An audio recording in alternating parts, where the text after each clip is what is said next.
this morning I was planning out the rest of the day. I woke up and I was planning what I was gonna do. We were supposed to go on ice watch, and um, we were supposed to go on ice watch with a bunch of local organizers, and I think those plans are currently falling apart. But right now, March is not here any longer, so he left. He left before the situation got more chaotic here this morning, not realizing that there would be an unlawful state sanctioned murder one more time.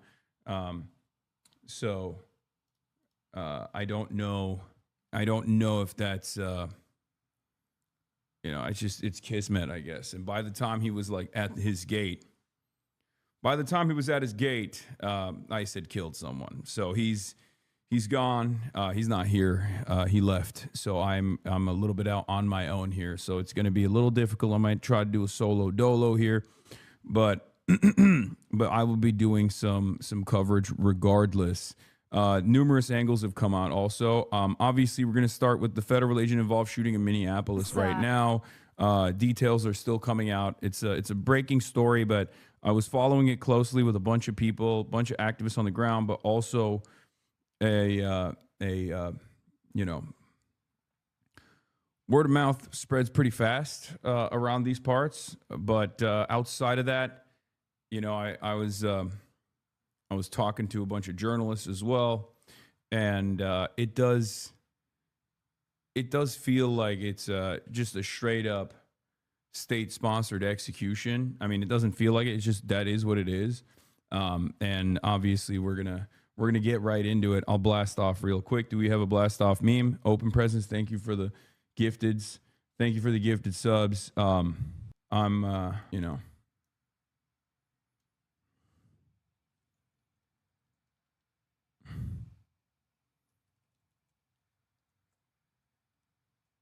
Yeah.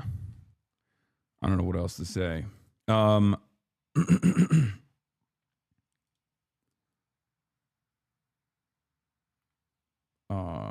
Yeah, I got the playlist. Thank you. There's an old playlist. I updated it. Okay. Thank you for that. Yeah, there's a live coverage happening as well, but before we hold on. Oh, Jesus Christ. I'll give you guys a regular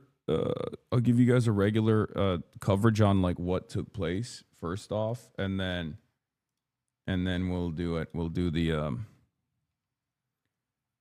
we'll do the live news coverage as well. Is there one that just basically describes what took place quickly for those of you who have not seen it yet? Because it seems like he was an observer. We'll be looking into the background because the state, after assassinating this man, another 37-year-old, by the way, 37-year-old American citizen, according to law enforcement, that came out earlier this morning outside of Glam Donuts. Basically, and this is Omar's take on it. He released a statement. He said, "ICE murdered another person in my district this morning. This was a flat-out execution, horrific and absolutely in the hands of these untrained, untamed agents. Every single one must be held accountable for their actions. We can no longer allow them to continue on their spree." Yeah, it is pretty fucking crazy. It is pretty fucking crazy. I know we have all the live streams and stuff. I'm just I'm gonna get into the live streams, but I want to see I want to see a brief summarization of events that took place. But things are getting pretty heated out here. Like I'm in downtown Minneapolis currently, and it's I've been hearing cop cars all morning. It does seem like police have been called back. Off-duty cops have been called back into duty, and they're gearing up with riot patrol. They're gearing up with riot gear right now at the Minneapolis Police Department. So they're not like it seems there's no definitive summarization. Man, just give me a fucking news. Give me like one video of a news broadcast. And that's all I'm asking. And not an Instagram reel, please. And I'll talk over it. I'll explain exactly what took place because I'm gonna. Okay, here it is. This is good. This is fine. All right. Also, we blasted off. Okay, here it is. With breaking news, U.S. media are reporting that one person has died after being shot by federal agents in Minneapolis. The Department of Homeland Security said the situation was evolving, but claimed that the man who was killed had a firearm and 2 magazines. The incident comes less than 3 weeks after the fatal shooting of Rene Good, which has already sparked protests across the city. Thousands of immigration and customs enforcement, or ICE, agents have since been deployed to the Democratic-led city as Republican President Donald Trump intensifies his nationwide campaign to deport immigrants. Yeah, so the mainstream media's narrative is repeating the Department of Homeland Security narrative, which, by the way, at this point is the least reliable order of events. I'll just start there. Basically, this morning, I get a text message from some of the local organizers that another shooting has taken place. We dig into it. We find a Facebook video from the incident from Glam Donuts across the street from where this person was shot. A bystander video shows several agents wrestled with a man on a city sidewalk in southern Minneapolis moments before the shooting. And Police Chief Brian O'Hara has issued a plea for calm as protesters gathered at the scene. Please do not destroy our city. He also actually told the federal agents to follow the laws. But basically, what took place is, and I'm going to show you the video. I'm going to show you the footage. Is actually, I'm going to give you a trigger warning ahead of time because it's pretty awful. You can't really see any of the blood or anything like that, but. And therefore, I think it's like I can show it without hitting a terms of service violation here. But it's a really gruesome image. So I put it on my Twitter page earlier this morning as well, and I'll start there. The victim, as far as we know, there's not a lot of details on it, but the victim, as far as we know, is a 37-year-old American citizen. And basically, the claim is that the Department of Homeland Security's claim is that this person was actually, trying to violently attack them or something, and it's not the case. And this is the first video that came out this morning. He was a lawful gun owner. He wasn't doing anything wrong in this situation, as far as we can see. And he was also a 37-year-old. You see a guy pull the trigger on the gun. Wait, what? Are you talking about the ICE agents? Yeah. Here.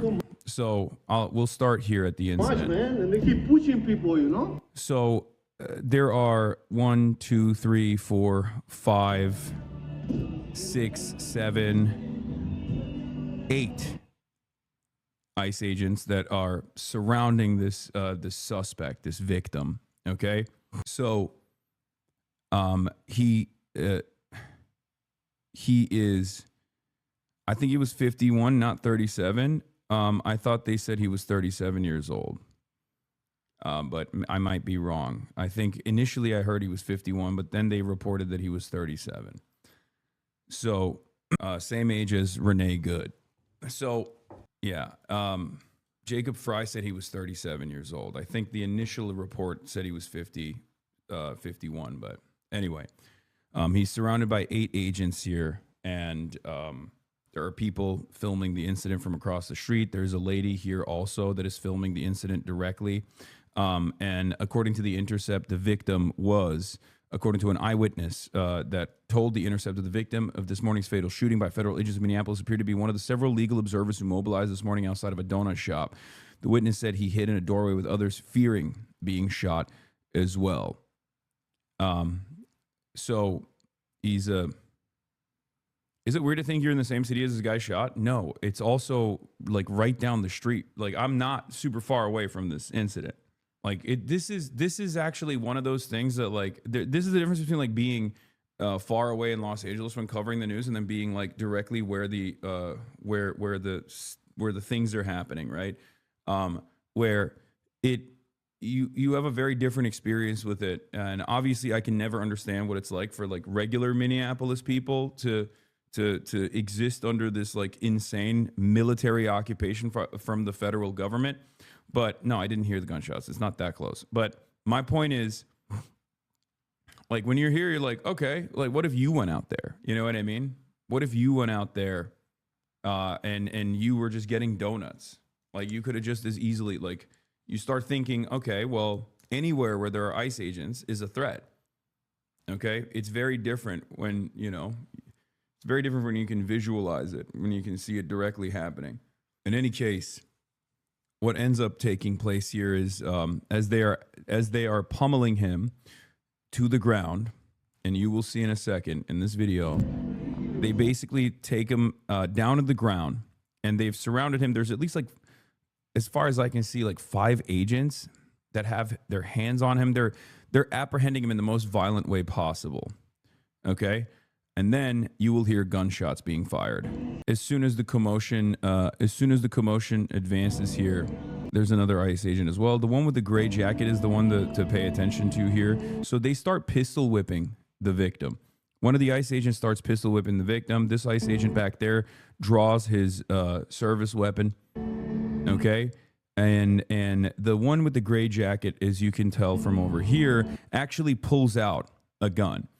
Now, it seems like the one with the gray jacket is actually pulling out it looks as though he's pulling out the victim's the victim's weapon, potentially. But then the first shot gets fired, and then I won't show you the rest of this here. Oh shit! What the fuck? Multiple shots are fired. And then another ICE agent backs away right here, and you can see him. This is right after he's fired a shot. Numerous shots, as a matter of fact. The lady that filmed the video posted. I know there's another angle, but I don't think it's the. Oh, it's the woman on the pink. Oh, it looks like it could be. Okay, or maybe another person. So I don't know who shot the first, who fired off the first shot. And obviously, I'll take a look at the second angle off screen as well before I see if it's safe for stream as well. But this is basically the safe as safe as possible version of this angle. It's the first angle that came out. But if you watch this 39-second video in its full in its entirety, you very quickly realize that this is just a straight up ISIS style, IDF style execution. It's completely unacceptable, and yet it's yet another day where ICE is behaving in this way. Okay, because he does not stop shooting. And I'm going to show you another still frame here because there's not a lot of gore or blood in it at all. But the victim at that point is definitely dead. He's laying lifeless on the ground. And that guy who backed away continues shooting at least 3 or 4 bullets into his lifeless body at that point. Did they fucking kill that guy? Are you fucking kidding me, dude? Yeah. Not again. Are you fucking kidding me? That guy's dead. So that's the 39-second video that went viral all over the internet shortly after it happened. And then immediately, I would say like approximately 30 minutes after the video started spreading, the Department of Homeland Security came out and fed this information to their favorite Fox News correspondent, Bill Malugin, saying, breaking news, DHS tells Fox News the suspect was armed with a gun, which has been recovered by federal agents. Now, very quickly, this was going to be the meta. One of the things that they also said, according to on-the-ground reporting, before we get to the second angle, guys, I have the second angle. I'm going to talk about the second angle. Just hold on for a moment, okay? Please, let me gather my thoughts here, okay?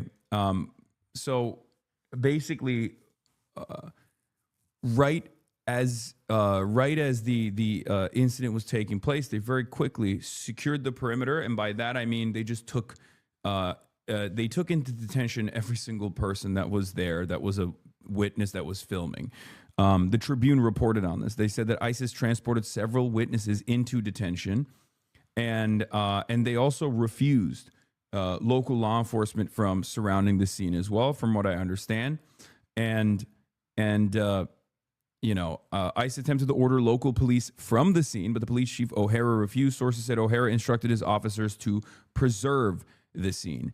And it's very clear that just like with Jonathan Ross, the first thing that these guys do after another, unlawful state-sponsored execution is to basically cover their own tracks. Like, they immediately are like, all the witnesses, we're picking them up, we're packing them up, we're shipping them off into a fucking facility. We're going to see what they have. We're going to try to threaten them. God knows what, with God knows what, to claim that they also are like, a part of this process. Kurdish Hashti, please talk about the humanitarian crisis occurring. Chatter. I don't think I'm going to be able to have time to cover that today. I'm sorry. I'm literally fucking like a couple blocks away from where another American citizen was assassinated by federal agents in broad daylight after a massive direct action took place yesterday. So it's going to be, time and place. Don't say shut up, chatter. I mean, it's a pretty consequential, pretty significant thing that's going on in Rojava. I just, time and place. Okay. Like this is pretty crazy. Okay. So, but as I was mentioning, this is taking place in an American city once again. An American city that has a history of like labor organizing, labor militancy, an American city that actually just had more than 50,000 people take to the streets yesterday and do a one-day general strike with labor unions that were involved, even though from what I understand, some might have even been a little reluctant initially to do a work stoppage at all. But the reason why they did it, the reason why they all did it is because the people are very frustrated. Everyone is sick and fucking tired of this bullshit, okay? Everyone is sick and tired of this nonsensical bullshit. And I do think that it was odd that there wasn't a lot of mainstream media coverage on this, but you guys saw I was there. It was an incredible moment of solidarity. Here is how many people, like briefly, you can make sense of like how vast, how large, how widely participated the yesterday's actions were. The reason why I'm starting here with this story is because instead of seeing people from all different walks of life, instead of seeing people from all different backgrounds, from all different places of business, different industries, Minneapolis, people of Minneapolis, people of Minnesota that are frustrated with what this government is doing, what the federal government is doing, instead of looking at that and then responding with a de-escalation, it's very clear that ICE was on high alert and decided to behave in the exact same ways that they are, maybe even more violent than before. Here it is, just so you understand how giant these crowds were. And you also have to remember, this was taking place in minus 20 degrees with wind chills. This was, this is the type of temperature, as you saw from my own personal reporting on the ground. This was the type of temperature where if you're outside, it was like literally 30 degrees warmer in the Arctic Circle, right? This is the type of temperature where if you're outside and you don't have like proper gear, or even if you do have proper gear, you can still get frostbite on your fingertips. Like I almost literally lost fingers. And the only reason why I'm bringing this up, get mad, stop being calm. Okay, you need to fucking calm down. I'm a news broadcaster, okay? Like, shut the fuck up, chatter, okay? I'm going to calmly describe to you the events that I partook in and also explain to you what's going on and what's next, okay? Please, Jesus Christ, I understand why everyone is fucking angry. I myself am also very frustrated, very angry, but, I can't, this is my job. I need to be cool, calm, and collected to the best of my fucking ability here. Anyway, so this is the other angle of the incident that took place, the assassination that took place. So that came only a day after this massive demonstration took place in Minneapolis. Okay. AP reports that Officer Boohoo, in response to angry protesters after a 51-year-old man was shot and killed by federal officers. So there's that as well. Anyway, let's take a look at the video that's 3 minutes long. That is not a safe angle to show, by the way, but leading up to the actual incident, this is going to be safe for the most part. So, you see a couple ICE agents getting out of their cars here. It looks like this is the lady in the pink that we saw from the different angle. And here is, I believe the person that we're seeing on our screen is the guy in the hat is the victim. Do not show, guys, I'm not going to show the actual, moment of assassination. Okay, can you calm down? Jesus fucking Christ. So he does not have he has a phone camera in his hand.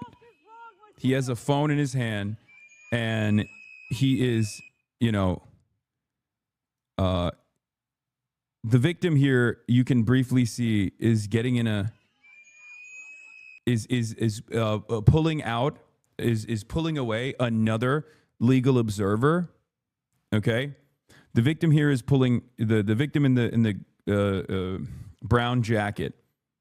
Okay, is pulling away from an ICE agent who pushes another. These three people right here are all legal observers. Okay, as you can see, he has a bottle of water in their hands. The ICE agent right here pushes this woman who also is a legal observer with a bottle of water in her hands to the ground. And then the guy that they end up shooting is trying to pull away, like is trying to stop the ICE agent as he tries to stop the ICE agent as the ICE agent shoves this woman into the ground, into the ice. In the process, the ICE agent clearly tear gases or pepper sprays the victim. Okay, the victim has his hand up. He has his phone camera in his hand. The ICE agent continues to tear gas him directly into his face, pushes him away, starts tear gassing all of the other legal observers in the area. Hold on one second. I have to open the door real quick. One moment, 1 second. Oh, I'm sorry. I have napkins, straws, and thank you. No worries. I have two of the cold brew and then three small Fiji and ice and glasses to you too. Thank you. Wish you enjoy and have a nice afternoon, Mr. Piker. Thank you. Thank you so much. You too. Hold on. I had to get my freaking cold brew on. So, as I was saying, wait, where is this? Did I get a freaking 1 second, chat? Okay, I've ordered a bunch of stuff. I've ordered a bunch of stuff as well this morning to make this more bearable. To go outside, I ordered heated socks and heated gloves as well. Hopefully, I'll be able to get it, and more outerwear too. But so the ICE agent, before the other ICE agents come around, the ICE agent starts violently pepper spraying everyone. At this point, the legal observer is trying to do his very best to pull the other legal observer away from the tear gas, to pull them up. And as you can see here, this is I'm about to go full cam here and not show you the rest of it, because from this point on, they're entirely focused on him. Okay, and you can see in the commotion, they're surrounding him. Now, at no point does he actually pull out a gun, at least from this angle, and you can't really see it from the other angle, but at no point does he actually present himself as a significant threat. This victim, every step of the way, in the first 51 seconds that we can see, is actually trying to de-escalate, is actually trying to stop the ICE agents from tear gassing these other legal observers. Okay, the gun was confiscated by another agent prior to the shots being fired. Yeah, no, I think that's what ends up happening. I think he's a lawful, legal gun owner. Here's some more scenes before the shots are fired here. It's not very easy to make out, but okay, so up until this moment, up until minute 1, there isn't anything that takes place here, but I suspect this is right when the shot is going to get fired. Minute 1 in the video. I'm going to go full screen here. You can start seeing some of the cops surrounding him, reaching for their service weapons.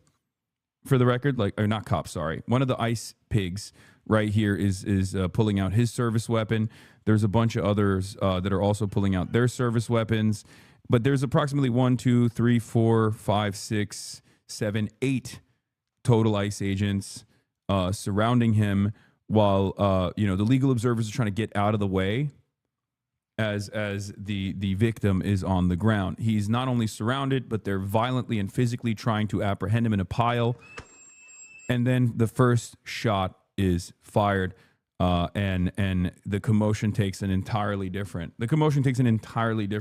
life of its own from that point on. And you can see in the videos, I mean, this is a direct, from this angle, it's even more heinous. You can see it's a direct shot fired, almost like a, yeah, oh, Jesus Christ. First shot, and then the second and third shot, and you can see him, like, his lifeless body flinging into the ground, where they just pull back, but almost making, like, contact with the barrel of the gun on this person's head and shoot them in a straight up execution. And as his lifeless body hits the ground, they continue shooting. And then, last but not least, as all of the ICE agents around this victim have dispersed and pulled away from the lifeless body of the victim on the ground, as you can hear, that one last ICE agent gets off 4 additional shots, and he continues. No, actually, that was 3, and then shot 4 and 5 is fired as he backs away. They literally back away from him. Like, they take 3 or 4 steps away from him and just open fire. This is irredeemable. This is indefensible. This is cold-blooded, state-sanctioned murder. Okay?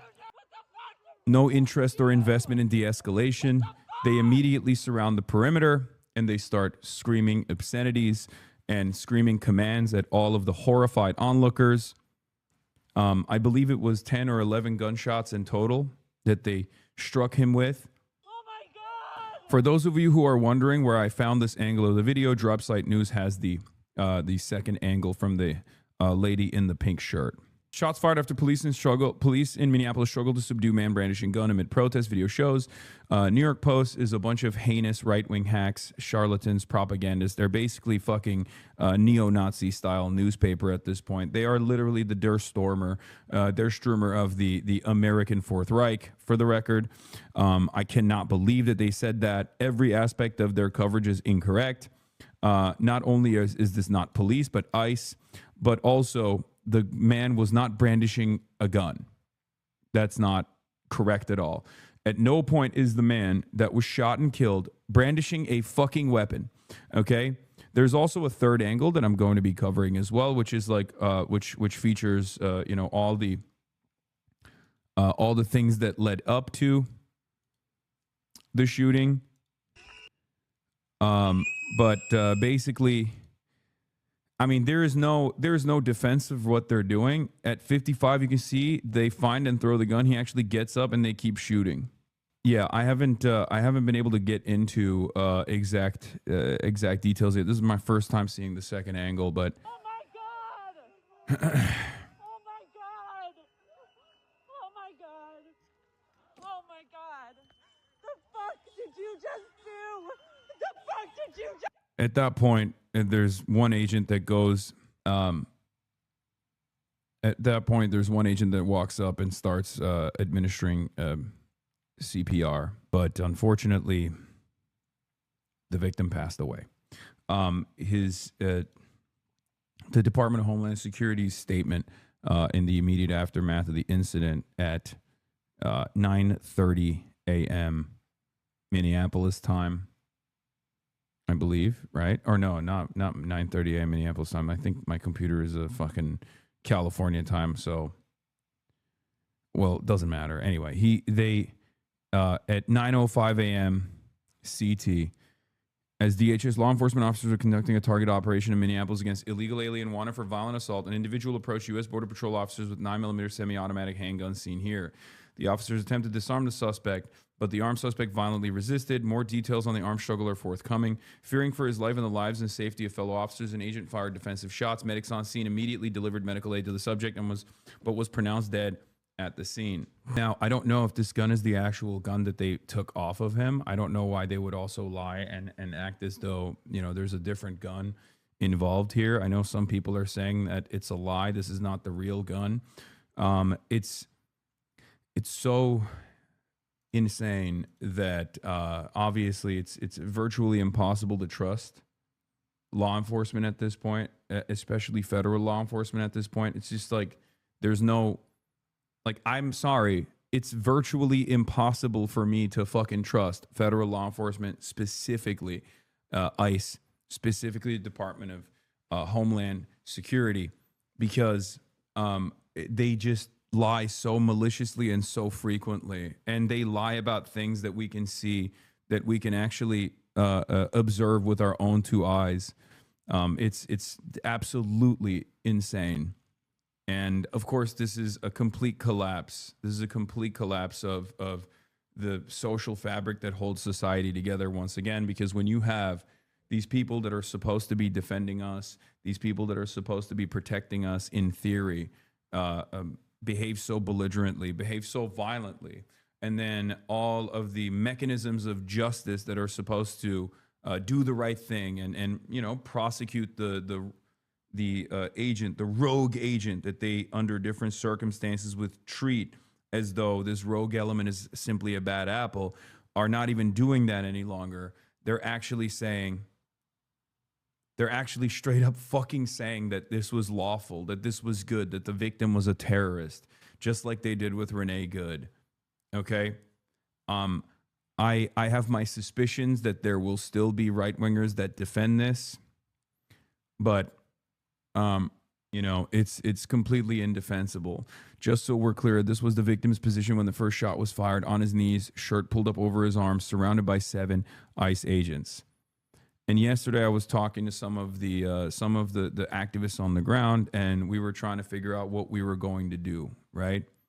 We were trying to figure out what kind of action I could, like what kind of direct action and mobilization I could potentially film and live stream. And one of the things that they were stressing to me was like, listen, we will try to keep you as safe as possible, but just understand that if you have a camera and you're out there, even if you have a press badge, even if you have a press jacket, they're gonna come after you, and they're gonna try to break your camera, and they will tear gas you directly. They will pepper spray you directly in your face.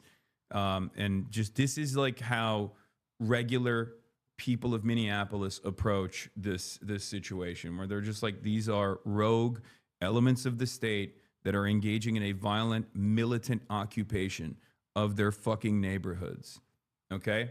And as we've seen over and over again, there's nothing stopping them from assassinating people in cold blood, especially as the administration has shown time and time again their interest in defending these people, and saying, no, they were actually in the right. They were totally in the right, even though very clearly they're in the wrong over and over again.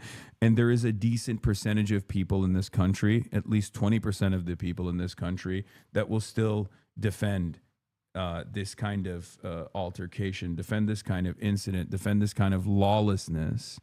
Okay, it's incredible to me. I mean, there are people in this chat right now that are coming in to make statements about how this person also deserved it. You know, the body is barely the body hasn't even been laid to rest, and there are still people that are trying to find a way to make this seem normal. Hassan, you are on the wrong side. Both sides aren't great, but you and your followers are on the wrong side, this guy says. Both sides aren't great, but you and your followers are on the wrong side. Brother, if a state can lawlessly execute American citizens in fucking broad daylight, and you consider that to be right, I don't want to be right, okay? You and I have a very different value system. You and I have a very, very different value system. You and I might be different organisms at this point. If you still look at a situation like this and say, nah, it's fucking totally worthwhile. This is totally worthy. Are you kidding me? You are not even a human being. You are barely sentient. You might be fucking cattle. And yeah, here it is on Instagram. Minneapolis journalist and anchor Jana Shortle of CARE 11, clearly wearing press credentials, says she was pepper sprayed and punched in the eye by federal agents while trying to capture the aftermath of today's fatal shooting. So they're going after every single person. They are going after everyone with an agenda. Basically, they're behaving like a bunch of. They are behaving like a rogue agency. Well, not a rogue agency, but They're basically behaving like a rogue agency, but a rogue agency that's behaving or behaving violently and belligerently at the behest of the state. So the state is actually deploying this belligerent agency to go kill people. It's crazy. This is an American city. This is a beautiful American city, Minneapolis, Minnesota, that is basically like a fucking war zone right now because the American government has decided to deploy. The American government has basically decided to deploy a federal agency to go and fucking hunt people and kill them.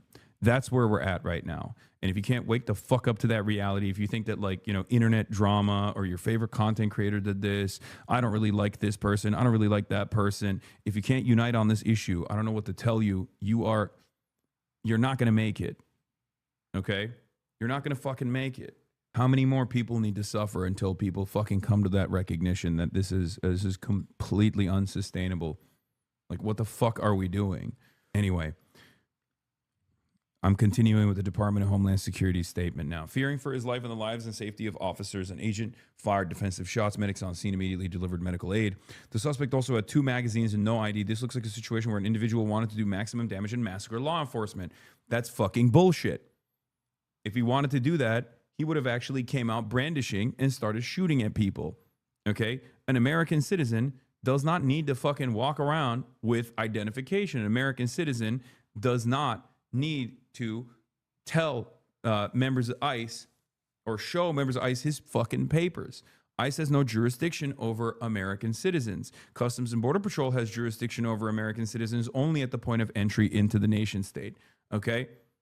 This is fucking insane. And so much of this conversation is driven by lies. And I cannot comprehend why people do not address these lies. Number one, ICE's duties are not to actually apprehend criminals, okay?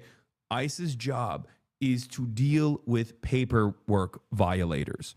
That is ICE's job, to deal with people who are engaging in a civil offense, whether they're cognizant of it or not, doesn't matter. They do not actually apprehend criminals, okay? They don't.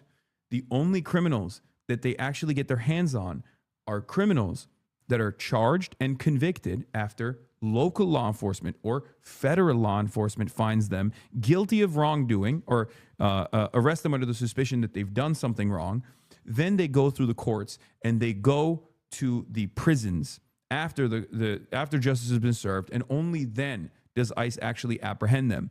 And they routinely will use those sometimes violent criminals who are undocumented as a reason, as an example of who they're actually stopping. Okay? This is bullshit. These are people who are already serving out their sentences. Okay? ICE does not stop any real criminals. So when you see the percentages when they go, oh, 80% of people that ICE deported this year actually did not have a criminal background at all, that's 100% of the people that they apprehend from the streets, from their workplaces, from right after their court hearings, okay? The other 20% that have a criminal background are nabbed from prisons. Do you understand? ICE only grabs criminal migrants from prisons, okay? ICE is not a regular law enforcement agency, and it's so crazy to me that people do not know this. This is a fundamental truth that so many people are oblivious to, and I think it's the reason why so many people that have this conversation behave the way that they do, because in their minds they're like, well, you know, these are rugged criminals. Look, they fucking grabbed the rapist off the street. It's like, no, they went to a fucking prison after an undocumented migrant had done a rape and had been caught by the police, investigated, charged, convicted in a court of law, and was serving out their prison sentence. And then ICE went in, grabbed him from the prison to deport him just so they can make a show of force, just so they can claim that every single undocumented migrant is a rapist criminal. Okay? That's fact number one. Fact number two, undocumented migrants are responsible for a far lower share of crime per capita than documented U.S. citizens are. Far lower, especially if you tie in documented migrants on top of that. The numbers are negligible. They're utterly irrelevant at that point. It's like 29 murders or 29 violent crimes per year, something along those lines. It's like ridiculous. Okay. It's all propaganda. Okay. Bovino is speaking now. So I'll just go there and I'll see what he is actually saying. Is this no still different? We'll At tune into 9:05 a.m. Central Standard Time, as DHS Scumbag. law enforcement officers were conducting a targeted operation in Minneapolis against an illegal alien, Jose Huerta Chuma. You can see this illegal alien on the screen to my left and right. That is Jose Huerta Chuma, whose criminal history includes domestic assault to intentionally inflict bodily harm, disorderly conduct, and driving without a valid license. Yeah, the reason driving without a valid license. Wow. The reason why they're hamming this up, by the way, is to say this was like another lawful incident that was obstructed by these people who deserve to be shot and Agents killed. attempted to disarm the individual, but he violently resisted. Fearing for his Bullshit. life and the lives and safety of fellow officers. Bullshit. This is ass covering, Border Patrol legal agent ass fired covering. defensive medics on the scene immediately delivered medical aid to the subject, but the subject was pronounced dead at the scene. The suspect also had 2 loaded magazines and no accessible ID. This looks like a situation where an individual wanted to do maximum damage and massacre law enforcement. Then, about 200 rioters arrived at the scene and began to obstruct and assault law enforcement. Crowd control measures have been deployed for the safety of the public and law enforcement. This situation is evolving and more information is forthcoming. The officer was highly trained and had been serving as a Border Patrol agent for 8 years. The officer has extensive training as a range safety officer and, Yeah, highly trained officer is right. as mentioned, Trained to fucking this is murder. only the latest Okay? attack.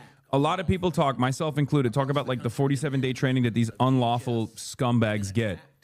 Okay, Jonathan Ross was highly trained to do a murder. This ice pig was highly trained, and he still executed someone in cold blood.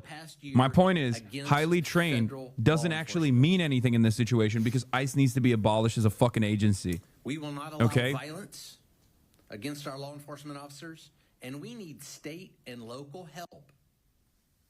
State and local law enforcement to help us coordinate to get violent criminals off the streets. Mayor Fry and Chief O'Hare just a few minutes ago did the opposite of that by omitting the fact that the suspect had a gun and magazines full of ammunition. In what looks like a situation, again, where an individual wanted to do maximum damage and massacre law enforcement. I want to reiterate what President Donald Trump, Secretary Kristi Noem, myself, Director Marcos Charles, and so many others have said time and again. If you obstruct a law enforcement officer or assault a law enforcement officer, you are in violation of the law and will be arrested.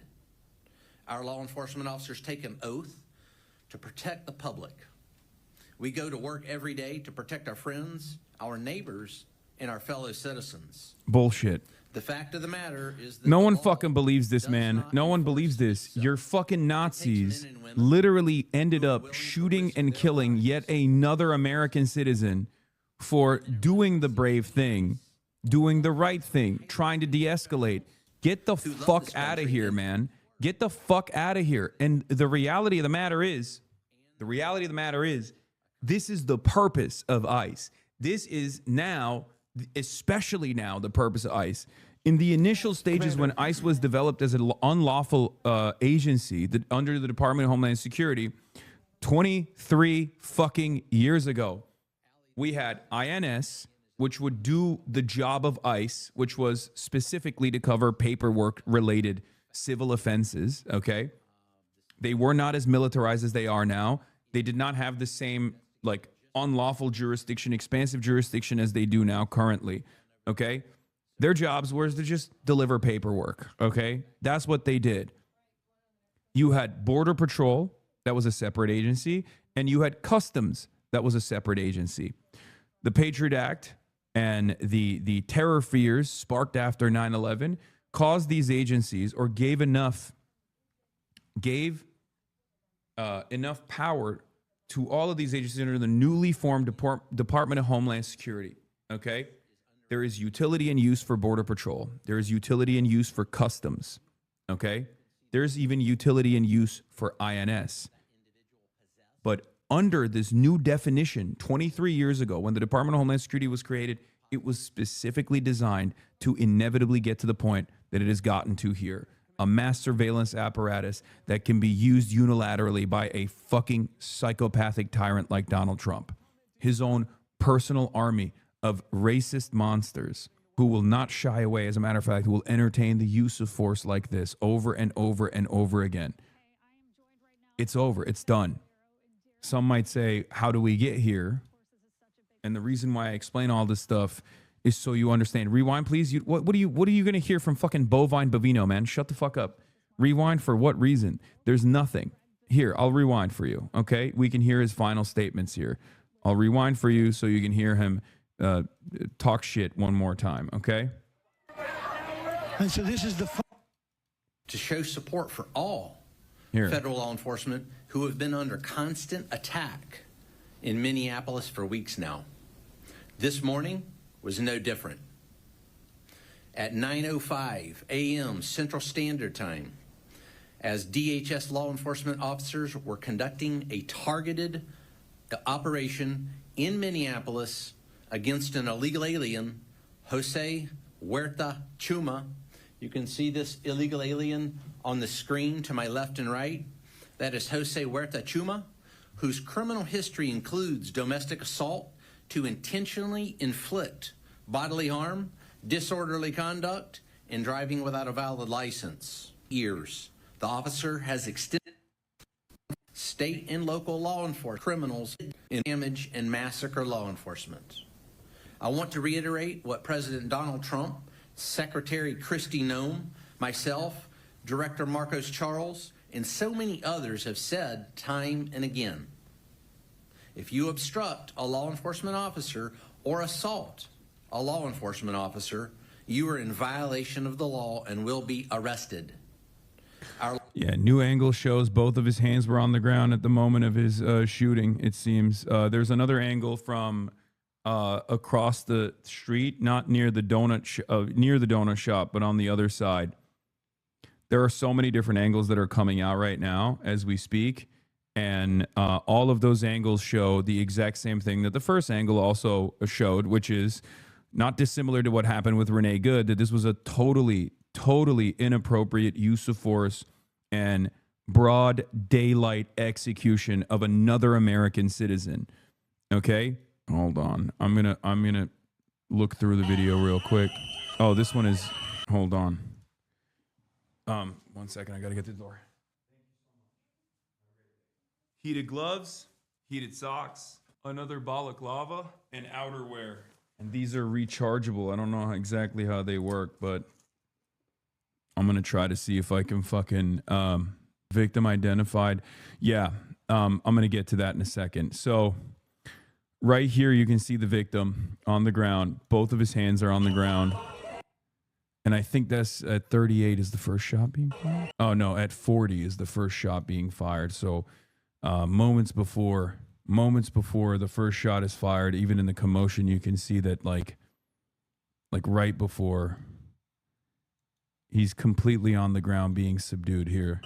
I don't know what to say here. Like, I don't know what you can even say.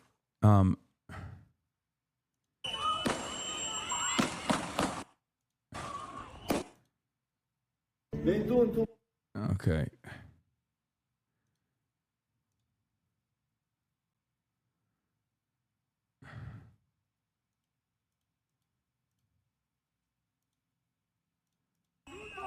The victim has been identified. A bystander video shows several agents wrestling with a man on a city sidewalk moments before the shooting. Police Chief Brian O'Hare issued a plea for calm as protests gather around the city. They keep repeating that over and over again as though that's the most consequential aspect of this story.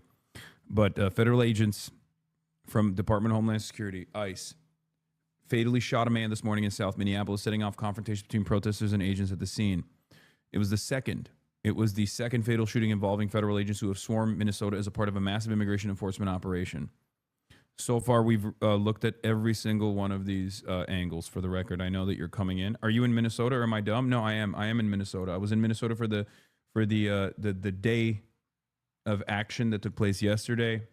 A single day general strike that took place yesterday, with more than 50,000 demonstrators protesting peacefully in the streets in a major show of force in minus the 20-degree temperatures. This was the second fatal shooting, but the third shooting overall, because there was a Venezuelan that was also shot in the leg, if you recall, a couple days after Renee Good was shot, or I think the night after Renee Good was shot. But this is the second fatal shooting involving federal agents who have swarmed Minnesota as a part of a massive immigration enforcement operation. The Department of Homeland Security said the man was armed with a gun and 2 magazines of ammunition and circulated a photo of the weapon. DHS agents said that they fired in self-defense. This is bullshit, as we have seen. The video contradicts this statement. 2 people familiar with the incident told the Minnesota Star Tribune that the man was Alex Jeffrey Preddy. He was 37 years old. The 2 people spoke on the condition of anonymity because they were not authorized to disclose details of the incident. So we now have the name of the victim, Alex Jeffrey Preddy, and his age. He was a 37-year-old American citizen. We still don't have as much evidence beyond what the Department of Homeland Security has released about whether or not this was his gun that was taken off of him. What we can kind of see from all the different angles of the footage that's out there is that there is the gun that they're claiming was his gun, the victim's gun, can be seen in this moment. Gremlo was able to zoom in and show it and identify it right here. You'll see this is the ICE agent that pulls out, that reaches over the victim's body and seemingly pulls something out. Now, we don't know if it's his own personal gun. We don't know if this is the victim's gun. I've seen the Pink Lady's video, and no, none of the videos right now give us a clear picture of what took place in the commotion, aside from the fact that it was definitely a state-sanctioned, unlawful murder of yet another American citizen that was piled on when he was, as a legal observer, trying to de-escalate and trying to protect his neighbors. That is the only thing that we can see, okay? Here is how our fucking psychopathic president replied to the situation where another American was assassinated by his thugs. This is the gunman's gun, loaded with 2 additional full magazines and ready to go. What is that all about? Where are the local police? Why weren't they allowed to protect ICE officers? The mayor and the governor called them off. It is stated that many of these police were not allowed to do their job, that ICE had to protect themselves. Not an easy thing to do. Why does Ilhan Omar have $34 million in her account? What the fuck does that have to do with anything? Ilhan Omar married someone who is wealthy. That's it. What does Ilhan Omar have to do with this? What does Ilhan Omar's like husband have to do with this at all? You understand what's going on here, right? It's always like Somalis.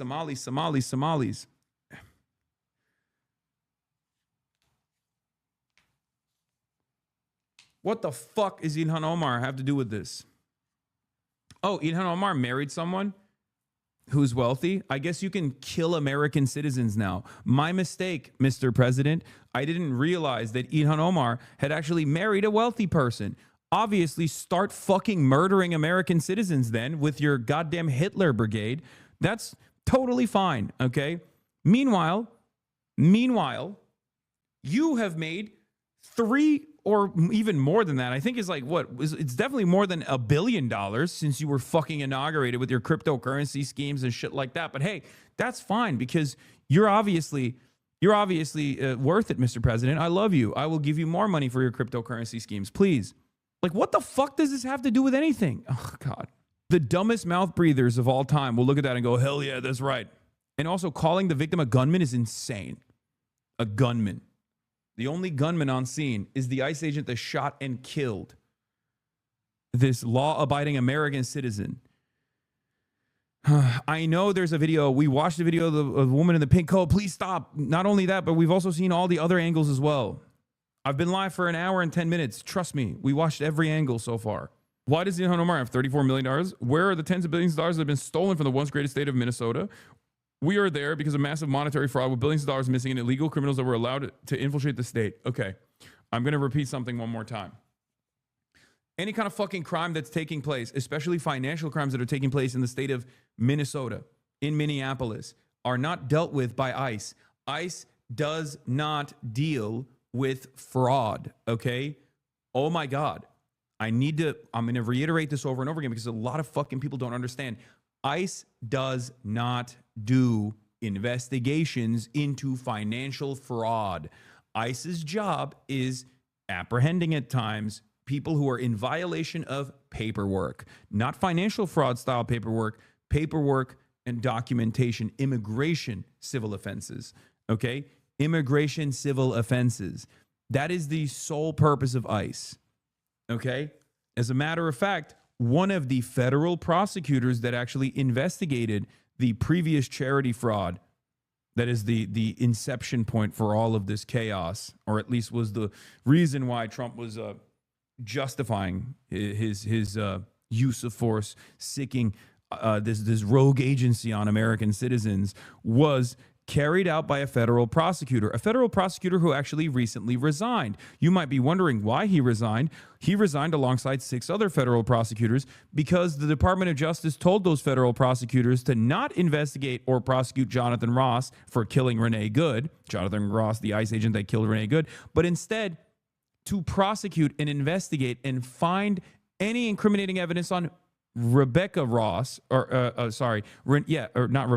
Rebecca Good, Renee Ross's partner. Do you understand what I'm saying?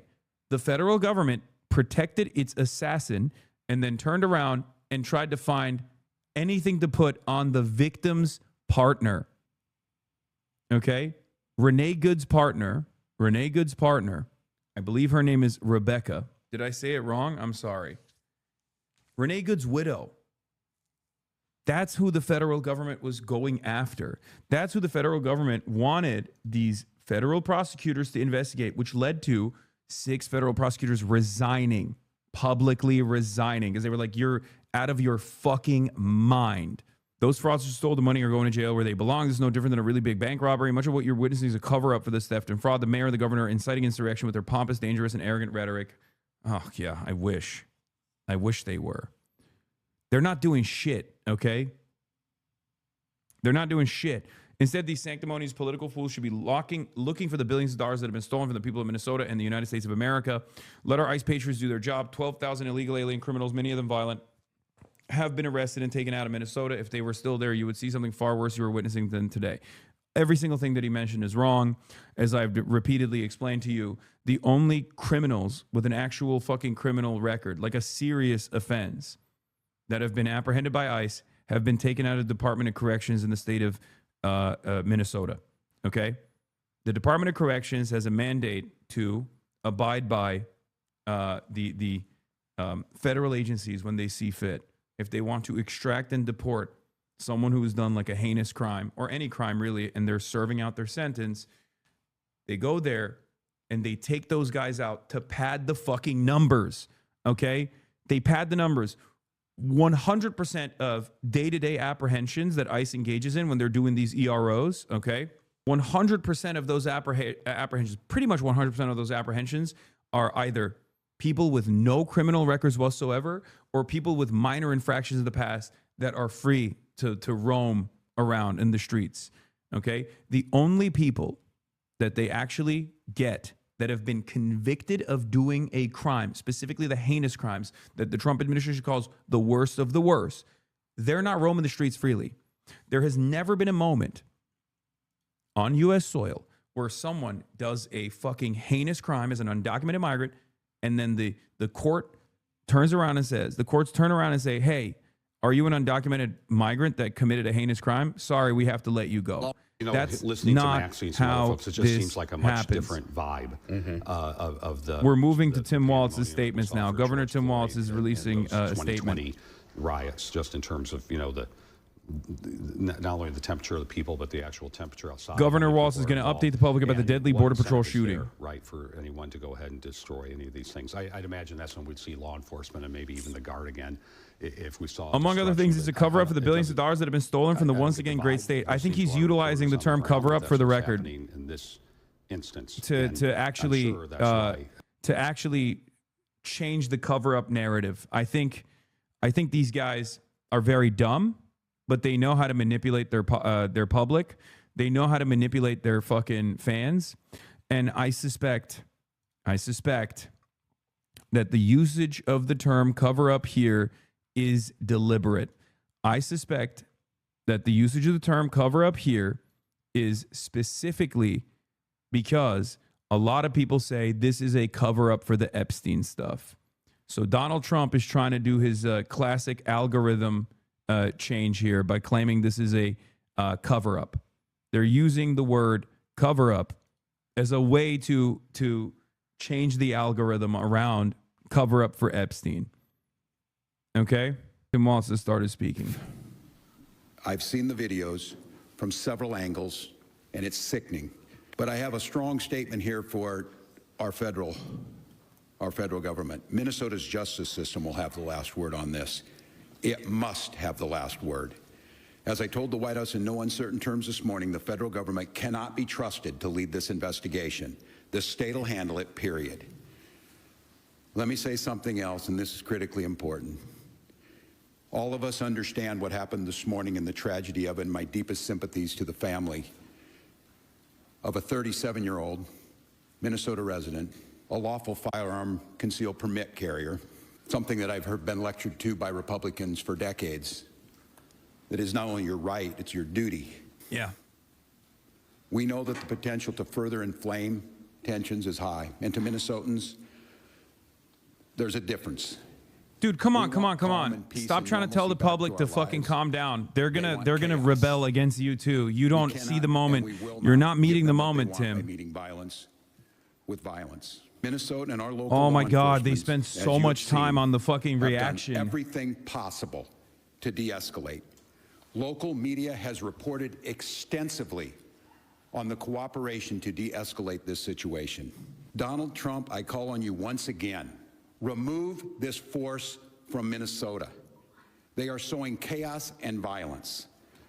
We've seen deadly violence from federal agents again and again and again. But in contrast to that, on these frozen streets, what you witnessed yesterday was the best of Minnesotans, peacefully exercising their First Amendment rights. And I attended in the church basement hundreds of Minnesotans from all faith packing care packages for families that have been ripped apart. Despite the horrific acts by this federal government, Minnesotans are standing up for the rule of law. They're protesting loudly and urgently, but peacefully. It must stay that way, Minnesota.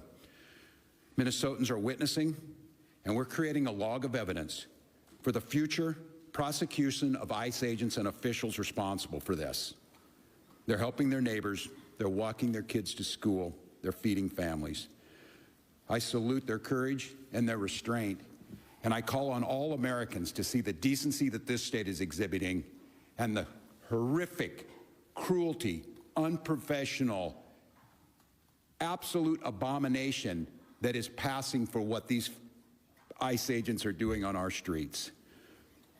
They think they can provoke us into abandoning our values. Well, they're dead wrong. We'll keep the peace, we'll secure the justice with our neighbors, and we'll see this occupation ends. Minnesotans and Minnesota law enforcement that continuously is being denigrated by this administration will continue to be the adults in the room, the professionals in the room, the decent human beings in the room that will keep the peace. With this, I'd like to turn it over to Department of Public Safety Commissioner Bob Jacobson to update you on the situation as we know it. No shot. DHS is investigating it? Come on, dude. Come the fuck on. Thank you, Governor. I'm Bob Jacobson, Commissioner of Public Safety for the Department Local law enforcement needs to start arresting these people. You need to start doing crazy shit. You need to get the fucking National Guard and the local law enforcement with the National Guard's backing to go and apprehend these fucking criminals, dude. I want to pause and remember what cannot get lost in this moment. You need to detain these guys. Man died. His family and friends are feeling unimaginable heartbreak and trauma. And I know Minnesotans and I know our community will rally around this man's family and friends to support him. I also understand clearly that people are upset. They're scared, they're confused, and I want to assure you that this state's public safety officials and our local law enforcement partners are doing everything in our power to get answers, to help return a sense of normalcy back to our communities. I don't think these guys understand. This is something I stressed to Keith Ellison yesterday. They are losing the public's confidence in them. And when they lose the public's confidence in them and the public starts thinking, okay, well, if I see an ICE agent, they're going to shoot and kill me. They're going to take matters of self-defense in their own hands. You don't want that happening. Okay. You don't want that happening at all. You guys need to take action. You need to take action right now. You need to detain people. You need to start arresting the ICE agents. You have to start arresting the ICE agents before this gets further out of hand. There is a reason for law and order in this country and in every country, okay? Law and order plays a formative role in the fabric that holds society together, okay? Once that goes away, it's pure anarchy, it's pure chaos. You cannot be this scaredy cat in this moment, okay? You have to protect your constituents, you have to protect your citizens, you have to protect your neighbors. If you don't do your fucking job, and if the local law enforcement is actually too busy gassing the people that are protesting rather than actually helping them, rather than actually apprehending the ICE agents that are killing their neighbors, it's over. It's going to be fucking over. I keep warning. No one is listening. Well, I spoke twice this morning shortly after I received the call of this shooting. I spoke with the President's Chief of Staff, and first request was to get her people out of there, to get these federal agents out of there. They were going to cause more chaos. And second call is, with no uncertain terms, that we will investigate this. We will not be stonewalled. What we've already seen, and you saw it this morning, before any investigation is done, you have the most powerful people in the federal government spinning stories and putting up pictures and unrelated people who we don't know anything about, and a picture of a firearm to try and spin a narrative. And I ask Americans, this will end when enough Americans say this will end. Do I have any confidence Donald Trump will do the right thing? No, I don't have a lot of confidence. Then what the fuck are you going to do, you pussy? I do have something. A lot of confidence. Do something. Stop fucking having confidence in Minnesotans. Minnesota nice. God damn it, Tim Walz, such a fucking cowardly cuck. After all the reporting that's been done, after everything that's been said, under the pretense that they are here about immigration reform, and quit referring to these people as law enforcement. They are not law enforcement. We have law enforcement who do an incredible job. And to listen to Greg Bovino denigrate the work of our people who are out there cleaning up their mess, no, I don't have a lot of confidence that he himself will do it. But here's what I do have confidence in. There's a whole lot of Republicans, for whatever reason, cannot find their spine. But they might find the ability to know that they're not going to win another election as long as they live, unless they stand up for what's right and stand up for the rule of law and stand up for human decency, and that's the moment. Yeah. Yeah, no, it's a good question. And look, I speaking to the people of Minnesota right now, I hear that scream from you, and I'll continue to plead and ask you for peace. And I know the answer is, you ask us for peace and we give it, and we get shot in the face on the streets coming out of a donut shop. We cannot give them what they want. I don't know how to say this in so many terms, to watch the madness that we've witnessed over this last week coming out of the White House and what it's doing here. Dog, my confidence is, they haven't been. They haven't been. The protests have been incredibly lawful up until this moment. This is the peak of civil disobedience. Organized, okay? Show of force, peaceful. They're doing all of that. It's not working. You have to literally get the law enforcement on the side of the population. If you don't get law enforcement agencies, local law enforcement agencies, and state law enforcement agencies to work alongside the National Guard deployment to literally start apprehending ICE agents, people are going to go, you're not defending us. We've been doing the peaceful thing, and they're shooting us in the fucking face. They're shooting us in the fucking face over and over again. What message do you give to the people? What message do you give to the fucking Minnesotans that voted for you and didn't even vote for you but are still frustrated all the same? You tell them you're on your own, okay? It's chaos from that point on. If you want to ensure stability as a local administrator, as a state administrator, you have to start doing real law and fucking order. This message that they keep presenting to their fucking neighbors, to their voters, to Minnesotans is you're on your own. You're on your own. Just be peaceful. You're on your own. Just keep it cool. We're going to fix it. But no fixing is coming. Agents or public safety, state patrol, or Minneapolis on the ground at that crime scene. Is that an instruction by the federal government, or did you pull your agents out? What I will tell you, and not to get further, just the scene, leaving that to Minnesota State Patrol, Minneapolis, we did not have enough resources to be able to hold that ground safely, and we had to leave that scene because of the number of people that were available and the safety of those in the public and the safety of our teams. We were able to get there, but at that time, we were not able to hold that scene to do a crime scene investigation. I can't talk any more about those details.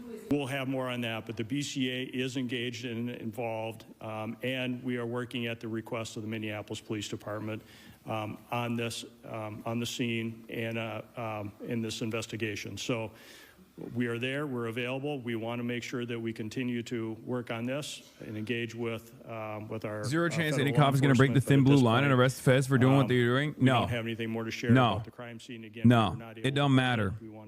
It doesn't fucking matter.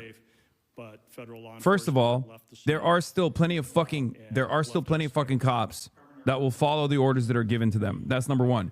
Number two, I don't think you understand. Cops are being fucking detained by ICE. There are black and brown police officers that are being detained. Hennepin County Sheriff's Office is fucking complaining that their black off-duty cops are getting detained by ICE. Okay? You're wrong. There's a precedent for this. There's a legal precedent for this. As Keith Olson was explaining, there was a legal precedent for this before the Constitution was written, and certainly a legal precedent for this after the Constitution was written. What I am saying is, what I'm demanding from our agents is a little bit of gamesmanship, a little bit of legal gamesmanship, okay? I'm expecting them to, at the very least, behave like right-wingers do. Right-wingers, when there is, under the Biden administration, would literally not shy away from doing crazy things, breaking the actual fucking law. Breaking the actual law. Like, Governor Greg Abbott in Texas and Ron DeSantis literally trafficked undocumented migrants across borders. That was illegal, and the administration didn't do fucking dick about it, okay? Just as an effort to make a statement, as an effort to universalize the problem, or to like deliberately make an issue out of undocumented migrants by trafficking them to states without giving them prior notice, prior clearance. Anyway, let's listen to the National Guard here. To respond in a much rapid manner than if they were not mobilized. So we have a request from the Hennepin County Sheriff to support them, and that is to help them free up additional resources for other work that they need to do. And we have started coordinating with them this morning on that, and that first area of support will be assisting them with their requirement to provide security to the Whipple building. So we'll be helping them there. And then we are in parallel planning with other organizations within the state of Minnesota, to include the State Patrol, the Minnesota DNR, and other local agencies to render assistance if requested. I would say that the number that we have is adequate for the requests that we have right now. And I will also tell you that we are bringing more resources that will be able to respond in a timely manner that are not fully mobilized yet, but we are mobilizing more soldiers as we talk at this time. I'd like not to get into specific numbers for an operational security standpoint, but right now we have all the resources to meet the requests that we have. I would note on this one, too, that we'll be billing the federal government for the cost of the National Guard because they are incurring the costs that are falling on us by their reckless actions. Yes, sir. Alluded to this earlier, but are you rejecting the narrative that has been presented by federal officials that this man, this 37-year-old citizen of Minneapolis, posed a threat to these agents? And are you rejecting the idea that he played some role with the weapon and leading to I'm rejecting the rush to judgment within 15 minutes of this, which they did last time. That's why you need to have a fair investigation. And that's why a video can show one thing, but what happened beforehand. But they already will slander this individual. They've already made this the case. And I will just say you will all start to see it, and some of you probably have. There's multiple angles of this. And I'll go back to what we talked about before. They're telling you not to trust your eyes and ears, not to trust the facts that you're seeing in front of them. And at some point in time, your reporting, and I think the reporting this week has been spectacular across Minnesota, that there's not two sides to every story. But in this situation, what I'm saying is we need to have a fair investigation, understanding what's happening, and held accountable. We continue to hear, and we heard it from the vice president, that these folks can do whatever they want. They can have full immunity. And what I'm telling you is they will not. There will be justice to Minnesotans. Continue to gather the information. So I won't say where it is, because I think it's irresponsible to make that judgment. But what I see with my eyes and what you're going to see with your eyes makes that pretty hard to believe. And I would imagine as a federal officer, they would have come out and sounded like these professionals sound and say, we need to gather the information, we need to gather all the facts, we need to put them forward, and then we can make some informed decision based on the fact. They've written the narrative already. And the audacity to critique the police chief of Minneapolis after what work that those heroic officers are trying to do, and to be critiqued by this guy, I mean, I don't know, I've said it a lot, but America, as you're listening, enough is enough. Enough is enough of this. End this. End this. And we see them moving to Maine. If you're in Boston, you're in Chicago, you're in Philly, you're in Miami, it doesn't matter. We can't live like this. Our children are in trauma. A 5-year-old, you saw the picture, the bunny hat and the Spider-Man. Is there not like some narrative to throw around, to parade around in some coat you had made and act like you're a tough guy or whatever? These are people's lives, and we have rule of law. So I'll let the investigation play itself out. We will do our best to find it, but I don't know, you kill a man and then you just leave your law enforcement, you just leave him. Is there a single case in America's history where you just like walk away and say, I guess that just happened and we're not going to clean up our mess? I'm proud of Minnesotans. I'm proud of law enforcement here and our partners, and we'll get to the bottom of it. I think we have time for another one. So, yes, ma'am.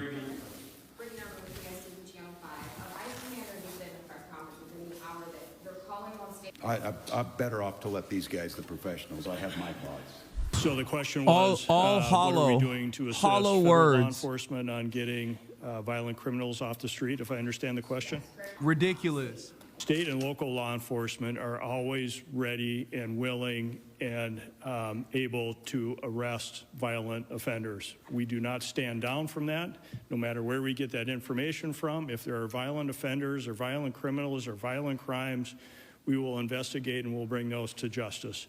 If the federal government would like to work with us, to continue to work with us as they have in the past, to locate those violent offenders, we are always open to those discussions and always willing to assist.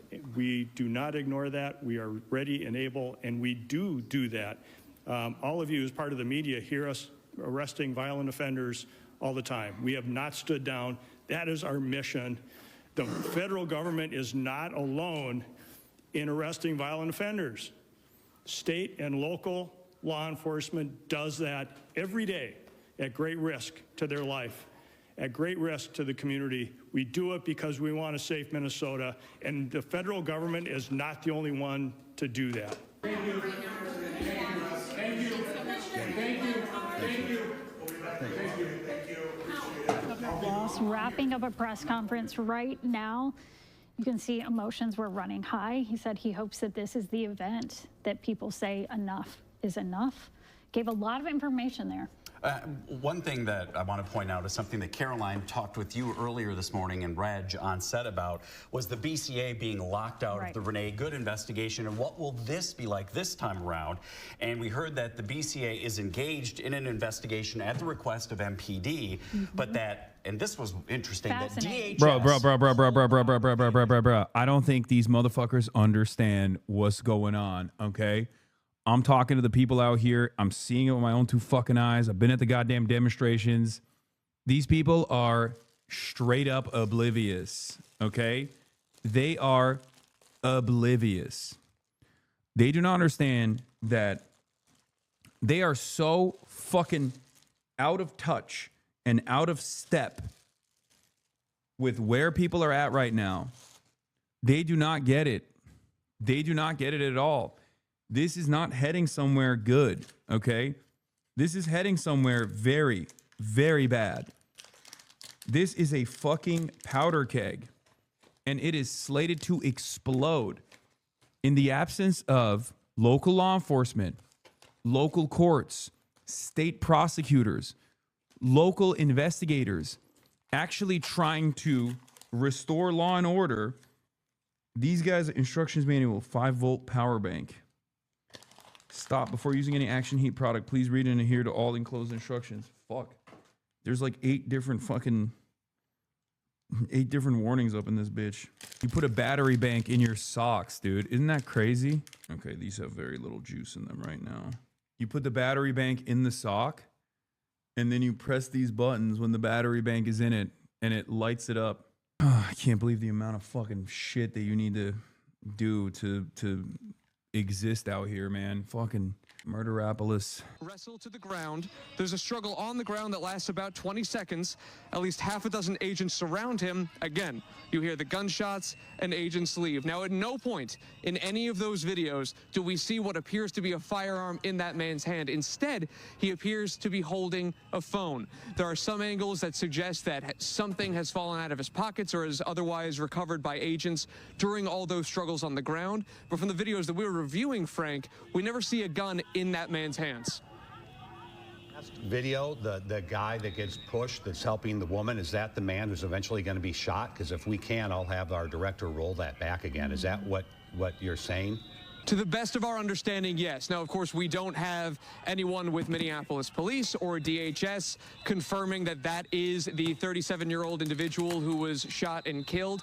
But based on all of the videos that we were seeing, these different angles, based on the colored jacket he's wearing, the hat that he's wearing, that does appear to be the man holding a cell phone, not a gun. So I wonder where the weapon comes from, because here we can see he's trying to hold on to the woman. Then the agents separate him from the woman, and they have him on the ground.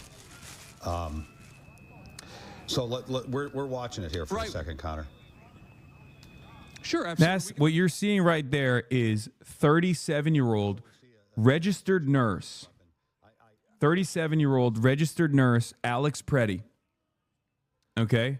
Who has a license as a law-abiding citizen, who has a concealed carry permit. Okay, and you don't see the gun at all, but what he's doing in that moment is 37-year-old Alex Preddy, the man killed by federal agents today in Minneapolis, appears to have been a registered nurse, an athlete, a son, a brother with ties to Colorado and Wisconsin. Okay? That man died protecting Minnesotans. Protecting Minnesotans from a rogue agency. Protecting Minnesotans from a violent agency that is at the direction of the federal government, assassinating regular people, just Minnesotans in Minneapolis, Minnesota. He died a hero. Fucking insane. For the better part of 3-4 hours as we were waiting for Commander Bavino to come to the podium there. But you may have heard He was executed in broad daylight. I realize not a major deal, but it may help people with plans to attend Stay Safe and not risk anything. The NBA game has been canceled. Yes. Be able to see going down the fence, this barricade that has been somewhat recently put up as there have been more and more clashes with federal agents here over the past few weeks. More and more people are showing up in these sub-zero temperatures. Thank you so much, Connor. And we are going to go to Mike Max. Now, when we spoke to Mike last, Reg and I spoke to him, he had to run away because of the irritants, he and Nick being affected by them. What's going on there now, Maxie? Yeah, we've recovered from that. Now, we got tear gas twice today, and man, you can feel it. Cleared out a lot of people, but it's different now out here at 26th and Nicollet.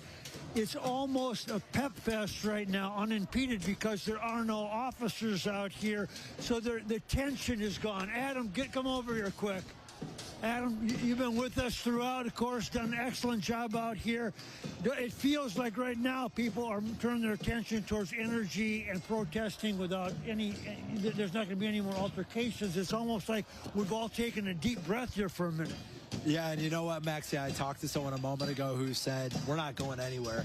This is our intersection now, was the message that they were sending. And so you get the sense that people are going to be here. I mean, if you look behind us, you see the barricades set up. People say they're in this for the long haul. Yeah, and I don't know where you begin to clean it up. They're talking about the National Guard going to the Whipple building, maybe here as well. But at some point in time, somebody's going to have to just come in here and as calmly and quietly as they can, I guess, try to get everything cleaned up. Come on, because man. Right now we've got barricades. What do you mean? Someone's got to come in here and fix it. Like, that's crazy. That's crazy that he's just local news, man. Always ops. According to the NBC tech editor, Alex Pretty, the man reported to have been shot by ICE in Minneapolis, appears to have previously worked with the federal government at the VA. There's a photo of him on the VA website where he's cited as a part of a medical research team. Kind of creepy looking, not gonna lie. Oh my gosh, so he knew better? Dude, these people are less than cattle. These people are less than cattle. Oh my fucking God. Every day I see a new depravity in the heart and mind, in the hearts and minds of fucking American hogs, dude. Every day there is a new thing that they get up to. Every day I see something new. I hear something new. And it blows my fucking mind. Alex, from our time working together while he was in nursing school, later he moved to ICU working as a nurse to support critically ill veterans. He had such a great attitude. We chat between patients about trying to get in a mountain bike ride together. Will never happen now. Alex Pretty was a colleague at the VA of Dmitry Drakonja. We hired him to recruit for our trial. He became an ICU nurse. I loved working with him. He was a good, kind person who lived to help, and these fuckers executed him white hot rage. These are some of the best people that we have. These are some of the best Americans that we have. And some of the worst Americans are killing them in the fucking streets. And the worst American of all time, Donald Trump, is actively trying to foment more of this violence. Here as part of a movement than you do anything else, and I think it will continue for some time, but you're not going to see at least the altercations, the tear gas, or the things that we experienced earlier today out here. That's all behind us, I think, at least for now.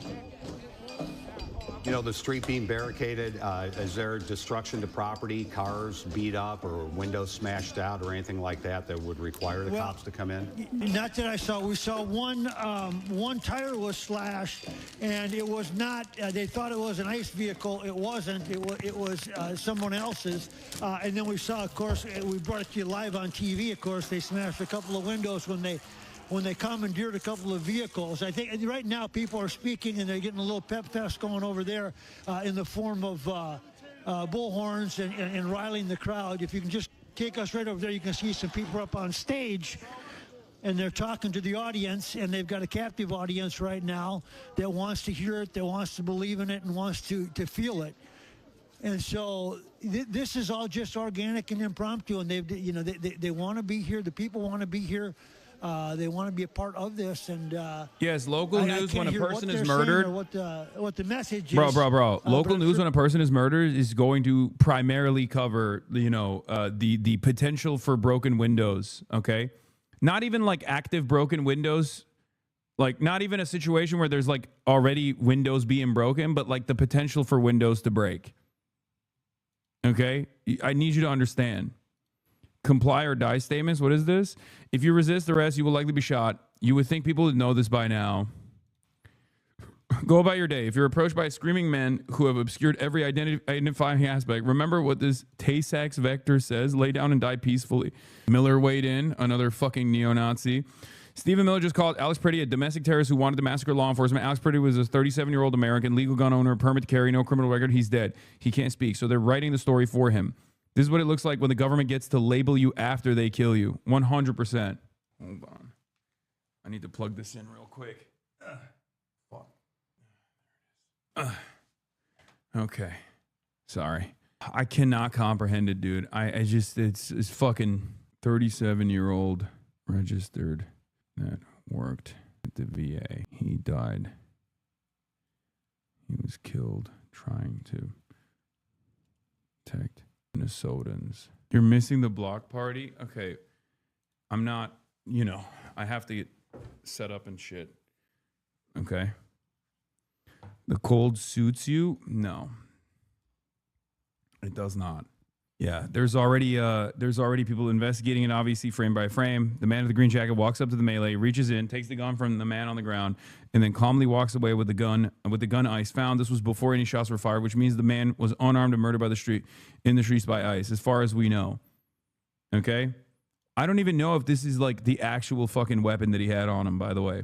Because people are saying that this was actually posted on Reddit. Weekly discussion mega thread R538 Reddit. I don't even know what that is. Anyway. Minister. Hold on. Frankie is on the north south side. side. Are you on the north side now, Frankie, or are you on the south side? South side. No, we're on the south side. Can you guys hear me okay? Yes, we can hear you, Frankie. Okay, good. So as you see, we're right now on 27th. You're looking towards Nicollet. We've just had to, honestly, back up more and more as this just... Yeah, the photo might be new, but the thread might be an old thread or something. So I don't know if they, like, I don't see a reason to believe that, like, they would fucking find a...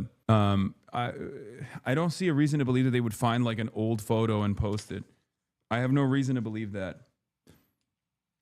There's a bug in the reverse image search. Okay, yeah, that makes sense. I don't think that they like. I don't think they found a fucking old photo or whatever.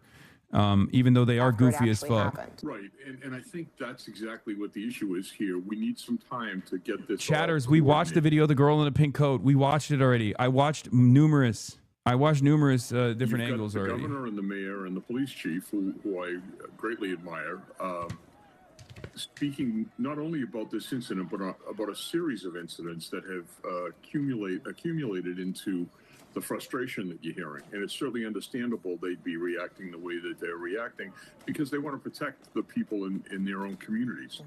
I would hope, and I said this earlier, I was hoping for more transparency on the part of CBP.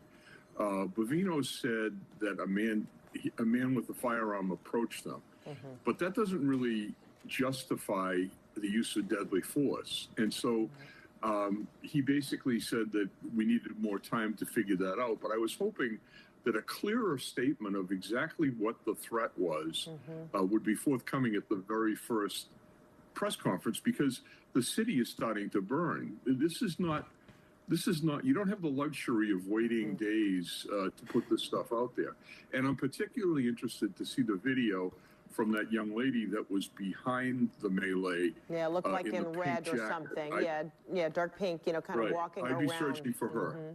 So, yeah, why wouldn't Greg Bovino say or be more descriptive about whether this 37-year-old waved his weapon, brandished it, pointed it? Instead, he was very careful to just use the word approached an agent. And we've heard from the police chief that he was, you know, a concealed weapon permit carrier. So, and that message had already gotten out before Bovino was in that press conference. So what was not said is very curious as to why he wouldn't be more descriptive. I totally agree, and I'm hoping it's out of an abundance of caution and wanting to be sure that they have the facts exactly right. Please address it if Trump. Please address it if police show up. Trump will escalate and send the military. Okay, great take, chatter. If police don't show up, then people are inevitably going to take matters in their own fucking hands, and they're going to kill even more people.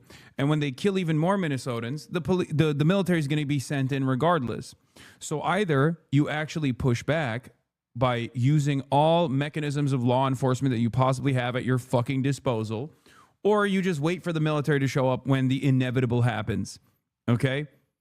They can't just keep killing Minnesotans, brother. I don't think you understand this. It's like, it's difficult to comprehend. It is difficult to comprehend what this environment feels like until you're in it, until you are directly facing one of these fucking animals, okay? I'm telling you right now, like even the CNN coverage of it is somewhat disconnected from the reality. I mean, even Tim Walz's statements are disconnected from the reality on the ground. They are talking like there isn't a federal mandated occupation taking place in Minneapolis right now. Okay? There is a federal mandated occupation in the streets of Minneapolis currently that is happening. Okay? That's happening in front of us. It blows my mind that people are People are like talking about, the trash cans that they're putting in front of the fucking area to create blockades or whatever. But like, I don't think you guys understand where this is going. Okay. They are fucking terrorizing the public, man. They are terrorizing the public. As I said here, 37-year-old Alex Pretty was a registered nurse that worked at the VA. He was killed trying to protect Minnesotans. We are letting the worst Americans kill the best Americans. I don't even know if I'll be able to leave tomorrow. Like at this point, I don't even know what, everything is up in the air now. So it's an untenable situation for the governor and the mayor when the federal government isn't cooperating or planning with them. All right, Commissioner Ed Davis, thank you so much. We're going to take a short break for now as we continue to cover all the developments surrounding. This won't continue. There's no shot. I'm just angry. I'm 7 years old. Yeah. Angry. This is earlier in the morning. Yeah. I mean, this is from early in the morning. If you want to get a better moment, understanding, right? like, you think that guy's fucking Antifa? You think that guy's a fucking radical? He might be a radical after today, but he wasn't a radical this morning. Okay. To a protest before. We heard from a 55-year-old woman from Edina earlier today. Yeah. We're hearing from this 70-year-old man. These are people that have gotten to their breaking point in some cases and said, I now need to make my voice heard. I'm no longer going to stay on the sidelines after this now third shooting involving a federal agent here in the Twin Cities. Yeah, and again, I think it's a cumulative effect. Started December 1st, the shooting 2 weeks ago, another shooting last week, the shooting now breaking the peace of what we were hoping to be a more calm morning on a Saturday, following a big, civil, peaceful protest yesterday with, 15, maybe 18,000 people, and it immediately changes the narrative and the feel of things, and you can sense the rawness in that man's voice when he, we try to guess, are people angry? Are they passionate? He's crying, and he's like, I'm angry, and there's a sense of that, and it's interesting, those people come from Edina to go down there, and it's the exact opposite thing that the governor and even at 11:30 this morning, the police This chief is before and this is before they shot him. Clear image shows the firearm removed from the scuffle by an agent prior to the shooting. Yes, this is what is confirmed with what we can see. This is the ICE agent that took the gun off of him, or at least this gun that they're showing as his gun. If that is actually his gun, this is the same gun. Okay. It's a SIG P320, and this is before they shoot him. Okay, this is before they shoot him. Now the problem is the gun that they're using is actually a very common law enforcement weapon that I think was the one that was in recent controversy, right? Because it has like a tendency to accidentally discharge. Is that the same gun? I'm not a big gun guy. I know there's like better gun guys in the chat, but I'm sure there's plenty of people who are more knowledgeable, but this is that one, right? Because I remember there was a gun that would literally fucking discharge, like it has a hair trigger and would just like randomly fucking discharge. And it's one of the more common service weapons that law enforcement uses, but I don't know if it's the exact same model. P320 is the standard ICE issue. Yeah, most new Leos use this. And given that it has the optics on it too, I suspect that this is the one that they claim that they recovered. It's not this gun, it's a P series SIG. Wait, this isn't it? Now, the reason why I'm saying that for the record is a DHS issued weapon to ICE as well. The reason why I'm bringing this up is because there's like confusion on whether or not it was the gun of another fucking law enforcement agent on scene that they're claiming was his, or if it was actually here. And also this is, wait, what the fuck? Chatters linked me holding Hassan accountable, Hassan tracker. What the fuck is this? Primary source DHS manual, page 73. My haters are actually now on our side, it seems. That's a strange account dedicated specifically to I suspect stalking me, but I guess in this circumstance they're doing Hassan Tracker is a fan. Oh, Okay, never mind. There's a lot of accounts like that that are just like psychotic. Oh, never mind. That is probably a fan. Okay, I was mistaken because there's like a bunch of these like psycho. It's a meme account. Never mind. It is a fan. Okay, that makes more sense. Anyway, that makes more sense that they're like under my tweets posting reliable information rather than trying to find a way to fucking turn this into like a fuck Hassan situation. Here's on page 73. Okay. There's other accounts that are actual haters. I believe that fan is a parody of them. Okay, that makes sense. No, because there's like a bunch of accounts that are like that. I'm a Hassan fan. The account is a meme. Yeah, there are a bunch of, this is irrelevant to the conversation. I can't believe I'm getting derailed here, but there are a bunch of accounts that are named like this, that are stalker accounts that just like try to find anytime anything is going on around the world, like they will use that as an opportunity to be like, this is what Hassan did wrong. And you should yell at him as though I'm like responsible for, October 7 or something, or Russia invading Ukraine. And I mistook this chatter for that style of account. Anyway, I got derailed, but where the fuck is the manual? Oh, okay. So this is the Firearms and Use of Force Handbook and the handguns that they have. The following handguns are authorized to use in a configuration specified by OFPT or OFTP. Glock Model 17, 1926, Glock models, and the SIG SARs, okay? The SIG SAR DHS P320, FC and SC 9mm caliber, the SIG SAR Sawyer P365, P365X, P365XL, also 9mm caliber. The reason why there's a little bit of confusion right now, SIG Sauer, sorry, not Sawyer. SIG Sauer. The reason why there's a little bit of confusion with the gun is because this is like one of those guns that's one, famous for misfiring. The 320, the P320 is like famous for misfiring, accidental discharges, especially when you drop it, and also because it's like very commonly used by law enforcement. So that's the reason why people initially suspected that this might not even be his weapon. I have no reason to believe that they like dumped a fake weapon on him, especially considering that these guys are still using any and every opportunity to fucking say they deserved it. They would have found a way to say that he deserved execution even if he didn't have a weapon on him anyway. So, but regardless, none of that, as far as like all the information that we have so far, none of that justifies the use of force here. They clearly escalated, and not only do they clearly escalate the use of force, but there's some footage there where like agents are searching the scene after they shot they shot him, and one of the ICE agents are searching the victim's body, asks, "Where's the gun?" Yeah, you hear it right there. It goes, "Where's the gun? Where's the gun?" I obviously can't show you the footage because unfortunately the victim is right there.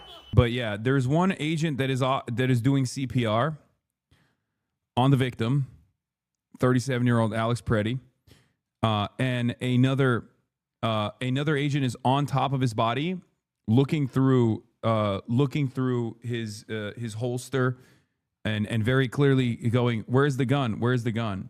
There's he called for calm and asked for the situation to be peaceful. Yeah, National Guard has been released. Okay. Thank you so much, Caroline Cummings, who was there and saw Governor Law speak and asked that very important question. They got some very now the National Guard is released. The question is about the scene and how people. The question is, will they release the National Guard on the protesters, or will they utilize the National Guard against ICE alongside local law enforcement? Because National Guard does not have any authorization to make like detainments. They can't operate as like a local law enforcement agency, but they can actually provide cover. Now, this is precisely what Donald Trump wanted the National Guard to do when he federalized them. Provide cover for who? Provide cover for federal agents at the time. Tim Walz could direct the National Guard to offer local law enforcement coverage as local law enforcement goes out and detains the fucking ICE agents. Okay? Yeah, they can assist local police amid growing protests. The problem is, I don't think they're going to utilize the National Guard to actually do the right thing in this circumstance, but instead, they're going to utilize the National Guard against the crowds. Okay? You're wish casting? I'm not wish casting. I'm literally in the process of explaining to you what they could do, what they should do, and what they're not doing. There is a difference between saying this is what they should do, saying this is what they could do, saying this is what they must do, and then telling you that this is what they're not going to do and what they're not doing at all. Okay? At most, they will go to the Whipple building, the federal building where ICE is gathered, the ICE headquarters, in the place where they send all of the people that they detain, and protect the fucking Whipple building. National Guard is going to protect the Whipple building. They already said that much. Local and state police can go gas citizens. They aren't doing shit to ICE. Making a determination based on the little bit of evidence that we've seen thus Bro, far. it's civil war. This is a snapshot. Bro, it's civil war. If local cops try to detain ICE, feds will shoot first, and then it's beyond chaos trouble. You are, again, refusing to understand what I'm saying here. If this doesn't happen, what is the expectation? If this doesn't happen, then there will inevitably be a federal deployment. Okay?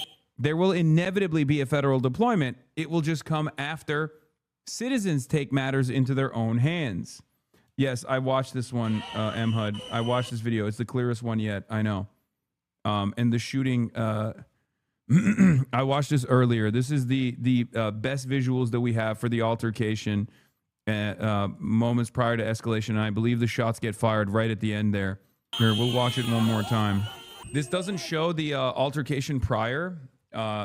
There are numerous different camera angles at this point. This is one of the best ones to show you, like, exactly, especially in the moment, like leading up to the shots being fired. Like, ICE agent pushes like random legal observers around.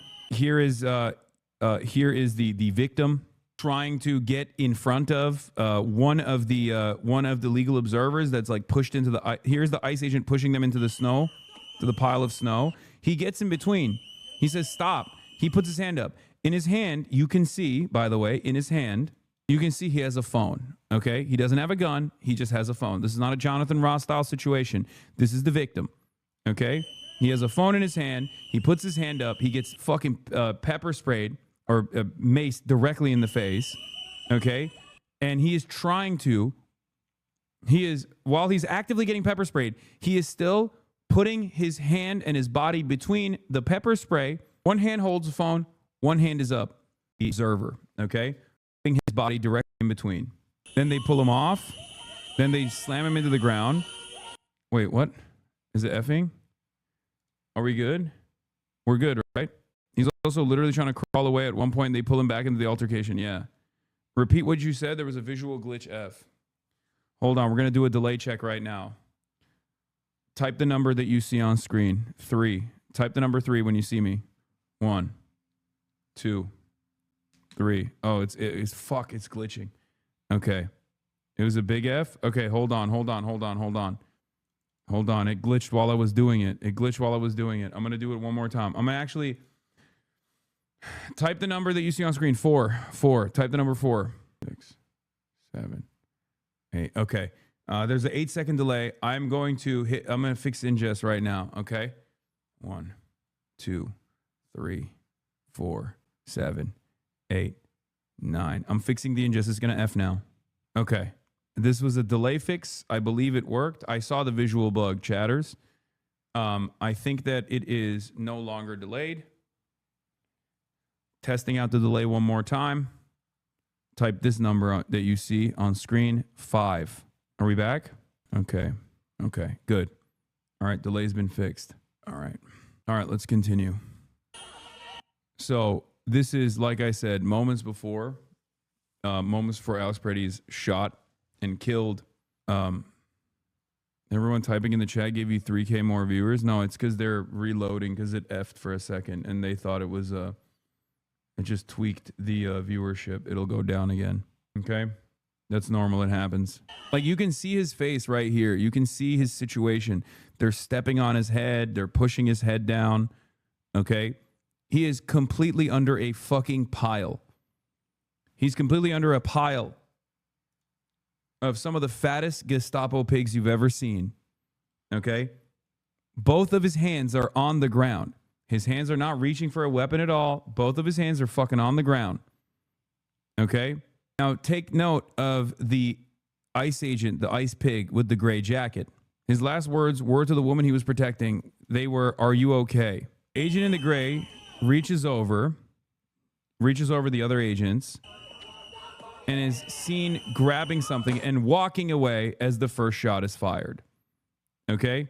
So by the time where the first shot is fired, the agent in the gray, the ICE Gestapo agent in the gray, seemingly grabs Alex Preddy's licensed carry arm, his licensed firearm, and walks away as the first shot is fired. Okay? So we know that he is unarmed. I don't know who shoots the first. I don't know what fell on the ground. I think it was either a taser or like the thing that fell on the ground moments prior to him grabbing the gun. I think it might be a flashlight or something. I'm not sure, or maybe a pepper spray. Like a smaller pepper spray. This was almost certainly a negligent discharge leading to a reaction by agents to mag them into a perceived threat. In one of the videos, you can see the agent in the brown top and blue jeans unholster his weapon at about 37 mark of the video. And a few seconds later, he gets pushed from behind by another ICE agent. The push corresponds exactly to the first shot being fired. Which one is it? Oh, you're talking about the one in the green jacket, right? Or no, brown top and blue jeans. I thought it was the one with the green jacket. But it might be. For the record, none of this spells lawful escalation, okay? None of this is self-defense. None of this is a real moment. Even in the most charitable interpretation, you have a bunch of psychotic ICE agents in a moment of frustration and a moment of panic start mag dumping on a person that they have already visually, physically apprehended. You can see that clear as day. There's bad coordination. There's bad communication amongst the ICE agents. And you will see professional trained law enforcement come out in the upcoming days from this point on that will clearly detail that in the most charitable interpretation, and I do not offer the charitable interpretation in this situation, but they will say in the most charitable interpretation that you can physically gather from what you have seen, that this was a moment of panic and chaos, or a bunch of hopped up ICE agents decided to mag dump on a person that they thought had a gun. Maybe they thought that, maybe they knew he had a gun as they were like going through his pockets. And then one of the ICE agents didn't see that he had a gun in that moment and assumed that he didn't have, he had pulled out his service weapon. Or not service weapon, sorry, his concealed carry weapon. And they just dumped into him. Mag dumped into him. Okay? So even in the most like defending the ICE piglets interpretation of events, it is still absolutely indefensible. Yeah, there was no reason for them to approach the guy. There was no reason for them to even be there. But there's certainly no reason for them to approach this person at all. There is no reason to escalate violently. Every step of the way, Alex Preddy did the right thing. He tried to look out for his neighbors, tried to protect his neighbors, and he was shot and killed for that. Okay? If you watch the girl in the pink POV, I know, I watched it. You can see the guy in the green jacket walk over, point his gun at his head, and start shooting him. I know. There was no reason to mace him at all. That's another part of the story as well. There was no reason for them to push one of the legal observers into the fucking pile of snow, which is the reason why Alex Preddy intervened to try to de-escalate, mind you. Okay? Yeah. He comes in with an empty hand, frame by frame, still an empty hand, as you can see here. Go in, reach for something. You can see this fucking dipshit slamming his head, slamming the victim's head on here while this guy is looking for a gun. And then you can see the gun in his hand from this point on. I know, I watched the drop site footage of the lady in the pink. I know, I watched it. If 4 federal agents cannot disarm or restrain a single 37-year-old nurse without executing them, they failed the baseline competency of law enforcement. I mean, yes. Even the Roach King isn't defending this? Yeah, because he knows which way the fucking winds are blowing, chatter. And also, this is a man. This is not like a, you know, gay, non-binary, like visibly queer feminist woman or whatever. And also, enough is enough. So he knows where which way the winds are blowing. Wrong, he is defending it. He'll pivot. He'll pivot eventually. This is a great opportunity for him to not cover his best friend being outed as a rapist. So, you know, he'll spend a lot of time on this. And he'll try to find a reasonable middle ground here. He'll try to land on a centrist position. Just wait. Yeah. Which one? Rape tone. Dick tone. One of my number one fucking haters. I thought I would at least like talk about this stuff for a little bit. That stuff for a little bit. Apparently he had a court case because I have a legion. I have a legion of fucking psychotic haters that have been farming right-wing audiences that basically pump out like 1 to 2 videos a day. They're all buddies with Asmongold. And they spend every waking moment talking about how I'm the most evil person on the planet. Meanwhile, they themselves have active court cases that have been launched against them by their loved ones, previous partners for sexual assault. Rape Tone is one of those guys. Asmongold's best friend, Rape Tone. Podcast co-host, Rape Tone. A person that Asmongold has defended vociferously. Has went through a court case, as far as we know. And you know, I don't... There's an active situation there. I suspect Asmongold will spend very little time talking about that, even though he loves what he considers farming drama. Yeah, he lost his case. And we don't know how it's going to end. I will say once again, judge me by my enemies. That's his name? No, we call him Rape Tone, but his name is Tech Tone. He's a sad, pathetic, balding fucking loser. Still very, very cold. Make no mistake about that. But the crowd here just says they're not going anywhere, and they don't plan on leaving anytime soon. Adam, we have heard that some local and state law enforcement are sort of backed outside of the perimeter so that they could be called if there was any need for public safety there. Are you able to see that at all, or have you heard that at all, that they're just not balding, bald back at this point and allowing this to go on as long as it stays peaceful there? Derek, one thing to that point, I mean, that's the first I'm hearing of it in the crowd. You can look down 26, you don't see anything there. We were looking north on Nicollet a moment ago, you don't see anything. That doesn't mean that the situation's not being monitored. Last Saturday, we were at Minneapolis City Hall where,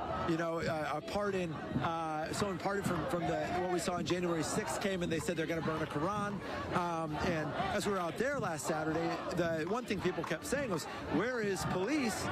But then when there was a conflict, police came really fast. And so all that to say, Derek, is that, you don't see anyone out here right now. That doesn't mean they're not watching or not monitoring the situation, right? In Minneapolis, they have many avenues and many means to just keep an eye on the situation. But I can tell you this, Derek, is that if there were to be law enforcement on the scene, I think you would see an immediate confrontation or back and forth, just because of how amped this crowd is still. And we've seen that happen over the course of the last few weeks, where the second law enforcement leaves, things die down as far as those conflicts or clashes. But then, should law enforcement come back in, that can start right back up. And I really do think that there's, just picture for a second, there is 1,000+ people here who are really upset.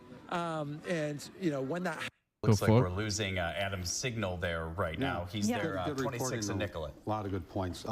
As we move forward, I want to let you know the BCA plans to hold a press conference at 3 o'clock, and then DHS Secretary Kristi Noem is scheduled to speak at 4 o'clock. So how are these people, did it F again? How are these people so neutral when their neighbors are being killed?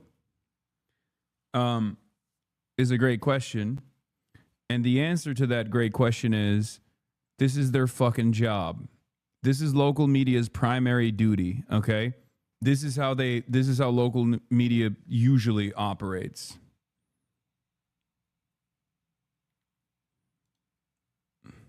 Midas touches on the ground live.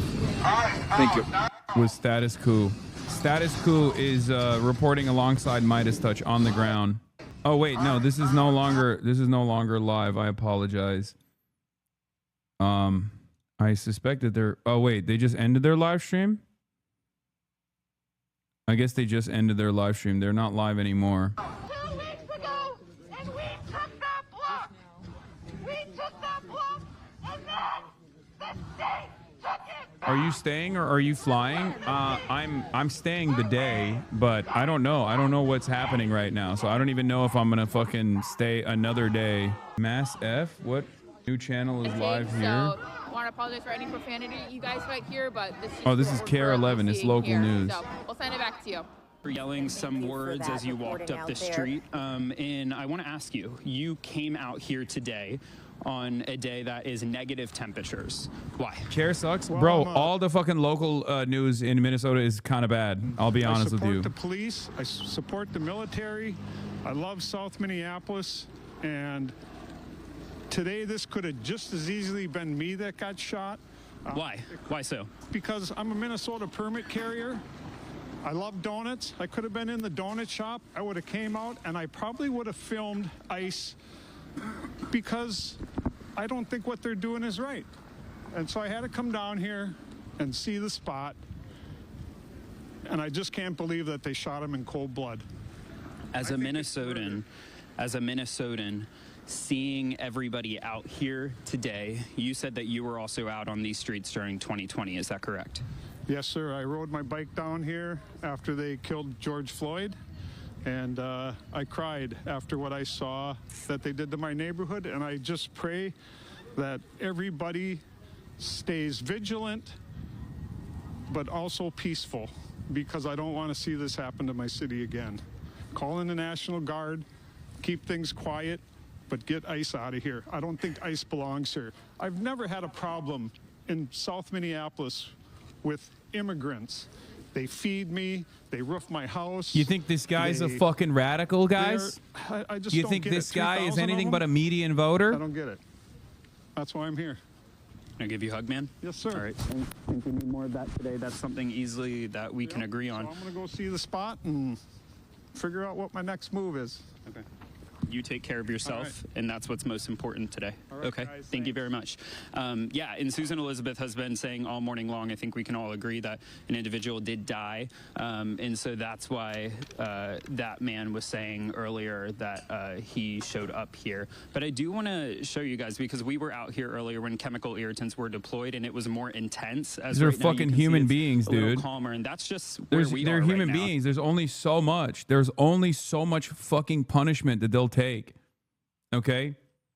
There's only so much of this cruelty that they will sit idly by and allow to take place. Okay? And, now we're just seeing people pouring from There's a all point around. of no what return. I do want to show you is something we found on the ground, and that's a rubber bullet right there. Just one of the tools that has been used. My photojournalist Ray's just asked me to back up right there. Is that good, Ray? Can you see that right there? Yeah. Asmongold's calling it a worthwhile mistake. Under different circumstances, I say, who the fuck cares about what Asmongold has to say or think in this process? But the reason why it's important is because he voices the perspective of the fucking hogs. Okay? So that means that the hogs are also fucking looking at the situation and being like, maybe this is a little bit indefensible. The very same people that literally turned around and said, Renee good, it's good that she got killed, fuck around and find out, are now saying, okay, this might be like a mistake. Where we are expecting to hear from Drew Evans within about the next 10 or 15 minutes. Hi, Caroline.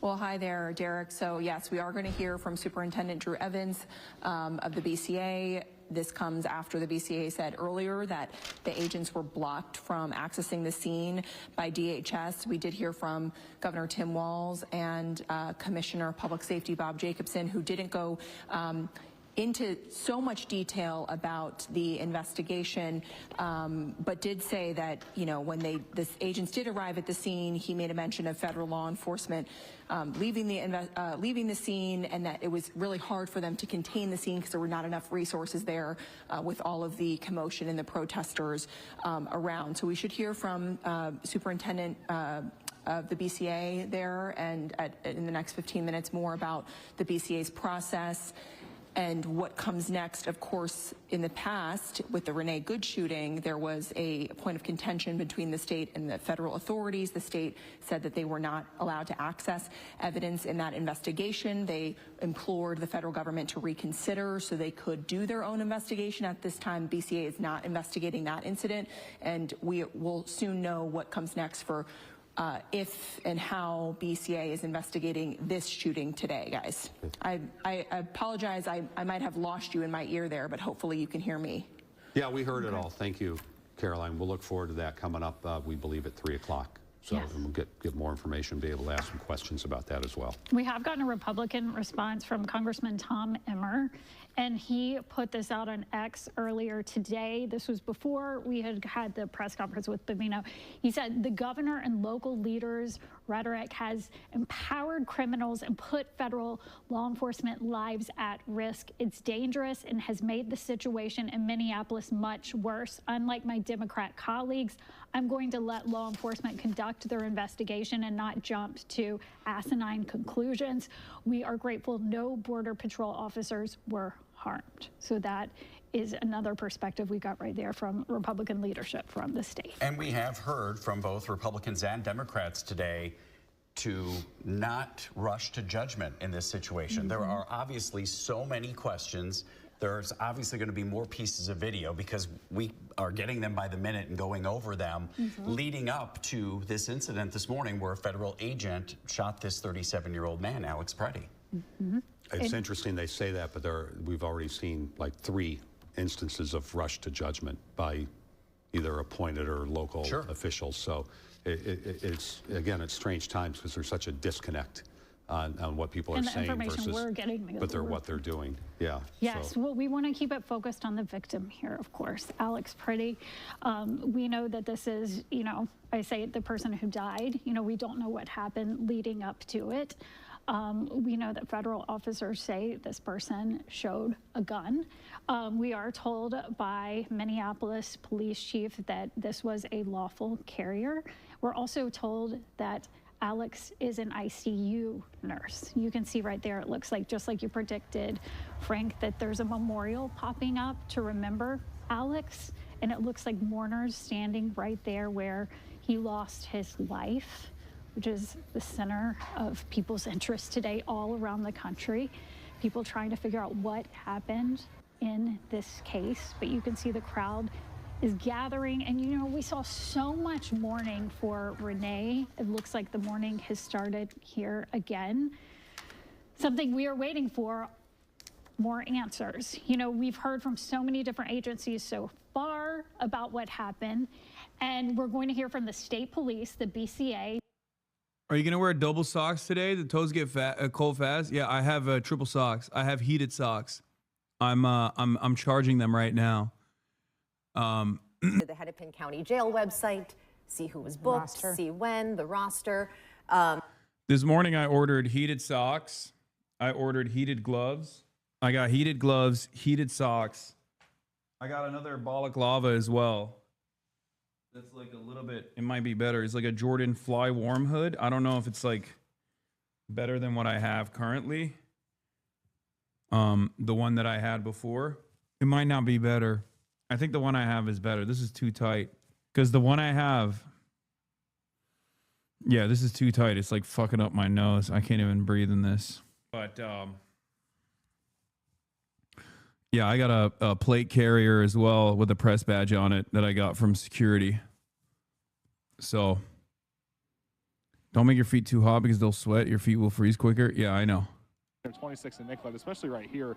The one right here, there's one directly next to us. People are still going to think you're an ICE agent, man. I know. Next crossroads as well. There have been dumpsters set up, tray tables, and different things being set up to kind of keep cars from coming down here. And as the cars have been driving past, some just kind of drive on their way. Some have honked and showing their support as they go past here. But this is kind of what it looks like. And I'm assuming these are tables probably from a nearby restaurant. If I invest trash cans, there's a picnic table. There's a lot of restaurants around here, so I would presume that's where a lot of these are coming from. But yeah, peaceful is how I would say this is right now. People are talking, kind of expressing their thoughts with each other. You hear them cheering right now. As the speaker just said something, I wasn't able to hear exactly what they said. But listening, standing up with each other, and peaceful, I think is the word to kind of encapsulate what we're seeing right now, guys. We know that later on tonight there is a vigil scheduled for 5 p.m. Are these folks planning to be out there until that point? Do you have any idea from the people who are there sort of what their plan is for the remainder of the day? That I do not know. Is it the MIRAC press conference I think I saw? Yeah. I've seen some folks with the logo on the hats that they're wearing. So This one is I'm not fucking entirely nuts. Sure. Like I can see if I can this. find someone wearing one of those. There's quite a few of their folks walking around. This turtleneck is completely insane too. So it's like 3-layer system, wicking base, insulated puffy / fleece, hard shell. No, I'm doing 4 layers. This is what is it? Montclair. It's like fucking insanely insulated. I got these in I got this in Japan. It's like crazy. And it's I don't know what it is, but I think it's like wool or something. The BCA Force Investigations Unit has been requested by Minneapolis police to investigate the morning's federal agent shooting.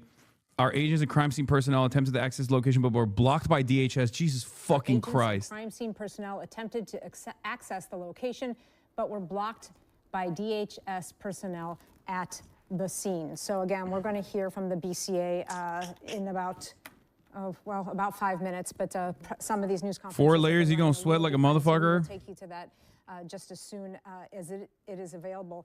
I also wanted to point out, we just got a statement from the Minnesota Gun Owners Caucus. They released a statement on the death of Alex Preddy. They're saying, we are deeply concerned by this morning's reports that a federal law enforcement operation in Minneapolis resulted in the fatal shooting of 37-year-old Alex Preddy by federal agents. According to local officials, the man was legally armed, a firearm was recovered at the scene, and he is believed to have been a lawful gun owner and permit to carry holder. Many critical facts remain unknown. That is the truest thing we can say right now. We do not yet have an independent account of what initiated the encounter or what triggered the use of deadly force. Despite widespread speculation regarding intent, there has been no evidence produced indicating an intent to harm the officers. We are calling for a full hand warmers and body warmers for mutual by aid. Both state and federal authorities. Every peaceable Minnesotan has the right to keep and bear arms, including while attending protests. As long as the first 2 layers are thin, he's fine. Exercising their First Amendment rights. These rights do not disappear when someone is lawfully armed, and they must be respected. You really need to get the Picker Protective Services if you're going to live stream a location. The pigs might stream snipe you. Gun Owners Caucus. That is their statement that they released just a short time ago. And we are getting Yeah, we got some mutual aid too. We have heard from some. On the one hand, I got mad packs for body warmers responding not only and to a the bunch of hand shooting, warmers but as to well. Some of the statements that Governor Walz and others have made. Let's see if we can pull those up. This is Tom Emmer, congressman who represents a central Minnesota district. The governor and local leaders' rhetoric has empowered criminals and put law enforcement's lives at risk. It's dangerous and has made the situation in Minneapolis much worse. Unlike my Democrat colleagues, I'm going to let law enforcement conduct their investigation and not jump to asinine conclusions. We are grateful no Border Patrol officers were harmed. I believe we also have a statement from Lisa Davis. Dog, that's your fucking constituent, man. That's your constituent you're talking about. He said he's grateful that fucking no ICE agents were harmed. Brother, are you grateful that one of your fucking voters was killed? Like, what's wrong with you? Were able to peaceably demonstrate, or peacefully, I should say, demonstrate without a single incident. Yeah, ICE is now responsible for 66% of the homicides in Minneapolis this year. Confrontation, including the attempted disruption of law enforcement operations and throwing of dangerous objects. These dangerous tactics put lives of officers and the public at risk. We can have protest. We can have lawful monitoring of ongoing law enforcement operations. But it's going to take leadership at all levels of government to turn down the temperature. I spoke earlier this week with Vice President Vance, who expressed both publicly and privately a sincere desire to foster better cooperation between the federal government and state and local officials. But that cooperation is what has been called into question all day long by the BCA and Minnesota officials who are saying that they are unable to work with the FBI to investigate this. Let's also hear from Senator Amy Klobuchar, a Democrat. There has been another shooting involving federal agents in Minneapolis, and I'm working to get more information. I will update as soon as possible. To the Trump administration and our Republicans in Congress who have stood silent, get ICE out of our state now. Also to point out, she is running for governor. As well. Or she's filed papers. Filed paperwork, to run as yes. governor, not official. All right, here's Senator Tina Smith, another Democrat representing Minnesota in the... It's crazy. It's just like ICE keeps murking unarmed civilians, civilians that are disarmed. The administration keeps saying they deserved it and more of it should happen. And you got local fucking politicians being like, hey, guys, turn the temperature down. Bitch, the admin is not turning the temperature down. The fuck are people supposed to do? What are you seeing out Just there eat it right every now? day? We can Hey, hear the guys, turn the temperature chanting, down. but it Just seems fucking comply and die. Comply and die. Yeah, and I do want to apologize for any profanity you might hear. It's kind of intermixed within the chanting, but nothing has really changed since we last checked in. I haven't seen... Here, let's hear what... This is the ongoing demonstrations by detainees over conditions at Dilley. Incredible courage from these families and children. You can tell by the sound of their voices that so many of those shouting Libertad and let us go are children. This is at the Dilley facility where there's a crowd forming outside of it as well, where like all the detained are. Look. I'm outside. I'm outside. It doesn't say out here. And I've just been ordered to leave the premises. I've just been ordered to leave the premises, and she's yelling at me right now, so I'm going to head back to my car and try and keep you abreast of the situation. This is Stephen Miller's design, man. This is what we're doing. This is the United States of America currently in 2026. This is where we're at. We got children in concentration camps, and we got those Nazis running around in the streets trying to fucking kidnap people. And in the process of kidnapping people, good neighbors are saying, nah, you can't do that. Good neighbors that are fucking putting their bodies on the line and getting killed for it. And then the fucking Fourth Reich, led by stupid ass Donald Trump, is justifying those executions. Turn the fucking temperature down. How do you turn the temperature down when the administration is turning it up? Yeah, here it is. From now, we are going to hear. We got another situation here. Let's just listen in for a moment. Yeah, this was the one we saw already. Stop! Look out! Damn! I'm fine. I didn't breathe anything. I'm just angry. I'm 7 years old. Fucking angry. Oh, fuck off. I think I'll need it, but we'll try it. Wow. What a scene in an American city. Clearer look. I never see the man touch his firearm, and it looks like he's disarmed before being shot. Yeah, what stands out to me here is that Pretty is posing almost no threat at all before it happens. In fact, he's helping one person who's hurt, then goes to help another person who's pushed, and then appears to be sprayed right in the face before it all transpires. This is not, this is, I mean, I don't know what to say. This is just so fucking inappropriate. What occurred was our team responded to the scene, and I was in contact with federal authorities to inform them that that was going to occur and that we were responding to the scene in Minneapolis. When our team arrived, they were blocked by federal agents with the Department of Homeland Security from accessing the scene. We worked with them and were in contact with the FBI, trying to attempt to access the scene so we can gather evidence to understand what occurred and work through this process. Our team also secured a search warrant for the scene, which is an unusual move in a public area like that, but we did that attempting to have judicial approval to enter this scene to gather evidence.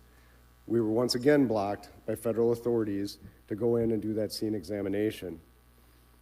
We have a long history of working side by side with the Federal Bureau of Investigation on all types of cases. That's true in other high-profile incidents that you've seen in officer-involved shootings, and that remains the case that we do and will be going forward. They're excellent partners to us as an organization, but unfortunately, in these recent events, others outside of the state are making decisions that that does not occur. So we will continue to investigate this case and others that we have recently been involved with, but I would be remiss if I didn't state that it will be difficult to obtain all of the evidence and information contained without cooperation. It is my understanding at this time that this case is now being led by the Department of Homeland Security Investigations as an investigation into this matter, and not the FBI leading that at this point in time. As the FBI gathered information and conducted a crime scene evaluation, they left.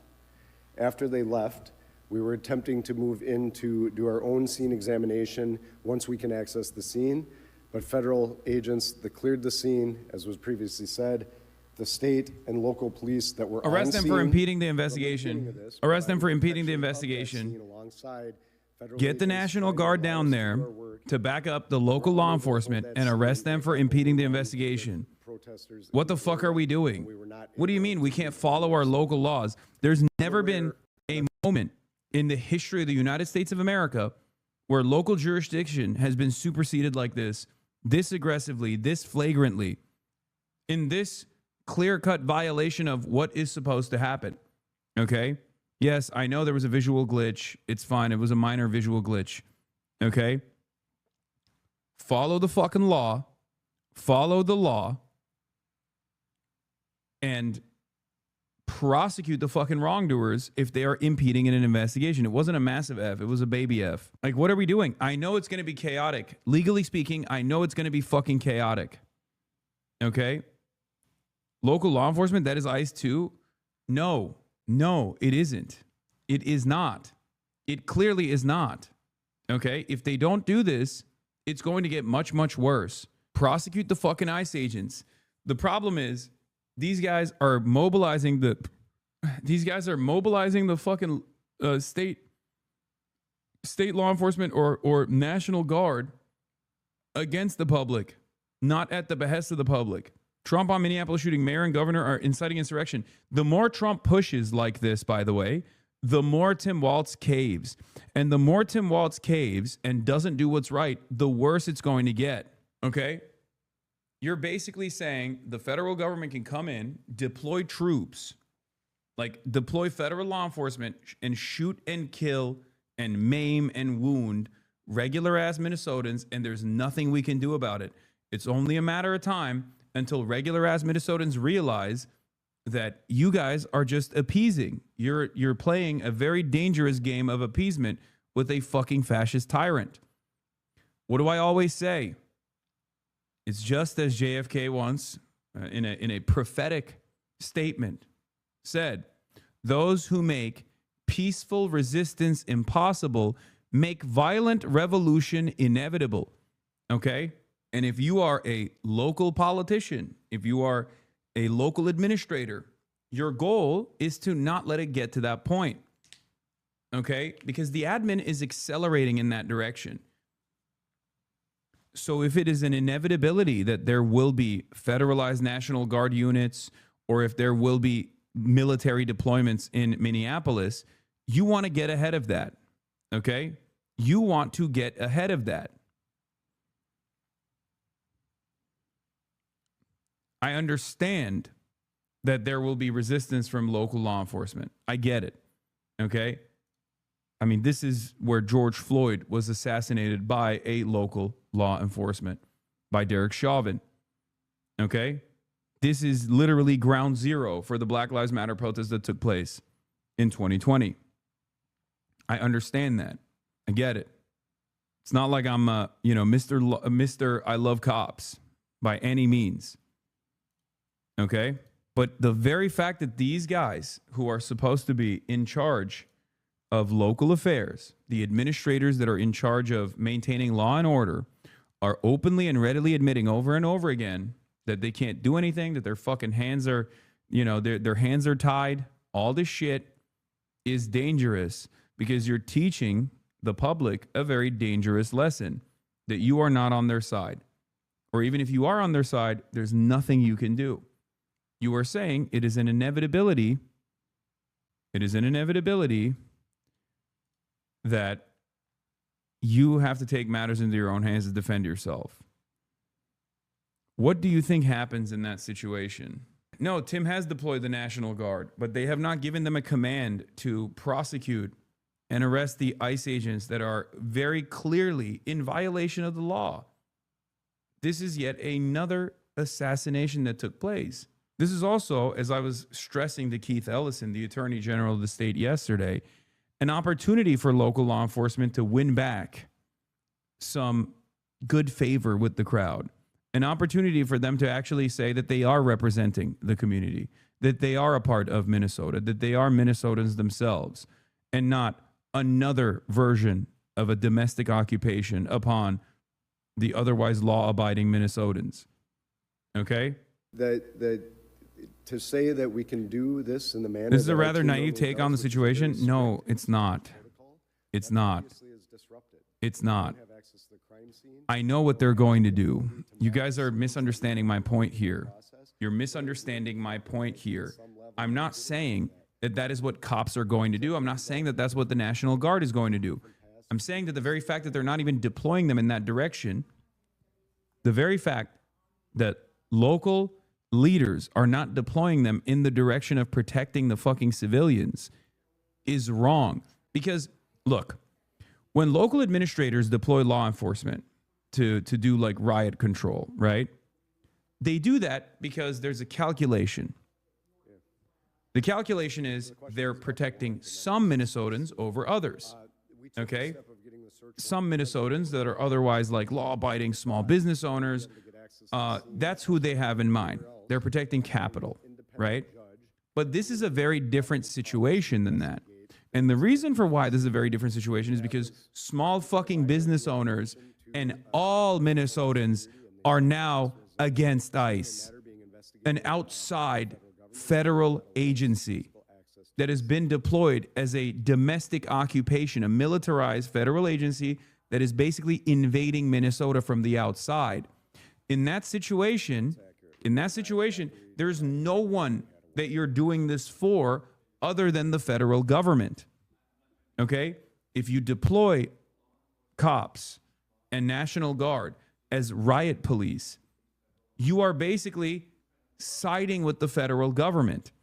If you're looking at this as like us versus them, in the past, during like Black Lives Matter protests and whatnot, even though the people were united, the protests escalated, especially because of the protests were directly against local law enforcement. And local law enforcement was very violent and very aggressive. And they escalated the protests by increasing the intensity in a way to stop the protest. They increased the intensity, they escalated to violence, and protests sometimes turned into riots. And then when those protests turned into riots, there were small businesses that were destroyed, things like that, things caught on fire, right? So then there was at least like a percentage of the population, and I'm giving you this from the perspective, not my perspective, but from the perspective of like local administrators, okay? From their position, they were like, oh, we have to maintain law and order. We have to side with the cops. We have to push this down. We have to stamp out the protests. We have to stamp out the discontent. Right now, there isn't anyone, certainly not a significant percentage of Minnesotans that are on the side of ICE. The overwhelming majority of Minnesotans are against ICE. The overwhelming majority of Minnesotans are against this federal incursion, okay? Or at least the overwhelming amount of people in Minneapolis are against this federal incursion.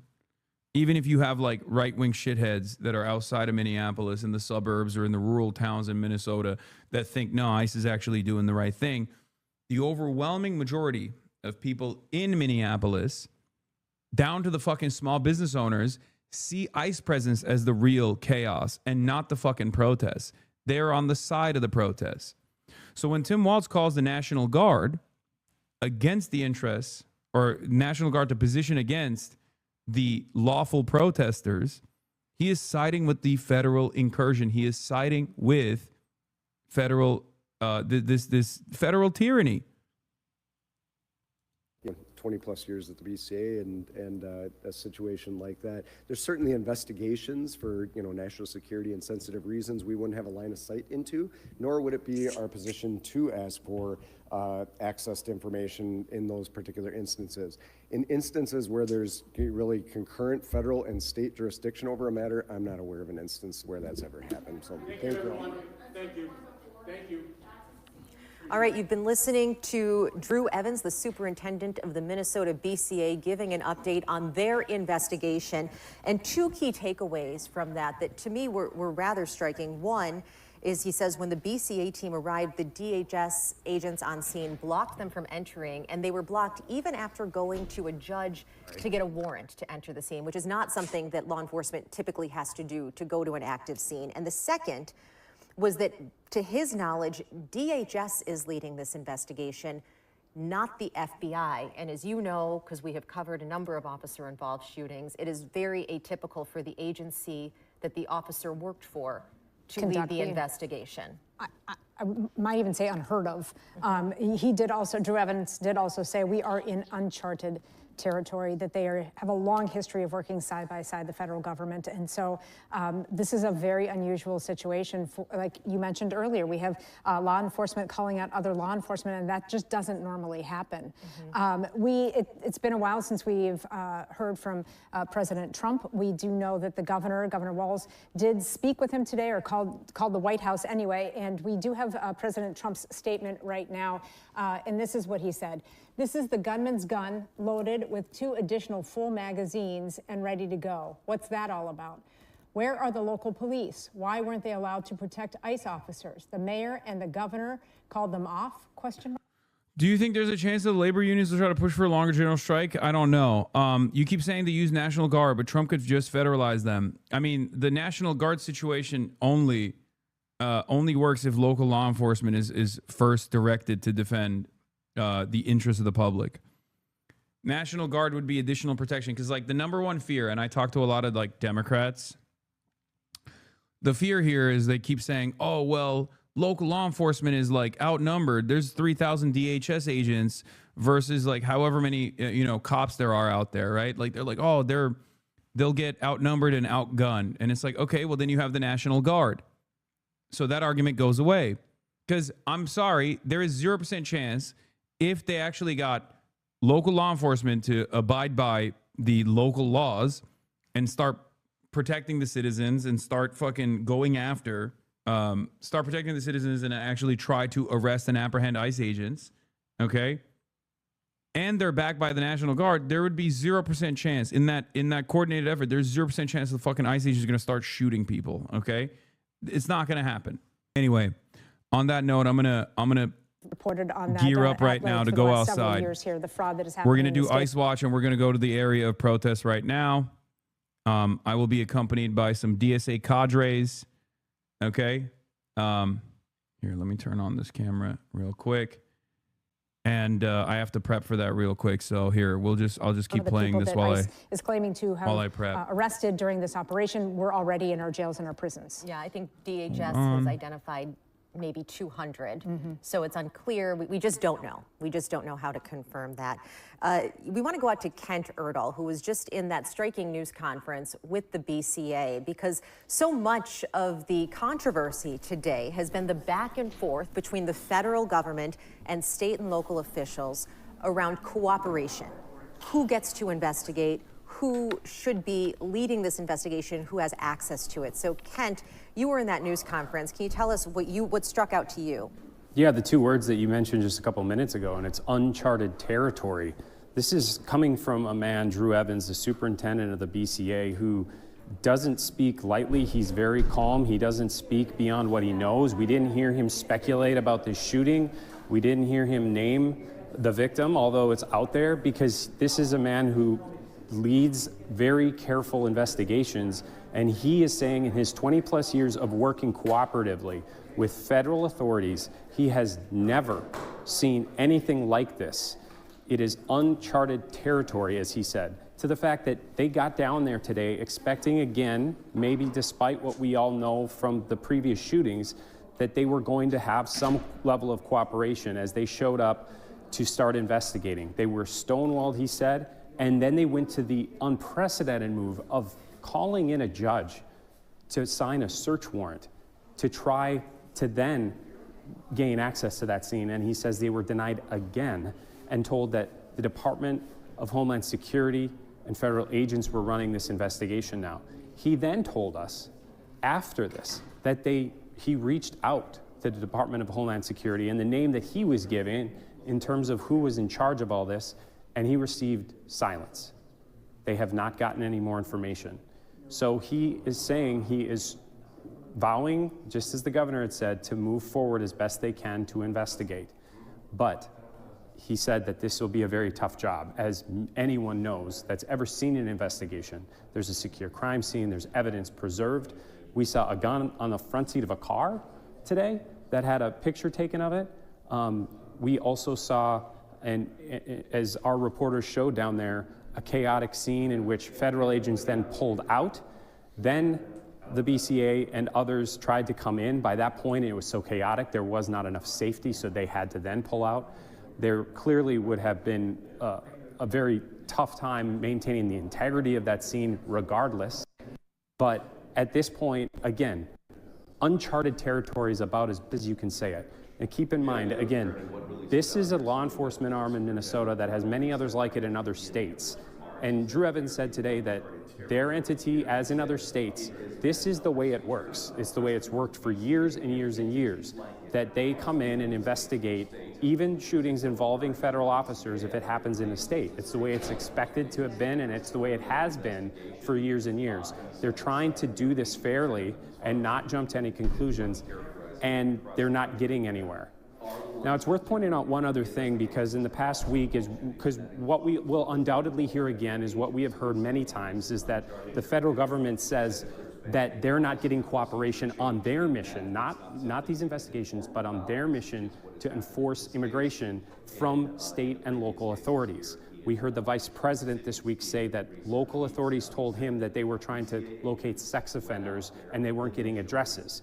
Now, I had talked to the Department of Public Safety and the Bureau of Criminal Apprehension, which runs the sex offender registry in Minnesota, earlier this week. They told me that they have provided that information to the feds. They not only did it once, they did it twice, including once earlier this week, which gave them information to then put a detainer on someone who was already incarcerated that the Department of Homeland Security said that they were looking for just days before. Now, they said, we don't know where this is coming from. We're providing this information. We are doing it behind the scenes when it comes to their investigation into what's happening right now in this operation. But then when they're coming in and asking to gain access to a crime scene to start their own investigation on an officer-involved shooting, as again, it's always happened, they're not getting access. So this is the cognitive dissonance that's happening right now in real time on what we're hearing from the federal government and what we're hearing from our local authorities that have never taken any kind of political stance when it comes to this type of investigation in the past. This is something that they continue to say. One thing worth pointing out that Drew Evans said, if the federal government were to have a new protocol they kidnap witnesses, where they have their own way of investigating these scenes, then they would like to know about it so that they can let everyone know. He said that essentially they would be okay as long as they know what the ground rules are and how this operates. But again, the federal government isn't picking up the phone, he says. So they can't even acknowledge what's going on. So there's a lot of unanswered questions, clearly, a lot of frustration, and a lot of long-time relationships here behind the scenes that seem to just be crumbled. Kent, and you bring up such a good point there about these relationships.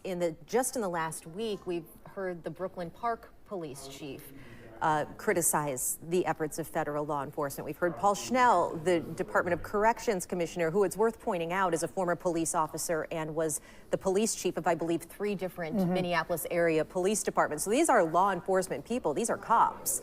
And they are calling out federal law enforcement on this. And that's just something that is not typical to hear.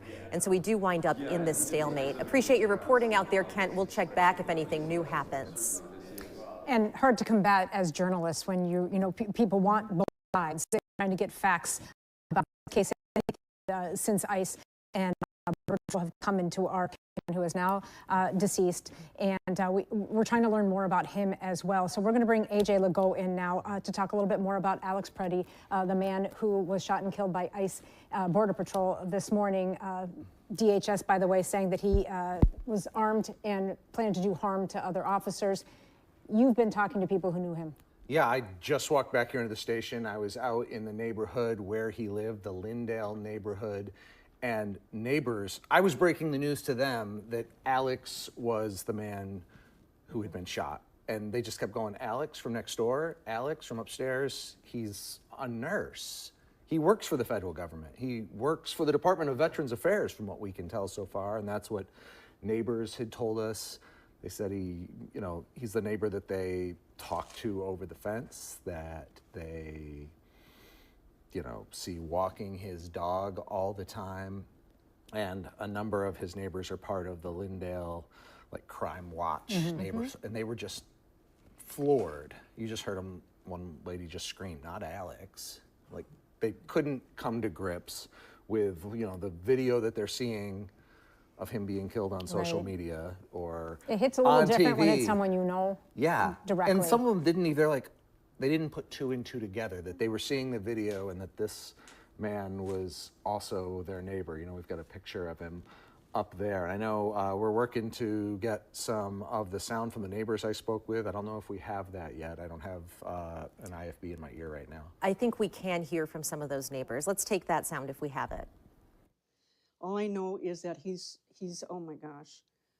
All I know is that he's been a good neighbor. I talk to him over the fence all the time. He walks his dog. He's a registered nurse. I don't know what else to say. It's senseless. A lady whose name was Jeannie. She lives right next door to him, as you heard. She said this was a man she saw all the time, talked with over the fence. He was that kind of neighbor. And they were adamant that there was no way he was out there looking to do harm to anyone. That is, a nurse, he was someone who was always looking to care and help. Well, in some of the video, we see him potentially helping someone that was being dragged down to the ground by agents there. So, and we've seen these videos playing over and over again today. But to your point, a helper. Yeah, that's exactly what we were being told by folks who live nearby. His family, when we've reached out to them, hasn't been prepared to talk and, has kind of said no comment. As you would understand. As you would right? absolutely Can you imagine understand if that was your family or my Yeah. family, that's the response you get. But neighbors, when that lady you just saw, we just played that clip from her, found out she was standing in her doorway talking to another neighbor, and they're like, "Hey, there's a guy from the news here who says Alex has been killed," and she just let out a wail, not Alex. I'm wondering, and they're neighbors, so they may not know him super closely, but Sure. did they know was he someone who was a regular protester? Was he someone who was one of these observers at scenes, or were they surprised that he was even there? They were surprised that he was there, and they were absolutely floored that he even owned a firearm. They didn't know, and if it was the video we've seen from him out there, even at this protest, you couldn't see the firearm early on. This wasn't somebody who was walking around with a gun on his hip all the time. Or one gentleman said to me, "I kind of thought he leaned the other way." It wouldn't be somebody who had a gun because he was a nurse. Not that there's any indication that the firearm was illegal, but It is. they were fact, they were surprised by that. The chief fact. has confirmed it was a legal gun and he did have a permit to carry. So we do know that. Whether anybody, and that goes to character witnesses, obviously, but people don't know people, either. So I mean, it's just it's hard to make any assumptions from. Certainly, and neighbors here in Minnesota are not necessarily nosy neighbors either. We stay out of each other's business. Right. That's what we do here. And that's what they all told me. It was he's a very kind man. He's a man we spoke with regularly. We haven't been into his home. Right. I mean, that was kind of the response, but I can just tell you that whole neighborhood, as you talk to folks and other people were walking by with their dogs and they're going, he lived here. Oh, he was the man with the dog, was what we kept hearing. That's how they knew him, the man with the dog. The man with the dog, or Alex from upstairs, Alex from over the fence. Well, AJ, thanks for your reporting out there. I mean, I know we'll get a fuller picture of Alex Preddy in the hours and days to come as we're able to speak with people who knew him more closely. Maybe his family at some point. Yeah. Oh, we do have some new pictures, actually, of God Alex damn, that took a O'Toole, so we fucking can while. bring those up again as the day goes on. More videos are coming in, more pictures are coming in. We're starting to learn a little bit more about the man at the Holy center fuck, that of took a all while of this. for me to This get is ready. 37-year-old Alex Preddy, shot and killed by federal agents this morning in the city of. Okay. All right, CBS News Minnesota. The I'm going to run state this was denied access to that scene while I go at downstairs. that time. And the BCA said, we're not going to have enough evidence to do a proper, fair, and full investigation here. So we have, so here they're going forward, but he did say he'd be remiss if he did not mention that it's not going to be easy to do an investigation unless he gets full cooperation with the feds on this. We do have some of what he said here. We'll play it for you now.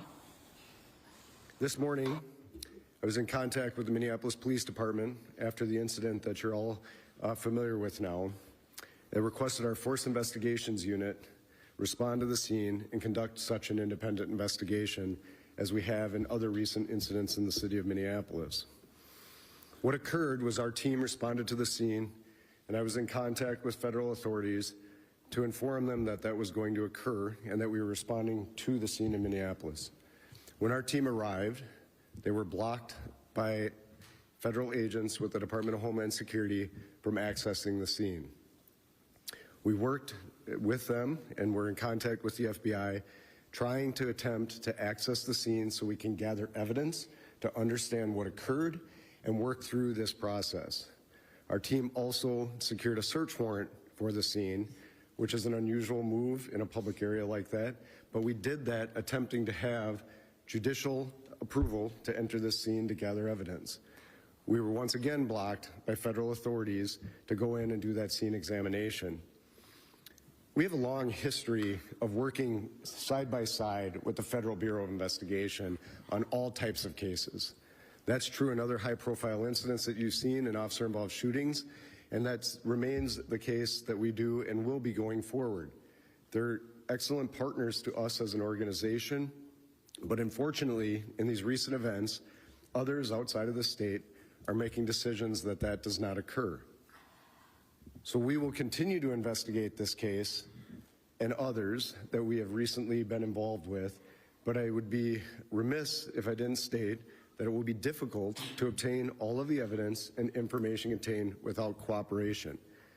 It is my understanding at this time that this case is now being led by the Department of Homeland Security Investigations as an investigation into this matter, and not the FBI leading that at this point in time.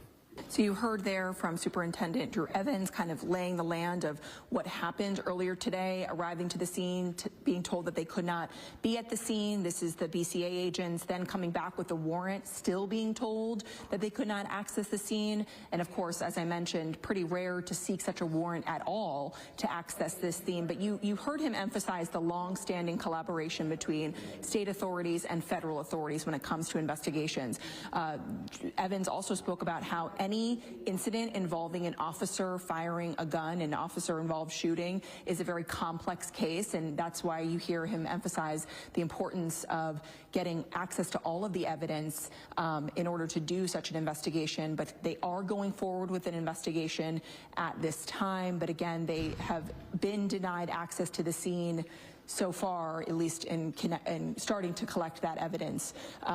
So we will continue to monitor and see if we get any updates from them about to what extent they are allowed to access that evidence. You heard from the governor and the Department of Public Safety Chief, Bob Jacobson, and now Drew Evans emphasizing that they would like to be a part of that investigation. I'm going to send it back to you guys.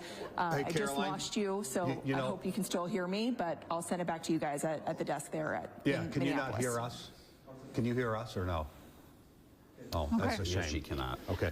Yeah, it's admirable that they want to move forward doing it, but as he said, it's going to be complicated. But there was a question that he was asked from a reporter, and he said, our investigation will be compromised. So, you just, you appreciate the fact they're trying, but at the end of the day, what will they have? And those are questions we'll ask, and how would it be compromised? But to hear an investigator say our investigation will be compromised doesn't give you a lot of faith that they can do the kind of investigation that they obviously would normally do. Literally said, quote, we did no work at the scene. Yeah. Yeah, he said the investigation will be compromised. That's his quote. And let's be clear, he pointed out that previously, the federal government has been an excellent partner in any investigations that they work collaboratively on, and saying, we need to find some path forward. Someone needs to do something to stop this standoff that is now happening between federal entities and state entities. Yeah. And that being said, too, I mean, we'll ask when we get it, but maybe if they get enough citizen video, maybe if they get enough eyewitness testimony, maybe they can piece something together.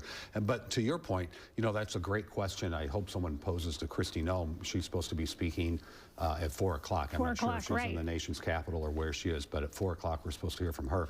The other unusual thing is that Mayor Fry, Senator Smith, and Senator Klobuchar are also supposed to speak locally at 4 o'clock. So we're going to try to figure out how to make that happen. Maybe we record one and play one back. But you know, that's a question right to the federal government is, why can't we be part of it? We've always been part of it. Is there a new system? How do we move forward? And if there is, doing it? I mean, can you lay that out so everyone can understand it, especially when the head of this in the state of Minnesota isn't getting answers or is confused about what has changed and why? Yeah, and I would point out, you know, yesterday in our 10 o'clock news, our lead story was another DOJ attorney from the U.S. Attorney's Office of Minnesota has quit. Because she supposedly, according to CBS sources, did not like the way of the civil investigation in the Renee Good case. And we know that 6 other U.S. attorneys in the Minnesota Attorney's Office have quit as well. And then we haven't had a lot of access to Mr. Rosen to ask him a lot of questions because obviously there are so many questions to ask. And when you have your own government official, the supervisor of the Bureau of Criminal Apprehension going, I'd like to ask some questions too, like what do we do? Moving forward. Because this is their expertise. That's why they do these investigations. They are the folks that have, you know, law enforcement that have been experienced doing these types of investigations for 20, 30, 40 years. And we have covered dozens of, as we call them in the business, officer-involved shootings, right? And it is always the case that there is an external investigation. That's what he's saying. He said, you know, long-standing, when there's a federal officer involved in something, whether it's FBI or something, we come in as state police. He said this is long-standing. We've been doing. Bonding. Oh, now it is. Okay, we're live on this now. All right. We are. Chat, can you hear me? Can you see me? Is everything good?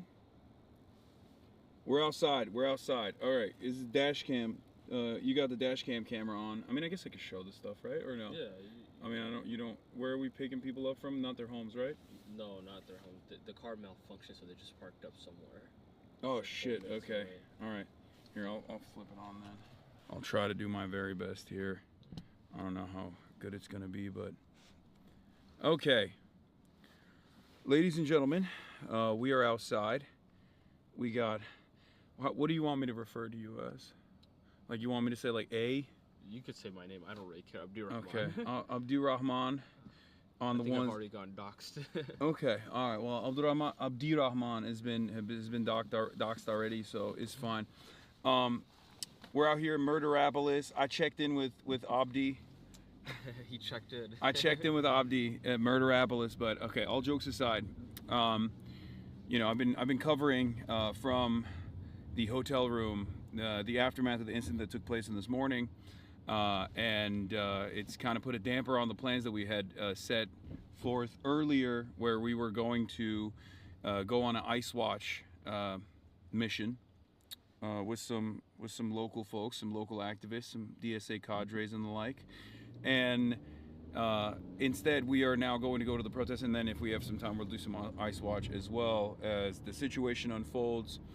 So far, Tim Walz, the governor, has deployed the National Guard, and not deployed the National Guard in the direction of, like, you know, working alongside local law enforcement to go and potentially arrest the agents that murdered a citizen of Minneapolis.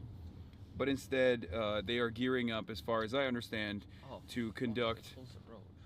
Oh, they closed the road. Shit. Okay. Well, we already have our first road closure. Yeah, but to conduct, you know, anti-riot activities. So it's mostly operating in a riot police capacity for the time being.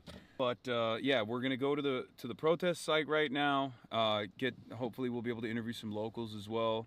But I mean, you're a local. How do you feel today? Waking up to the news that. I slept in today. That was the most depressing shit to wake up to this morning. Yeah. It's like, fuck, another person. Like, how many people are gonna get killed at this point? Yeah. I wish the governor and the mayor were a little bit more brave and got this guy arrested. Yeah. Yeah, from what I understand, what is it called? BCA? BCA has released information, made statements about how the federal agencies are not allowing them on the scene. Yep. And it's like, how much more federal tyranny are the locals supposed to abide by? Like, how much more can they take until they say enough is enough, you know? They might not let us into that area at all, so I think we might... By the way, this is like near where everything went down. That's why all the roads are closed. Okay. Because he was killed maybe a few blocks over that way, 26th and Nicollet. Okay. I know my way around. I'll just come around there. Okay. But also, I don't know if you know this, like even when Renee Good was killed and the feds were taking over the investigation, the governor is the one that pulled the BCA out of the entire operation. It was Tim Walz that pulled the BCA? Tim Walz. People don't know this. Like, obviously, we want the Attorney General to press charges and whatnot, but the governor made the call to pull the BCA. That's crazy. Yeah, so I don't know how this is going to play out today. Yeah, Tim Walz has been a major disappointment, I think. All right. Aside from that, though, I'm going to give you my heat tech situation, and I want to hear your position on this as a local. Go for it. A local that's been acclimated and situated. A local that was handling the cold quite well yesterday. Okay? I got 2 layers of insulation, like 2 thermals. Oh, wow. I got another pair of pants on top of the snow pants that I'm wearing. That's a little bit of an overkill. Okay, I got heat socks that I charged up. Yeah. But underneath the heat socks, I got regular socks, and then on top of the regular socks, I got heat socks on. And then I'm wearing the boots. Oh my. And for the gloves, I have a Gore-Tex glove, first layer, and then on top of the Gore-Tex layer, I have the heat gloves that I bought. Yeah, that's a little bit of an overkill. You think it's overkill? Dude, I'm just wearing like some Uniqlo Heat Tech for my base layer, and I'm just wearing my mid layer of hoodie, and I'm good. Okay. I'm already overheating. But I don't understand. Well, I'm chill. Like right now, you got the heat blasting in the car. I got it off. Oh, you got it off. Okay. Well, it was blasting in the car. I feel like when I first walked in. Oh yeah, I was at first. But having said that, I'm cool. Like I'm chilling. I'm good. Like I'm not heating up. I'm not sweating. You know, none of that. That's good. So. Oh, they see me. I just tell them. Oh, you were freezing your ass off yesterday? Yeah, bro. Last night. Oh, I'm right in front of you guys. Yeah. Right. Well, hello, friends. Hey, Raquel. Hello. Poor Chelsea's car. It took me a little while to get here because they blocked off like damn near every intersection. Yeah, we watched all the folks coming from the protest. I'm gonna get your gear. Oh yeah, I got a vest too. I don't even know if I can put the fucking vest on, honestly. No, I don't. I just have like an extra pair of like thin clear ones. I'll take that, just in case. You're gonna be sweating. You'll become a tundra man soon, bro. I'm not gonna be sweating. Trust. I mean, I might be sweating, but I'm gonna handle it. I'm gonna handle it adequately. I don't know how you're gonna get that vest on with all the layers you're wearing. Yeah, I'm gonna wait here. I'll put it on right now. This vest is heavy duty. Oh, is it have plates in it? Yeah. Oh fuck. Okay. Yeah, do you want to see it? I use an airsoft plate, like no plate, real plate carrier. Look at this, chat. Eric is very serious. Yeah, that's a real vest. Is it ceramic? Hold on. Here, Abdi, can I give you this? Yeah. Do people call you Abdi or is it? I actually go by my full name. Okay, okay, Abdirahman. Abdirahman. Yeah. Here you go. He's the man in charge now. Okay, no, I'll still hold it for now, or while we're in the car. So, because I mean, I guess I can sit in the back. We can sit next to one another here. Oh yeah. Turn around, flip around, boom, boom, boom. Here you go. And then just try not to touch the screen, I guess. Okay. Thank you so much for doing this, by the way. No worries. Fucking March is, he bailed. I don't know if I'm on March's level, but I'll try. Nah, he sucks. Don't worry. Don't worry, King. He's ass. Also, this is like so legit that I fucking would be fine without a jacket. That's a really comfy sweater. Where'd Where'd you get that sweater? I got this in Japan. I thrifted it in Japan when I was freezing my fucking ass off. Wait, oh, you're holding that still. It's heavy. That's okay. Let's see if I can even put this shit on. Wait, which side is the front? Oh, this is right? Yep. Where are the, oh, here it is. This is heavy as fuck. This man is serious. Are you gonna wear a helmet? I mean, if we get down there and it's like crazy, maybe. Is it gonna fit me is the real question. Which side? Oh, this, right? Yeah. Let me see. Like, how do you pull this off? Oh, There I you got it. God damn, this shit's heavy. Fuck. That thing must be like 60 pounds. It's quite heavy. Yeah.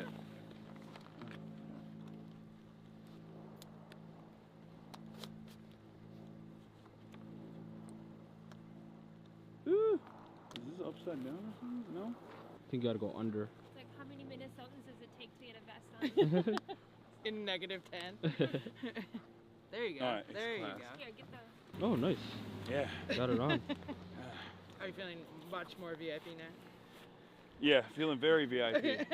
My fingers are fucking freezing from like the brief moments that we've spent outside already. You Like wanna get in the back seat with me, by the way? Yeah. Since that seat is stuck?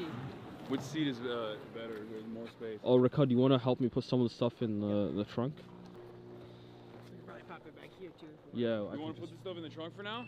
Yeah. Will you just hand me my goggles?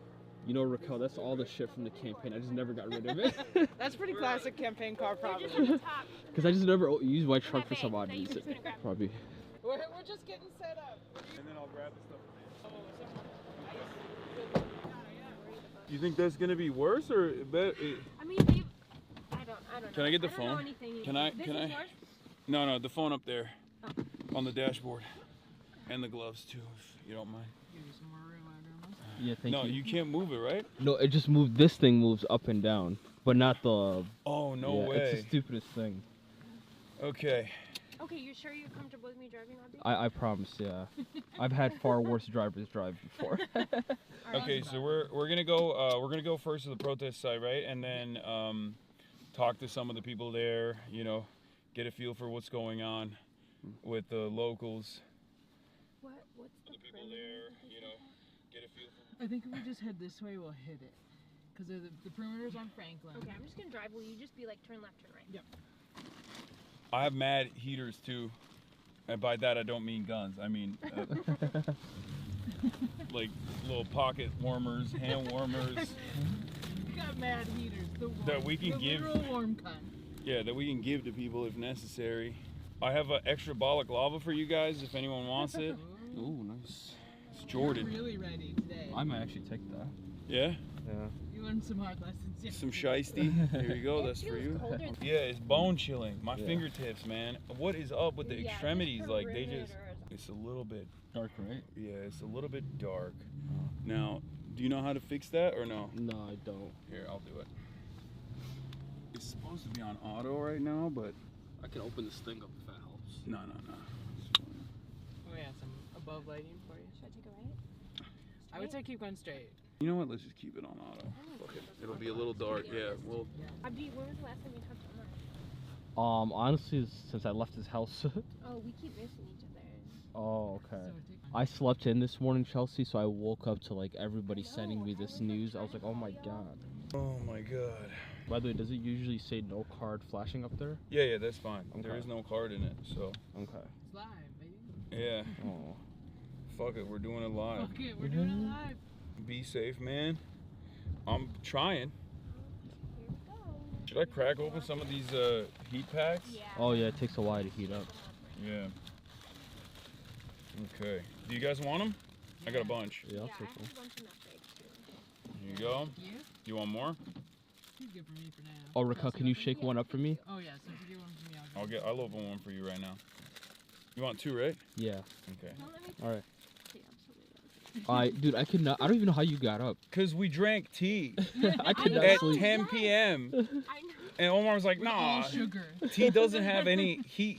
I told you cannot it had believe caffeine, dude. Omar thinks tea doesn't have caffeine. Omar Fateh, okay, thinks tea does not have caffeine. And I'm like, bro, it definitely does.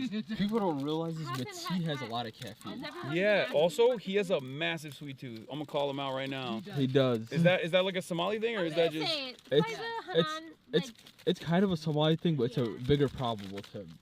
he was like trying to give me donuts. I'm like, bro, I gotta watch Dude, he's my addicted figure. to Krispy Kreme because they just opened one in Minnesota, and he's like, Yeah. he's there like 2 times a week. Yeah, he had a whole he had a 12er in the house. Like he has so many different treats from like Ralph's and stuff. Here, you want me to put it in your pocket? Yeah. Or you want me to give it to you? I'll put it right You here. like the food though? Oh, I love the food. I had the Somali food I had last night. Was delicious. Oh, I got toe warmers too. I didn't even realize. Okay. Did you guys go to DSA stuff after we left it, or after you guys left, Omar? Yesterday? Yeah. No, I went home. No, I mean with Hassan when we were still there. No, I went to the hotel. I went to do like regular news coverage. Oh. Yeah. Bro, the American sweets will get you too. It's not like you get. That was my biggest thing when I first came out here. It was like the food is too good. Oh yeah. You know? One of my cousins visited from Europe a couple years ago, and every day he'd go to a new American fast food chain because like the shit hits different here. He was like addicted to Cade's and Chick-fil-A. It was a problem. I'm like, dude, I can't go to Chick-fil-A every day with you. Yeah. It's the homophobia, I think. Yeah. That's what makes it. That's what makes it taste so good. Because I've never seen a thing that is comparable to that. Yeah. All right, I got toe warmers too. Do you guys want toe warmers? I think I'm okay. I'm okay, yeah. My feet stayed warm. Have we heard? Because there hasn't been gas out here, I don't think, for the last couple hours. Have we heard? No, I haven't heard anything. No, they haven't. I don't think there's a lot of police presence in the protest area right now. When I left, all the dumpsters were on fire. So at least there's not that. But nobody brought the water. MPD was allegedly going to bring out a water cannon. Really? Oh wow. Which -10 is a crazy thing. So what's the deal, Raquel, with BCA? Did they get kicked out the scene? My understanding is that ICE asked all the local police to leave. Didn't they detain a bunch of observers? Yes. Yeah, but they must have released them though, because like we did get all the footage, all the different angles. I was worried about that at first when they detained them. Like I thought they were just gonna keep them. Yeah, no, they released most of them. And then keep the footage too, just to like hide their crimes, which I don't. At this point, it's like I keep calling it a rogue agency, but can you even call it a rogue agency if it's like following the direction of like? And also the most well-funded like law enforcement agency in history. Mm-hmm. To the tune of what? Was it 80 billion or what? 100. Okay. Does ICE even need to exist at this point? Like why have Chatters are clowning on me. They're like, damn, he really got traumatized by the cold yesterday, huh? Yes, Chatters. Do you think I need a double glove with the heated? Oh my God, so many people are like. With the heated? Yeah. No, because these are your gloves. I think Yeah. you're good. What were you saying, Chelsea? Oh, just that. So many people were like texting me like, you were on Piper's thing, whatever. Oh, cause of the cold. I was a brave boy. Such a brave boy. Yeah. Okay. You guys don't understand. I was talking about this. I was talking about this like yesterday, but it's like it's preferable to get tear gassed than it is to be in this cold. Dave, I disagree. Yeah, because I can take this cold. Y'all are used to the cold. No, Marsh and I were talking about it after. They're like, this is the worst. Like that was the craziest thing we were doing. Oh shit. This is like the polar vortex. Yeah. Like this is not normal for us. Yeah. You're good with just that sweater? I think I have the jacket. I'll put it on. Okay. Yeah. I'll put the jacket over it. Hopefully it'll fit. Let's see. Yeah, I got the keys in my pocket, so you can just turn the car off. Okay. Abdi, do you want your phone? Oh yeah, can you grab it for me? Thanks. Did we put the rest of the stuff that's in the back all the way in? Oh no, there's my gloves. Yeah. I have 2 layers of thermal and a regular layer of pants on and the snow pants on. Can you hold the camera for me so I can zip my jacket up? I thrifted it. I mean, like actually have hands available. It wasn't expensive. I thrifted it in Japan. Dude, that sweater is fire, man. I was just giving him shit. I'm like, Yeah, that is nice. You have gloves? No, I actually left you them don't out. have gloves? Here, let me give you my layer gloves. Wait, you don't have any gloves? I fucking left them. I was in such a rush this morning. What are you doing? I was like, I can survive this. Here, no, Oh shit, you do? Yeah. Bruh. I brought the Gore-Tex and these, but I didn't bring a third set of gloves because I was like, I won't need a third pair. Couldn't possibly need a 3 glove. Because I thought everyone in the team would be. But the gloves I have are like they're not gonna be good enough. It's fine. I think it won't be that. I'm probably not in the back seat. Yeah. No, because I freaking put them on my dining table last night and I forgot them this morning. I was like, fuck. Yeah. These are impossible to move in. That is kind of the thing. The more you gear up, the less you can do. Oh my god, yesterday I felt like a penguin, like the way I had to move around. Let's see how well these things beat me up.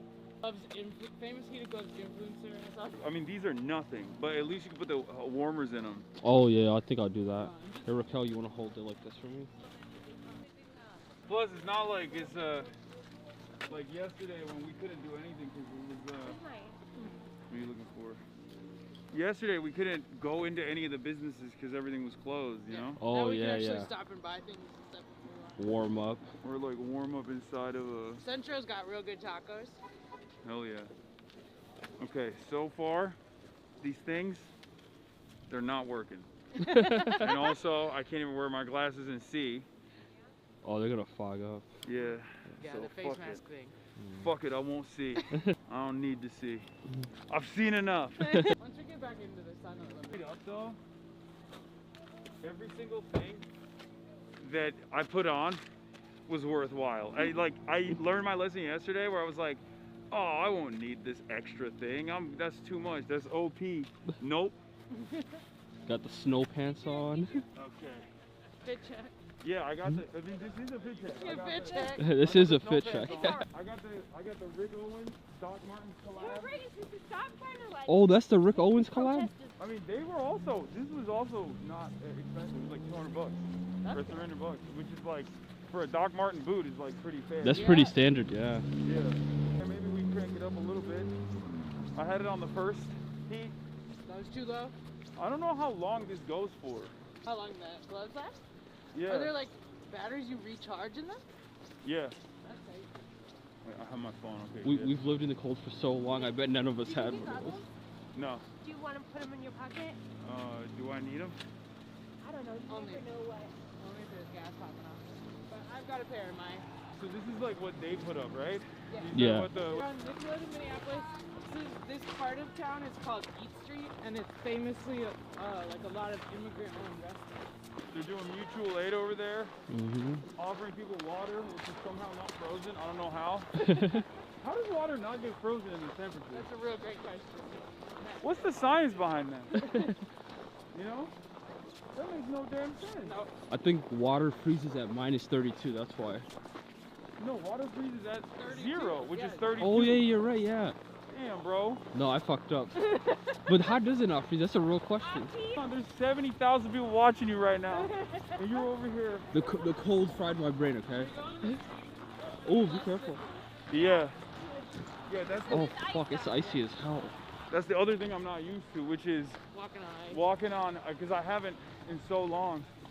Oh yeah, it's... This is a like badass Jamaican restaurant. Oh, it's the best Jamaican food. Thank you. Thank you.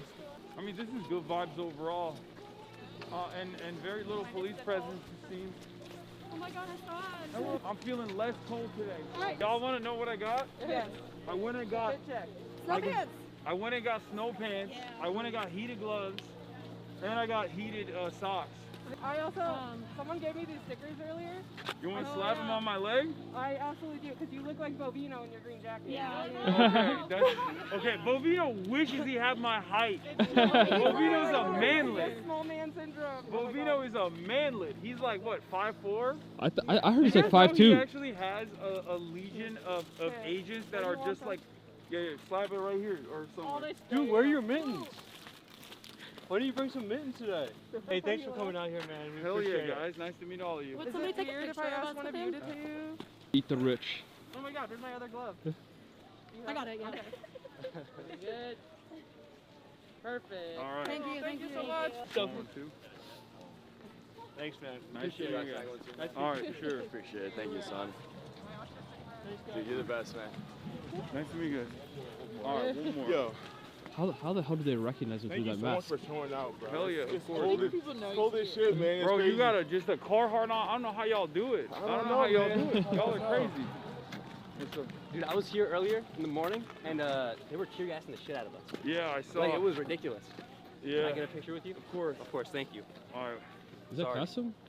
It is Qasim. Oh, what's up, man? Oh my God, assalamu alaikum. 1 second. Sorry, How bro. are you, man? I'm doing good. I'm chilling, bro. Sorry, I know. Yeah, yeah. All right. Nice to meet you, man. See you later, man. Have a good Stay one. safe. He's volunteering on the campaign. Fate was here earlier. Yeah. He told me he was here today.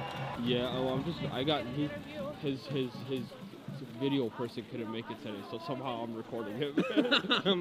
I have no experience in this area. Oh, should've. I realized just the heated gloves is not cutting it. Even if it's on maximum heat. I did, but I didn't put them in my gloves yet because I was like, oh, I'm not going to heat it yet. Because I thought the heated gloves would cut it. Man, thanks for being here. One of the things I also noticed is that there's not a... Holy shit. What's up? Hey, what's up, brother? How's it going? It's going all right. Yeah, it's cold. It's cold as fuck. Yeah. All right, camera's good. Camera's good. I'm learning on the job. Bro. Definitely. It actually isn't even that hard. I don't know why I thought this was like this. Yeah. I don't feel like today's as bad as yesterday. Really? Oh, okay. I don't know how you... It's the wind. The wind will kill you. I know. That's what everyone was saying. Everyone's like, oh, it would be so much better if it wasn't for the wind. It's like, no, actually, you're wrong. Let me tell you something, okay? From my perspective, that's not the case at all. That's what I keep hearing. But I don't know if I believe it.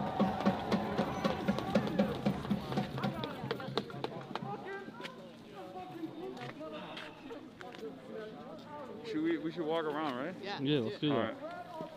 The craziest thing is, like, as soon as I walk outside, my nose hair is instantly... Thanks for coming. Hi, Chad. Here, let me get one of you guys. Nice to meet you. I wouldn't have recognized you, but she's your biggest fan. Hell yeah. Don't tell him that. Yeah. That's my dad. He's Oh, your that's your biggest dad? fan. Yeah, Ain't no way. Yo, this is the cool ass Hasanabi, the youngest Hasanabi head. Oh, from Iowa, shit. the one that was wearing He's the probably mirror. watching right now. Hell yeah. He's proud of you, man. Yeah, he loves you. You're making your dad proud, but you know, I don't want to make this situation weird by being... Yeah. Thank you for coming. Yeah, sure. Just quick. Hand warmers. Oh, do you have a... All right, You want someone to take the picture? Yeah, go ahead. No, this is live. This is a live stream. Oh, that's even better. Okay, there you go. Nice to meet you, man.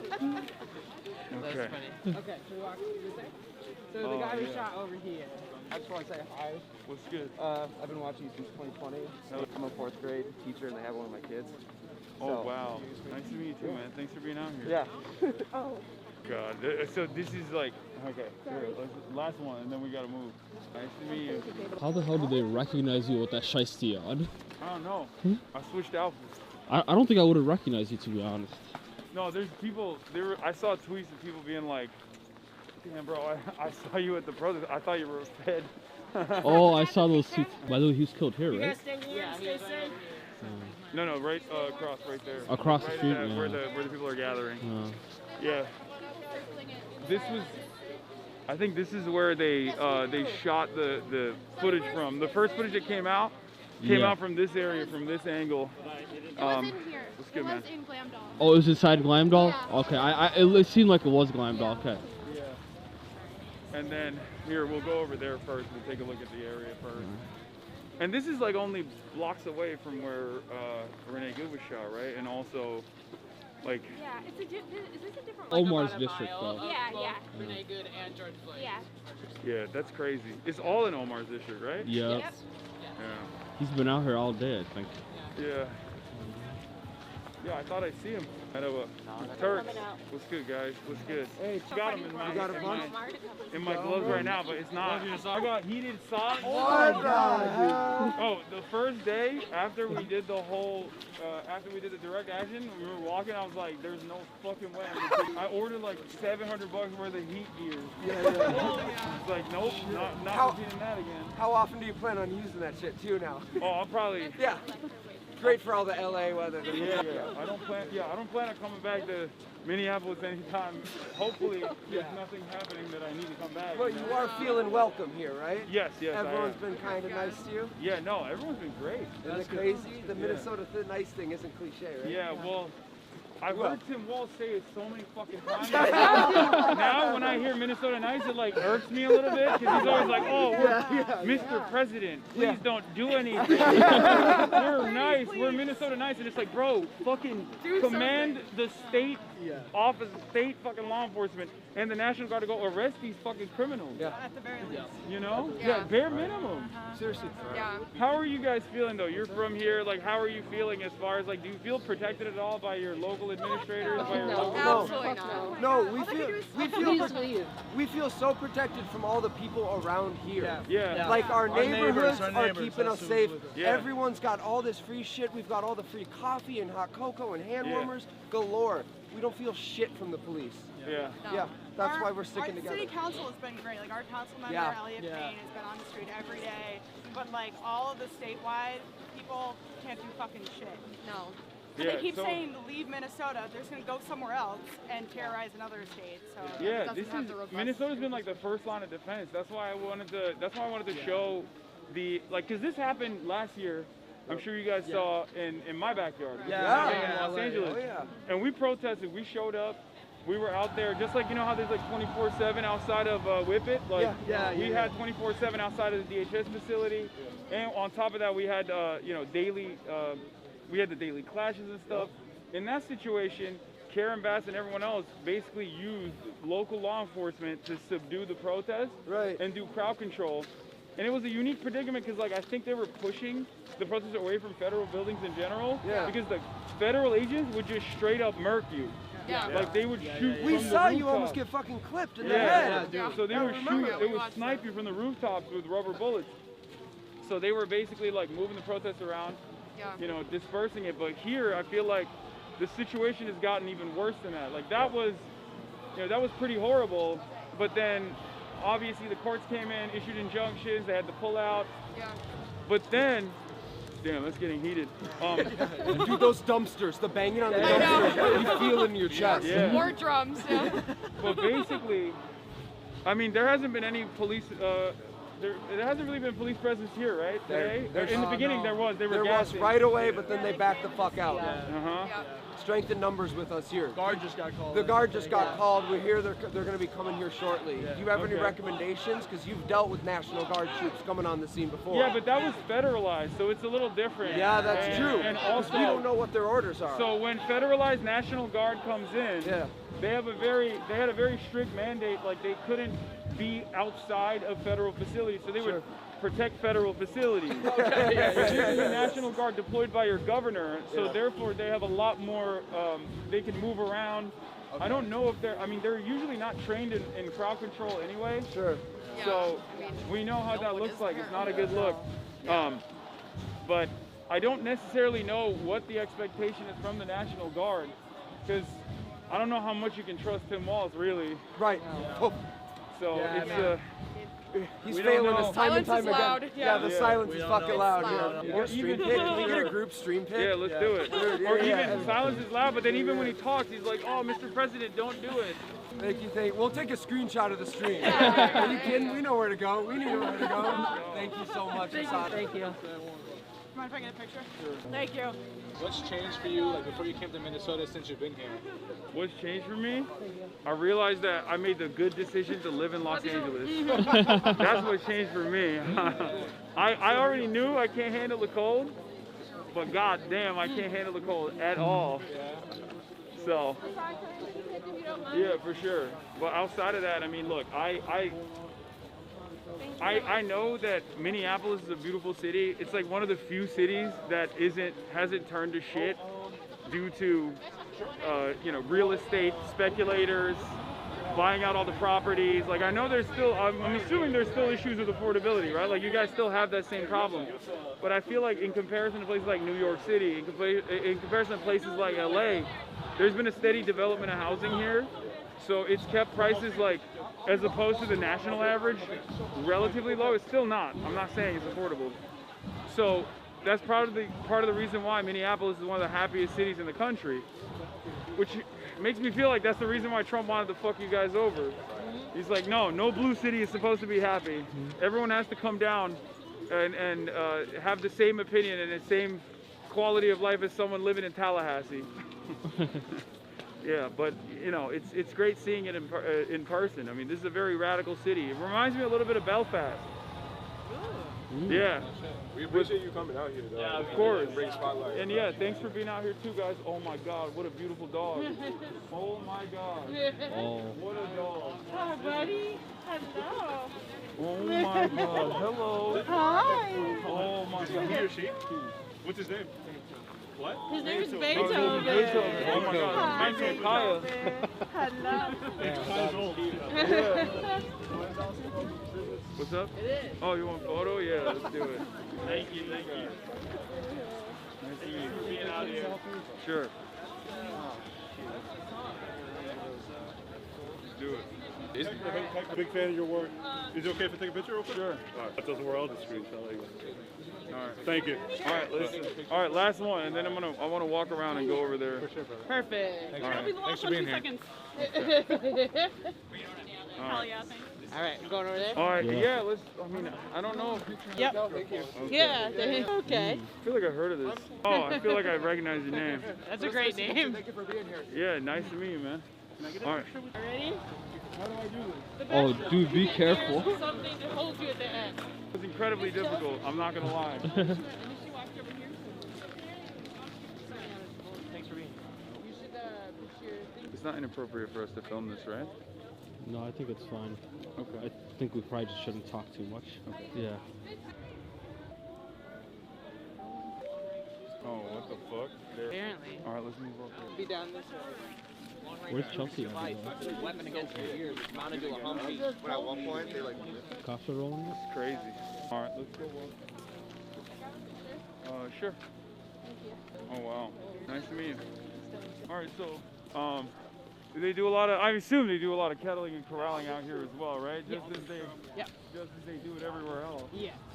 Yeah, we really famously in 2020 after George Floyd was murdered, a bunch of folks went on to one of the highways and like 350 people got kettled and arrested at once. Wow. Yeah. That is that's a classic. Yeah. So they have a cordon on the other side, and they have a lineup over here, I assume. And so I guess like they're gonna slowly start pushing. Tell this is where they gassed off. Yeah, oh, that's what. Air. Yeah. Oh, it's still in the air, yeah. Oh yeah. It's a little bit like petrol.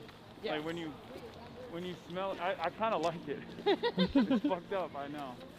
Listen, I feel like there's the kind of people who like the smell of Sharpies, the smell of gas, those sorts of smells, and then there's people who don't. Yeah, I also like it.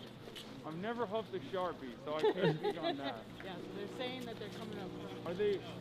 Are they marching with a single file, or are they going to break through the barricades, or are they just like...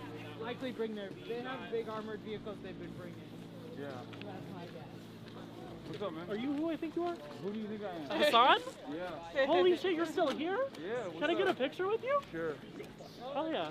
Hold on. How you doing? How you doing with the cold? I'm doing all right. I mean, I'm doing a lot better today because I have like a lot more gear. Can you hold this real quick? I want to grab That's my hand awesome. warmers. I love what you're doing out here. You're big side grab there. What's your thoughts? What's your thoughts on the murder this morning? It's devastating. I woke up, we were supposed to do Ice Watch earlier today, and then I woke up to the news, and since then I've been offering coverage on it, but it's one of those things where it's like, and it's crazy that, I mean, that was precisely what the DHS was trying to do when they said, no, Jonathan Ross has absolute immunity, when they escorted the naked vehicle off the scene, when they basically destroyed the evidence on the crime scene, wouldn't allow there to be proper investigation to take place after an unsanctioned or state-sanctioned murder of a Minnesotan. So it kind of feels like DHS has gotten the mandate that they needed, right? Yeah. And it was only a matter of time. It's devastating. And I think it's really important to show up. It's really important to put their answer stuff to say, look, like, this isn't, like, our lives are not disposable. And I think hopefully this kind of presence, this kind of community protection, especially in the absence of Tim Walz doing anything or Jacob Fry doing what's necessary. Right. there's actually a press conference going on right now. Some people are saying that LRAD is potentially going to be here. Yeah. I was informing people earlier about LRAD. Yeah. LRAD's first used in Iraq for crowd dispersal, and now basically every police precinct has one. Yeah, they vibrate your inner ear. Earplugs don't do anything. Yeah. It's another great example of the imperial boomerang. Yeah. Colonialism turned inward. Yeah. Your stream where you were talking to those people's parents. Oh, the MAGA parents. Yeah, the MAGA parents. That motivated me to continue talking to my grandmother about what's going on, and I think I finally got her to come around this morning. I sent her the video, and she agreed with me on something finally. Did she agree with you on Renee? She did not agree with me on Renee. Yeah, I'm seeing more MAGA guys being like, this time it's like maybe unfortunate. This is an unfortunate accident. Like they didn't fire off in the same way that they did with Renee Good, which was shocking to me because I would have assumed that would have been a turning point. But I think now there's even less popularity for these kinds of actions. This one has less plausible deniability to it. Yeah, I mean there was absolutely no reason. I mean there's absolutely no reason for ICE to be here to begin with, right? No, absolutely not. But then outside of that, there was no reason for them to escalate in the way that they did. There was no reason for them to like tear gas all these people, like all the legal observers. Unacceptable. I got tear gas earlier when we were pushing up from one of the streets over there. I forget. It's too cold to think. But when we were pushing back up to Nicolette, we got tear gas, and that was not pleasant. No, I know. Yeah, it's not great. Hopefully, I mean. I don't even know like what good can come of any sort of deployment here. I feel like all it will do is agitate the people further. I think what the best possible thing to do here is just to let the people protest. It's not like they're doing anything unlawful. Exactly. You know, let the people grieve. And I do think that's what I do think, despite the tear gas, that's what local PD has realized. Yeah. And because once they tear gassed us, they retreated, and we were able to march forward, no problem. All right, I'm turning on the heaters. Sorry. It's got the high-tech boots. Yeah. I don't own anything that's like good for this weather. Yeah. So. I mean, I've been having to build up a wardrobe. I only moved here in 2023. Damn, I'm sorry to hear that. Yeah. No, I'm kidding. No, Minneapolis is so chill. It's so nice. It's so beautiful. It's so unfortunate that these are the circumstances by which I made my way out here, because I hear so much about the radical history of the city, and you can really see it. Like I experienced it yesterday in real time. And by unfortunate circumstances, I also mean the weather too. Because goddamn, the weather is fucking cold. But it's also a testament to the resilience that everyone here has. That you haven't shied away. You're still out here. Yeah, I moved here, and it quickly became my home. This is my community. These are my neighbors. These are my family. And I'm gonna do everything I can to support my family and my neighbors and my friends, my community. That's right. Oh. That's what it's all about, especially when it kind of feels like the local government is not doing anything, really. They aren't, no. Yeah, it's very frustrating. So you guys you feel the same way. You're like, there isn't, like what would you expect Tim Walz to do in this circumstance, or Jacob Fry to do? What would you rate them right now? I'm gonna go around for all of you. I want to hear from everyone. Jacob Fry, I would like his comments about not being in favor of abolishing ICE. That puts him instantly down at a 2. Okay. I don't appreciate it. I don't appreciate it. But he said fuck. That was impressive. He did say fuck. Yeah. That was impressive. I was like, wow. I wasn't expecting him to use the fuck word. Yeah, that was crazy. Jacob Fry, you're so cool. Thank you for saying fuck. Just go the rest of the way. Say abolish ICE. Come on. Yeah. Yeah, you should have said fuck ICE. That's what he should have said. You should have said fuck ICE. They're moving like they're scared. What? They're moving like they're scared of the federal government. Yeah, no, they are. They really. I've been talking to consultants behind the scenes, and this is one of the things that I try to stress to them. I'm like, I don't think you guys understand. When I go out there, and I've also experienced this in Los Angeles, like the people are not where you guys are at. It was the same with Palestine, and it's the same right now. But this is a domestic incident. This is a domestic occupation. So you can't even hide it. You know what I mean? There's no like, oh, it's happening over there. Who cares? When it comes to like a you know, domestic tyranny that people are experiencing, and they're still so oblivious, in my opinion, to the very reasonable, very just demands that people are making. I mean, it's just get the fuck out of the city. Like, what are you doing? I thought it was cheesy to bring out the Palestinian flag. I thought it was cheesy. No, I no. saw that this morning. Not at all. It's my first time bringing it to one of these protests. Oh, thank you. I work for a local artist called Ricardo Levins Morales. Hell yeah. And he's I think I can speak Wait, for a lot of one us sec- when one I sec. say that we appreciate your position in this, Well, and your role in this, how you communicate these things, and how you. I try my best, man. Someone's got to do it. Without you guys standing out here is nothing. You know what I mean? So this is what matters the most. But as far as what you were saying about bringing the Palestine flag out, these are connected issues. Yeah. Because as I was saying earlier, the LRADs that they use on us, on American streets, were first used and tested on Iraqi civilians in the streets of Iraq in an occupation, an illegal occupation. And these issues are absolutely connected to one another. It's the same manufacturers that are developing the weapons that first get used overseas, first get used in Gaza in an experiment that then turn on American citizens as well. So in many respects, when you're out here fighting for the humanity of Palestinians, you're also fighting for your own humanity as well. You're fighting for your own imminent disaster that will eventually come to your doorstep, as we've seen over and over again. I mean, we talked about Israel for the last 2 years. A lot of people did. I don't know what everyone's appetite is on that issue here, but I talked about it all the time. And now you're seeing a domestic occupation here in the streets of Minneapolis that is not dissimilar to what Israel had done for the last 2 years. You see the Department of Homeland Security come out and say, we're investigating ourselves. How many times have we heard the Israeli occupational forces say the exact same thing? Oh, this person's death was actually contextualized. It was justified. This person, this life that we robbed, this family that we killed, it had to happen. And mainstream media played a role in normalizing that as well for a lot of boomers. Luckily, a lot of you guys obviously recognize right from wrong. So no, it's still an ongoing thing. It's still an ongoing atrocity. So I'm glad that you're out here supporting Palestinians and Palestine in general. And I know they watch. They see when we actually show support too. So thank you. Thank you. Yeah. And yeah, thank you for being out here, guys. Seriously. Thank you. Wait, where did she go? The one that gave me the buttons. Oh, there you are. You wanted to... What's up? Nice to meet you. I work for a local artist. Uh-huh.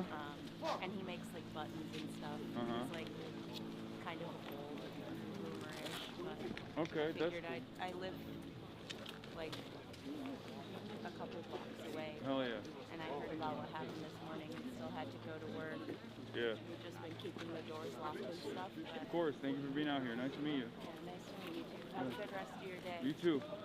So thank you for being a person to stick up for the Somali community. We're facing, you know. Yeah, I do meet you. I got one thing to say. What's up? In Minneapolis, they will never, ever, ever divide us, okay? That's it. Hell yeah. That's the whole point. It will never happen. Ever. Absolutely. They will never divide us. That's the point. We're facing like colonial level racism. The things being said about us are insane. I What do know. you think about? What do I think about? Yeah, what's what do you think? Do you think happening that white people are not feeling the pain of like getting killed by law enforcement? But I do We think- don't usually- I do Do you think think that they're taking more seriously now that a white woman got shot, a white guy got shot? What I consider to be a domestic colonial occupation. But as far as like the suburbs or like the rural areas where the real white people, like the white people live, I feel like they're still somewhat out of touch with what's going on. And what do you think about Tampon Tim? Do you like him? Do you have faith in him? Viral nigga. Oh, word? Are you think that? What is that? A bunch of NASA stuff. I'm Oh, one of the NASA chatters that stuff. says they work for NASA. Oh, hell yeah. Thank you so much. Of course. Nice to meet you, man. Sorry, I got too shy to ask before. Can I take a picture Yeah, with yeah, you? yeah. I'm sorry. I know that there's a lot of people. Oh, someone. I can help. Nice to meet you. Thank you. Oh, Raquel. Sure. I get nervous. Thanks so much. Nice to meet you. Big All right. fan. I like her really For being out here, guys. Plan on going anywhere else, or Buffalo Building, or anywhere else? We might do that, yeah. Sure. All right, last one, and then we gotta move. Got it? Thank you, Hassan. Yeah. Okay, good. Yeah, I immediately. Fuck these guys, man, huh? Yeah. Fuck ice. No, I mean, I know how to deal with motherfuckers like that. Yeah. I do want to go to Renee's more. I want to see. And we're not far. Yeah, I think we do that, and then maybe we can come back. Who knows? Like, I mean, we'll just. I just wanted to get a feel for everything that's going on the streets right now. Yeah. We can do an ice patrol for a little bit if you want. Chelsea and I were patrolling this morning. So there's still, like, in spite of everything else, there's still all systems go. They're still going around. Yeah, it seems quieter than it's been, but it's still happening. Yeah. See, what I'm saying, what I see. They should be doing, like, what local law. How are your fingers, by the way? Pretty good, actually. Oh, hell yeah. He put Okay. his warmers in there. Yeah. Nice. You got the warmers in? Yeah, I got the warmers in there. What I think. What's up, bro?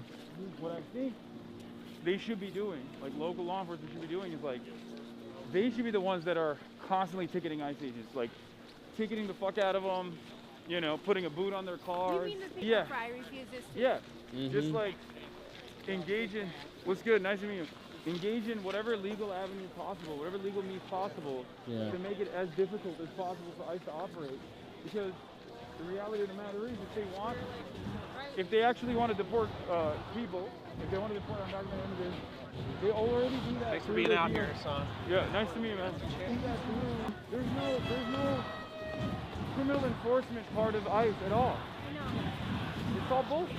Also, like, you're looking for these immigrants that have broken the law and you keep murdering American citizens. Yeah. Do you want to cut through? Okay. Hey, Hassan, thanks for coming out, man. Nice to meet you. Appreciate you. You're from the Chipo. You're on the other side. We love you. We love you, Hassan.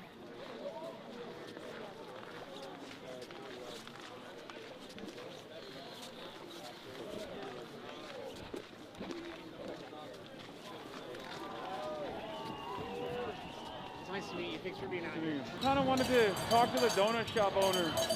Oh, let's go there. It's right there. Yeah, should we go do that real quick? Yeah, it's like the fourth floor. It's like, I want to get the perspective of how they feel about this kind of stuff. Yeah. Afi, maybe you and Hassan should just go in because it's so crowded. Oh, yeah. Nice All right. Yeah, let's do that. Oh, by the way, you can put this in, you can put this, the thing Fancy in book here as in well. this cute bag you got? Yeah. So many gifts. I know. And then I'll put it in my, when we put it in the car, it'll be fine. What's up, man? Dude, Hassan, I love you, man, dude. Hell yeah, dude. Fuck yeah. I fucking love you. Be safe, okay? Solidarity forever. With the camera, you want to ask them ahead of time if I can interview them? My mother's a huge fan. Your mother? Yes, my mom loves you. What? Oh my God. Hi, Mom. You're making her proud. Yeah, I'm here for her, my girlfriend. She's over in Colombia right now, and I hope she can come here someday when it's safe. Yeah. Amen. We got medic and bathroom in the back. Is it possible to talk briefly with the owner? I would ask at the desk. I wouldn't know. Yeah, that's the way to do it. Even with the heated gloves, I still have the warmer hand. Yeah. It's just cold out here, Yeah, man. it's really foggy in here, by the way. Yeah, I have hand Yeah, warmers. right on. Yeah.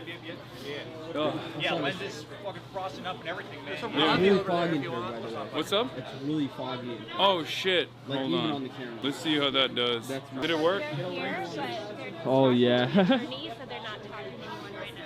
Oh, okay. Well, but like even from the perspective of like a small business owner or anything like that. They don't. Okay, no, that's fine. That's fine. All right, let's just go out then. Okay. Yeah, for sure. No, I have a Shout out Bogo I'm not gonna Boys. be here tomorrow, I don't think, but yeah, no, Greg's dope. All right. Hell yeah. I think in spite of all the things that are happening right now, even though everything is shitty, solidarity's, in spite of everything that's happening right now, even though everything is shitty, solidarity is all you got sometimes. When no one else is going to protect you, you have to protect yourself. That's the most American thing you can do, right? There you go, brother. Hey, when can we get in a deadlift? What? Maybe in Los Angeles. Nice to meet you guys. God, it feels so good in here. Stay safe out there. Stay warm. Sorry. What's going on? Hopefully this doesn't brick the camera. Yeah. Oh, it's much better now. Okay. Dude, we went inside. My glasses fogged up. The lens Yeah. fogged up. Yeah. What's going on? All right. Yo, thank you for coming out, man. Jose, I think I get a photo real quick. You're a huge fan, dude. I was literally watching your stream, bro. Can I take a picture with you? Sure. Handmade bandana for your trouble. Oh, wow. Thanks, squeeze through. Gangster, dude. Thanks for being here, man. Of course. Thanks for coming to Minneapolis. Can I get a picture? Sure. Communism, like that. Go enjoy that.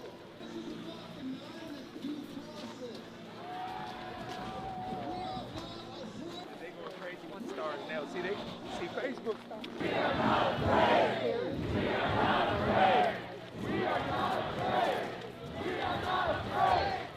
We are not afraid. We are not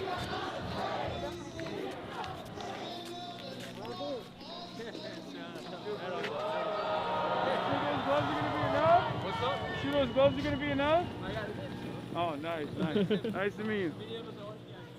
Oh. Son, do you want a shot of how big the rally is getting? Yeah. You want? Yeah. Let's go. Since we got here, I feel like the crowd has actually tripled in size so far, and it seems like it's only getting bigger. Hopefully, local law enforcement allows us to continue. As you can probably see, one of the things that I always stress, these small businesses here are a part of the community. There is 0% chance anyone here that are all the neighbors that live here would ever do anything fucked up. So that's something to also remember and something to also consider whenever people like from the outside try to present these sorts of actions in a specific way. Like, it's very obvious that like these businesses are open still, you know? Under different circumstances, like Target's not gonna stay open when you know there's a they would have boarded it up. Yeah, they would have boarded that shit up. These are the community's backbone. Like, these businesses are the community's backbone. That's why they're doing mutual aid inside. Inside of Glam Donuts, they were giving free coffee. They had medics in there that were helping people out. You know, this is what it's all about. They're all doing solidarity. Yeah. Cold's getting to you? A little bit. My nose is hurting a little bit. I don't know why. But yeah, that's part of the reason why I like coming out to these sorts of events, these sorts of demonstrations, because I want to show it from the perspective of someone who is like not antagonistic to the crowd. Because I feel like most media, with the exception of some. So thank you, man. Nice to meet you, man. Yeah, dude. Sure, thank you. Oh yeah, dude. All right. I don't know if I can take this home. We'll have to let you put it on the plane. I don't think so. A little deodorant. Well, yeah. I like going out to these demonstrations because more often than not, with the exception of some independent media, most people that come here are often coming as outsiders with a specific goal in mind. Sometimes it's clout, sometimes it's to agitate. Thanks for coming out, Hassan. Oh yeah, nice to meet you guys. And for others, for local media, for local news, for mainstream media, their perspective is very rarely on the side of the protest. Like, I don't shelter people from my perspective. I don't shelter people from my biases. Like, I stand with the people, especially when they're engaging in demonstrations against something so unlawful, a tyrannical government. Oh, sure. So I try to show a perspective that you don't normally get from major media outlets. And then the other reason is because, you know, it's like having a fan meetup. It's cool. Giving you gifts? Yeah. Safari Land. See? Casper, Wyoming. That's where they make this. Yeah. From defense technology. It's crazy because American hands made this, so it could be used on Americans. Isn't that fucked up? To be used by trained law enforcement, correctional or military personnel who have successfully My kids would kill me if I didn't try to get a picture with you. Of course, let's do it. All right. I think a video is better. Oh, okay. Are you done, babe? Yeah. All right. Thank you guys. We love you. I hope our kids kill him. Wait, where's Chelsea? Right there. Oh, that's icy. I hope I don't break Hassan's camera. No, don't worry about the camera, bro. Worry about yourself. Worry about your safety, brother. Do you want this as a keepsake? I mean, I actually, I don't know what the hell I do with that. As a souvenir. Thanks for being here. You too. They're okay. I'll warm up in the car. Are your fingertips getting cold? The main one that's holding the camera a little bit. Oh, because you can't scrunch it up. Yeah. My other hand is fine. You want me to crack open another one too? You can do double. Yeah, I'll definitely one do up that. top, one in the bottom. Yeah. When we get in the car, when we get in the car, we'll do it. I'll go from this side so I don't have to walk on the ice. Oh yeah, we should walk. Sorry. Do you have a heated scooter by chance? No, I don't. Just heated seats though. Click that little button for the heated seats. Here you go. Heated seats.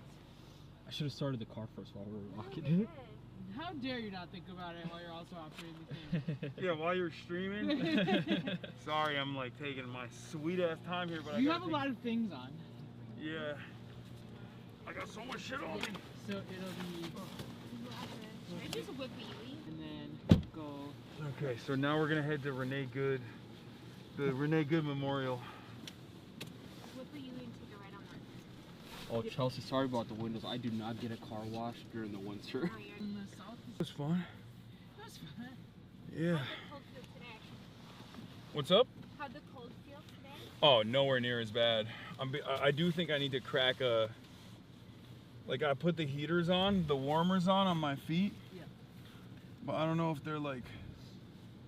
Oh no, it's red. Red is the best one. Red is the highest setting.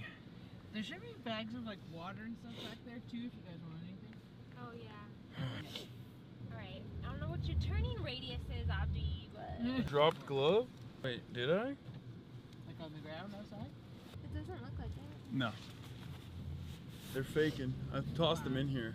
Oh no, they're, trust me, those are the, that's why Omar was like, oh, they're chatters. Omar saw your post about how one of you dipshits was like, oh, he fell off, and he thought it was a hater. And I was like, I had to describe to him, I had to explain to him that like my community is constantly ripping on me, and that out of love, and that you know, most of the posts that you see like that are often coming from fans rather than haters. I know it sounds like it's a hating ass post.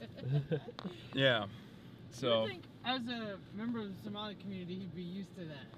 Somali folks are roasting each other. Oh yeah. All the time. I feel like we have very thick skin. Hassan, last night after you left, Omar was looking at all the replies to the picture you guys posted. And somebody did like a grok, turn this man into a pirate. And it turned Hassan into a pirate. Oh yeah.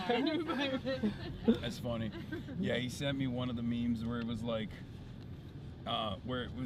it looked like I had diarrhea or something. Oh, from eating the bad Somali. Yeah, eating the bad Somali food. Yeah, it was Carl Barks. I did the oopsie, bro. Taking credit for it in the chat too. You son of a bitch. Oh, you think you're so funny, bro. Yeah, the fall off is real. This post, he saw it. He saw it. He saw that shit.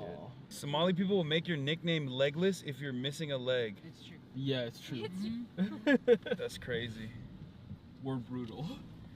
Bro, I know. That's what I was saying. Somali people play too much. Well, folks have really similar names. So if your name is Muhammad, you gotta find a way to be a distinct Muhammad when somebody comes looking for you. Yeah, legless Muhammad. Legless. Is that why you don't go by Abdi or like Abdirahman the whole way? I go Abdurrahman all the way. Is it Abdi or Abdul Rahman? Abdul Rahman. Oh, okay. So I thought it was maybe like a Somali version of that. No, name that I'm used to, Abdul Rahman. Yeah. Technically, you don't pronounce the L in Arabic either. Yeah, Abdul Rahman. Yeah. We say it in Turkish, Abdul. Oh, okay. But that's like you gotta be real pious, I feel like, to name your son Abdul Rahman in Turkey. Oh, in Turkey? Yeah. I bet. Actually, I don't know. What is it? Is it like is it a religious name? I'm sure there's some significance. What is it? It is like Abdul in Arabic means like servants of, and Ar-Rahman is one of God's Allah's names, the most gracious. Yeah. That's a sick name when you think about it. Servant of God, the most gracious. The most gracious, yeah. Yeah. Now you have to be close. Let me crack open while we're driving. Another hand warmer for you.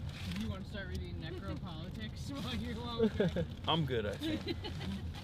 I'm currently going through Mao. Oh. The man who made China. It's very good. These are all like big ones. Do you want a body warmer? Put it in your gloves, or is that too much?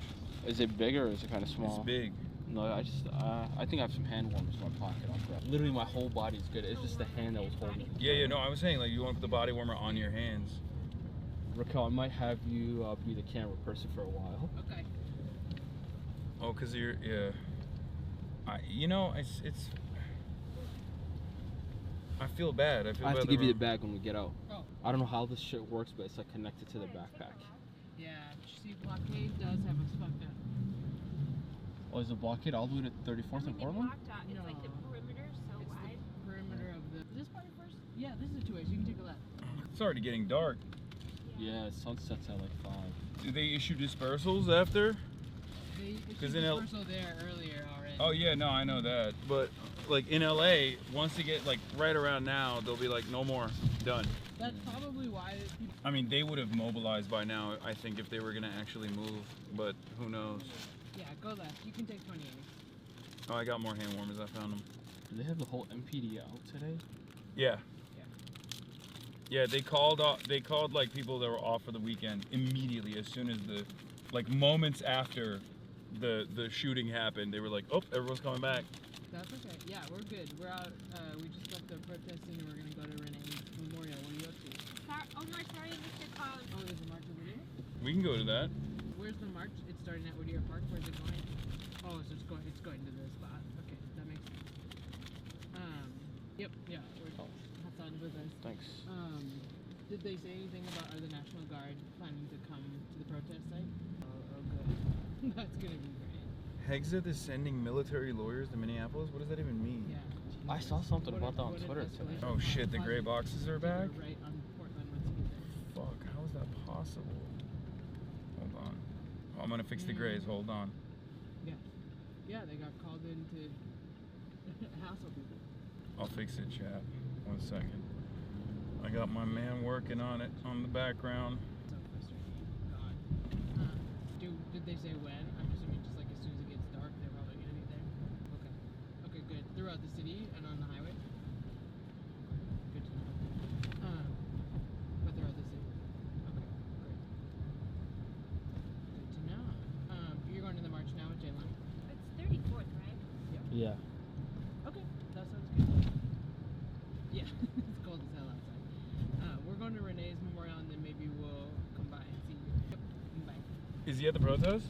Yeah, there's a march that's happening from a park that's like kind of near where that happened. There's a big school right there, and they're gonna march to the protest site. Mm-hmm. The National Guard is setting up checkpoints all over the city right now to see if folks have like incendiary devices and stuff in their cars. What? Incendiary devices? Mm-hmm. Yeah, they want to see if people are gonna try to start fires and shit. So this is the memorial. He was poor, yeah. That's crazy. So for a few days, this block was like Shut down in the same way? Yeah. At some point, I kind of want to put the toe warmers in my feet too. Yeah, not a bad idea. Even with the heaters, it's not working. Oh man, the snow beats my ass every time. The cold gives me a real ass whooping. I didn't realize it was like. I do promise if you came any other weekend, it's not that bad. Bro, it's hard for me to believe you. This is just abnormal. Sorry. It kind of feels like, well, at first, my biggest problem was I didn't, if we spam the chat enough, someone might hear from the phone. Oh, the gray boxes. Guys, it's getting fixed. Mods, if you're in the chat, please put a statement up. Well, no one ever fucking listens to this. We write stuff, but no one is literate in my community, except for all the wonderful people we just saw out there. They were literate. Yeah, even though they're illiterate, they still end up doing the right thing, you know, so that's good. They show up when it matters, you know? They heard it. They didn't have to read it. They heard it. Yeah, they heard the news. That's why they need me. I need to, like, dictate the news to them. Okay, he's working on it. David's working on it. Thanks, David. I don't even know what these gray boxes are. I'll show you. It's my alerts. If I get too many like subscriptions and stuff, yeah, then the alerts brick, and then when they break, they just like turn into this like weird gray box. So there is currently, I suspect, yeah, these two weird gray boxes. Oh. Interesting. Yeah. See if I can make this move in the car without moving around too much. I'm gonna take my shoes off, put the warmers in it. toe warmers with adhesive, ultra thin, ready to use, air activated, natural heat. Let's see if they work. Air activated for a thing that goes under your foot Yeah. seems like a bad plan. The toe ones really work. They do. Yeah, I don't know when they open this thing back up. You want them? Yeah, I'll take them too. Did you like buy this before the trip, or Yeah. you just? Oh wow, you really over prepared. You were really scared of the cold. Bro, I wasn't. I was like, psh, it'll be fine. It's whatever, bro. And I came out here. I didn't even bring them out. I didn't bring the first day. I didn't bring the hand warmers or the toe warmers because I was like, oh, people will have them. Like, you know, I'll get, if I really need it, I'll use it. But I don't think I'll need it because I was double gloved.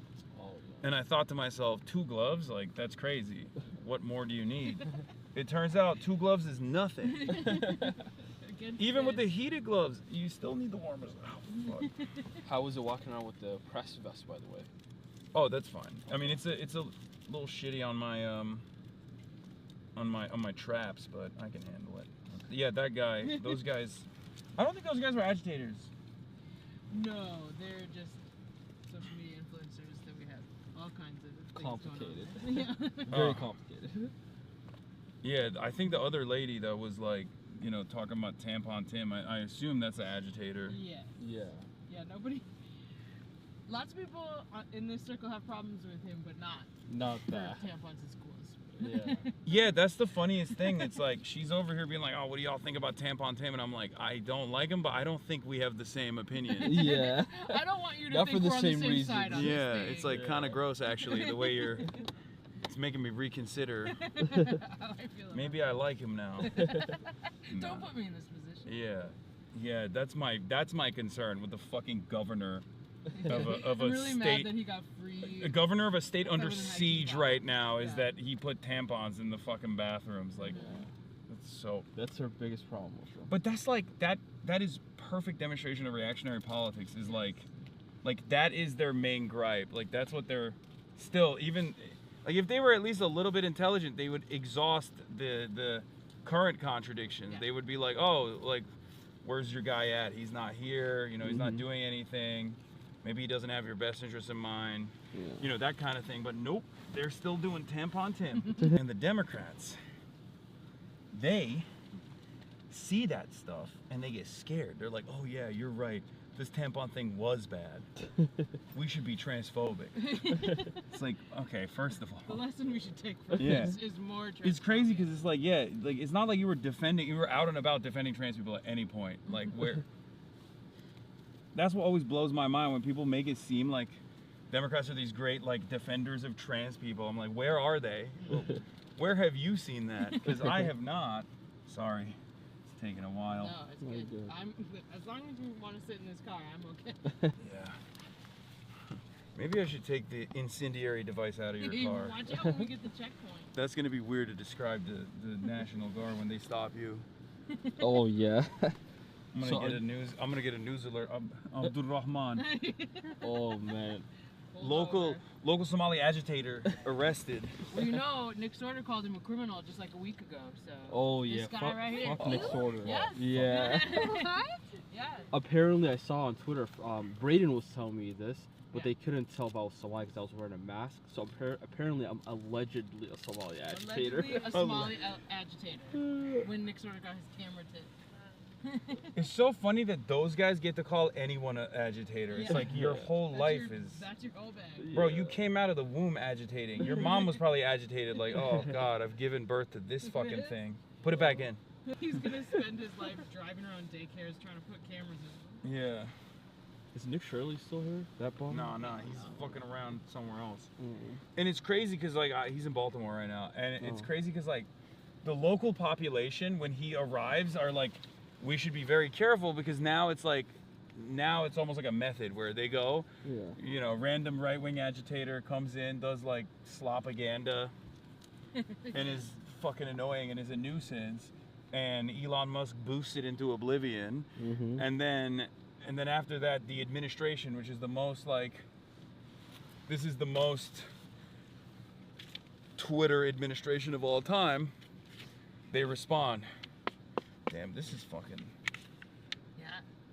This shit is all. This is very tactical. This is the most tactical I've ever been. Really set you up. Eric Y'all is just got serious. this, like, Minneapolis alerts to ensure the safety of residents. Vehicle access will be limited to residents, workers, and essential needs in an area from Franklin Avenue, West 28th Street, and from I-35 West to Pillsbury Avenue. MPD officers, National Guard will be present at select entry points on these boundaries. Our goal is to end. You think they'll like? That's interesting. You think they'll stop ice from moving around That's too? a great question. Are there incendiary devices in the ice trucks, or? Cause like, wait, what is the rest of it? Sorry, let me finish the reading that. While preventing any entry of materials for barricades or fires that could further disrupt or harm the neighborhood. I don't know. Is there someone behind us in the car? I worry that like when we stay in one place for too long, then people start showing up, you know? Yeah, that's. My car is tinted though. They come to the memorial. Boss, my car is tinted so people can't see inside, right? Now they just think we're Ice Age. Bro, that part. They're scanning your place Bro, right now. it's not about that. They will look. They know. They also know where we You know are. what the funny thing is, Chelsea? There's ceramic tint, so it's actually pretty freaking dark in here. But it's just from the inside you could see. And it was fucking annoying when these ICE agents came to town because people would fucking scan my license plates. It was driving me crazy. Like I'd be in patrol sometimes and like somebody would think I'm an ICE agent. I'm like, whoa, relax.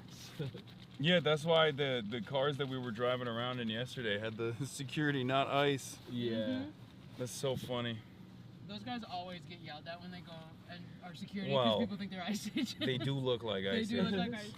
We love I'm them. glad that this has press on it because I feel like people thought I was a op. Oh, plus. If Bovino was my height, he probably wouldn't be in the position that he's in. He probably would have had a. wouldn't even be in customs actually, or border. Yeah, he probably would have had a much healthier life, I think. I always hate that he puts on a front too. Whenever he's out, he's like, I'm not even bothered by this, because he sounds like such a fucking dweeb. He sounds 5'4", which is unfortunate for him, I guess. All right, I'm ready to go. I'm gonna transfer the backpack to Raquel. Yeah. And like so, literally the day, 2 days after they murdered Renee Hugh, they spent a lot of time in these neighborhoods, going door to door and harassing people. So there was like gas released a block that way, like within 2 days of this, because there's Twice that week. Yeah, this neighborhood is like heavily immigrant, renter, etc. Oh shit! I didn't realize that was open. I don't know where I put my fucking phone.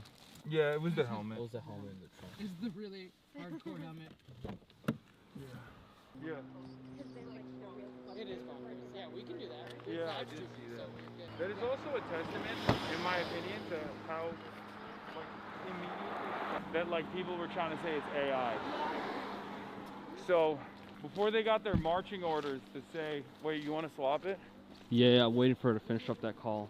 Before they got their marching orders to say, oh no, actually this is valid. I'm glad it happened.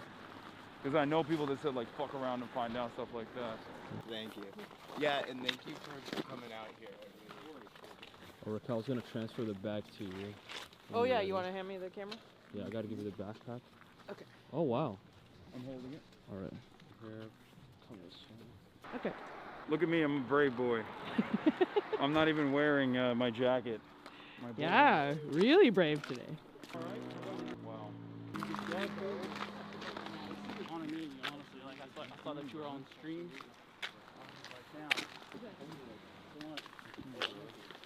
You all need anything? Water, power bank, hand warmer? I think we're okay, thank you.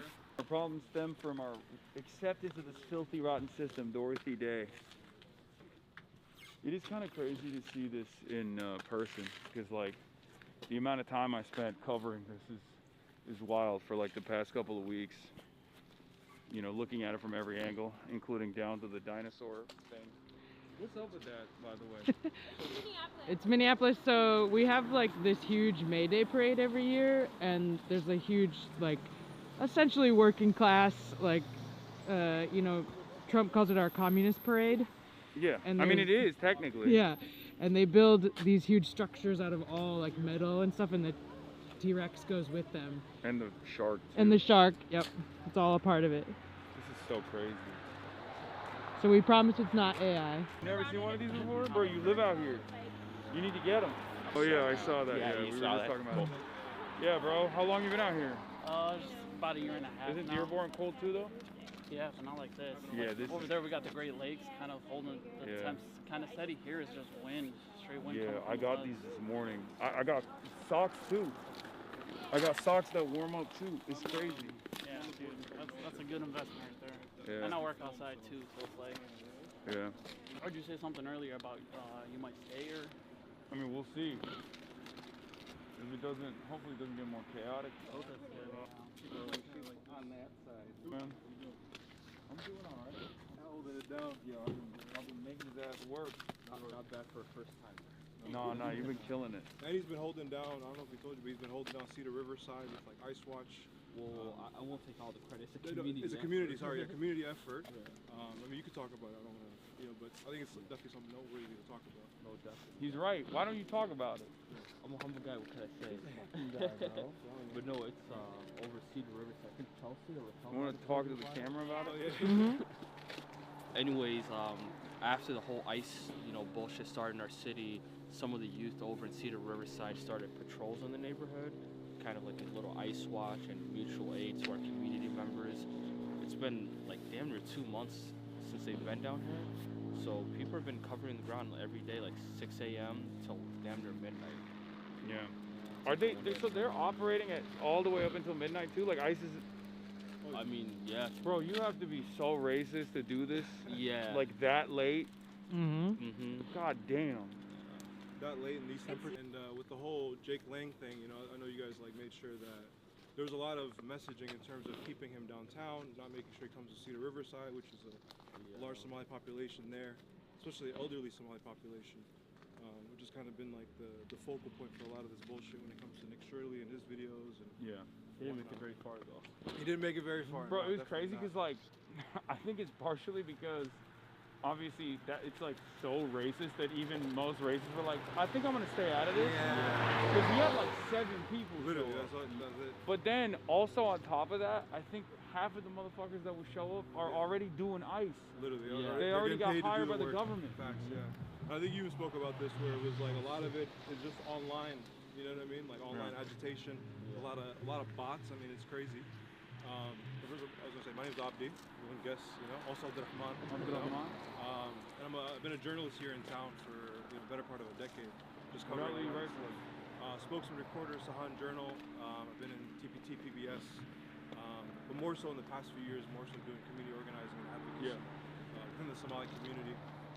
And with a lot of the misinformation, right? Like I think this all kind of comes down. Like now we've had 2 of our neighbors killed, right, in Minneapolis, due to just the bullshit narrative of the Nick Shirley video, right? This is all a direct fallout from that. Nick Shirley video got boosted by Elon Musk at a time when it was so opportune for like the administration to move attention elsewhere, away from the Epstein stuff. Also in correspondence to the Israeli geopolitical interest in the region as well, establishing Somaliland right across the waterway from Yemen to gain a foothold in the entry point to the Red Sea. So all of that stuff was interconnected, in my opinion. Absolutely. And it worked so perfectly because like, as we all know, Ilhan Omar has been under attack nonstop at the intersection of being visibly Muslim as a hijabi woman, being black, being from the continent of Africa. So all of those factors combined, it's always been like an established vulnerable population for a lot of white supremacists to attack. And from my perspective, it's like I don't think most Americans know what the fuck a Somali is. No. Because like it's not until that 2 big of months a ago. population. Like it's like sure there's a lot of Somali people here in Minneapolis, but for the most part, they either just think you're black or they just don't know it. Like they don't understand. So they'll always kind of come at us and be like, "Oh, I've had Ethiopian food before." Prior to this, it was like, "Oh, I've had Ethiopian food." Are you Ethiopian? But also, Americans are very small-minded when it on a geopolitical front, absolutely. We've been Americans are small-minded. Period. Period. Right. I mean, we've been here for about 30 years, right? Here in the Twin Cities, here in America, and there's been a lot of upward mobility for the community because of you have community dynamics that really lean on one another. You have people who are in all industries and all sectors, right? Yeah. And I think this whole narrative, actually, this might have dropped today or yesterday, but the head of HHS and Dr. Oz stopped by the medical plaza, and it seems like people still continue to act like a medical plaza is not a thing, you know? And right now, the fallout has just been so terrible when it comes to businesses. A lot of these businesses to the Turks. I'm sorry. Yeah, I mean, how this originated. I'm just like, I got many theories. I do have a lot of theories, but me and Chelsea were talking about this. I mean, obviously we saw Donald Trump and the full federal administration attacking like Somalis as a community, right? We think it originated during the campaign when they're attacking Omar Fateh on some of these bullshit fraud allegations, and they were sending out like some pretty racist mailers. Yeah. And I think it started with that. They were soliciting Republicans, going on Republican podcasts to have the fraud narrative. And then it worked, and it took down And then Omar. local right-wing influencers picked it up. And then eventually it led to Our this. Future happened years ago. Yeah. This old white woman has been indicted, but they knew, like, based on the all of Minneapolis, their slideshow that got leaked, that they were going to target Omar for fraud. I agree with this theory 100%. Yeah. I think that is like, they have little things that they could tug on. And this was one of those things where they were like, oh, this was successful as far as like, is that immediate misdirection? I think it was like Donald Trump started talking about it randomly before the Nick Shirley video. He was like randomly, he just out of nowhere was like, all Somalians are doing fraud. But it was being coordinated by like local right-wing. And so it's like that short-sighted political expediency that like liberals and Democrats do to each other, where like Fry and his people thought, well, you know, this is just gonna affect our race, and not thinking about the long-term repercussions. Oh no, it's all good. But now they want to wipe their hands clean now that Right. Trump and the right-wingers are taking this to this level. Yeah, but even at the national level, the Democratic Party's response has been so fucking dog shit. I saw Seth Moulton for the first time say like, okay, enough is enough. Like we need to prosecute these agents. It's like, bro, that should have been you at Renee Good. Like that should have been you guys way before this. You guys should have never allowed the anti-migrant narratives to set in as a major part of the campaign. Because I was at the DNC and I was yelling at these guys in person. I was telling Ro Khanna, I was like, you guys have to do strong counter messaging. I know you're scared that, like, you know, you see the Pew Research study polls that says 66% of Americans they want mass deportation. You have to make them understand what that's going to look like, and this is what that looks like. And the fact that the Democrats did not counter message against that, the fact that the Democrats did not turn around. Yeah, I know, Richie Torres. That's my op. My number one op, Richie Torres.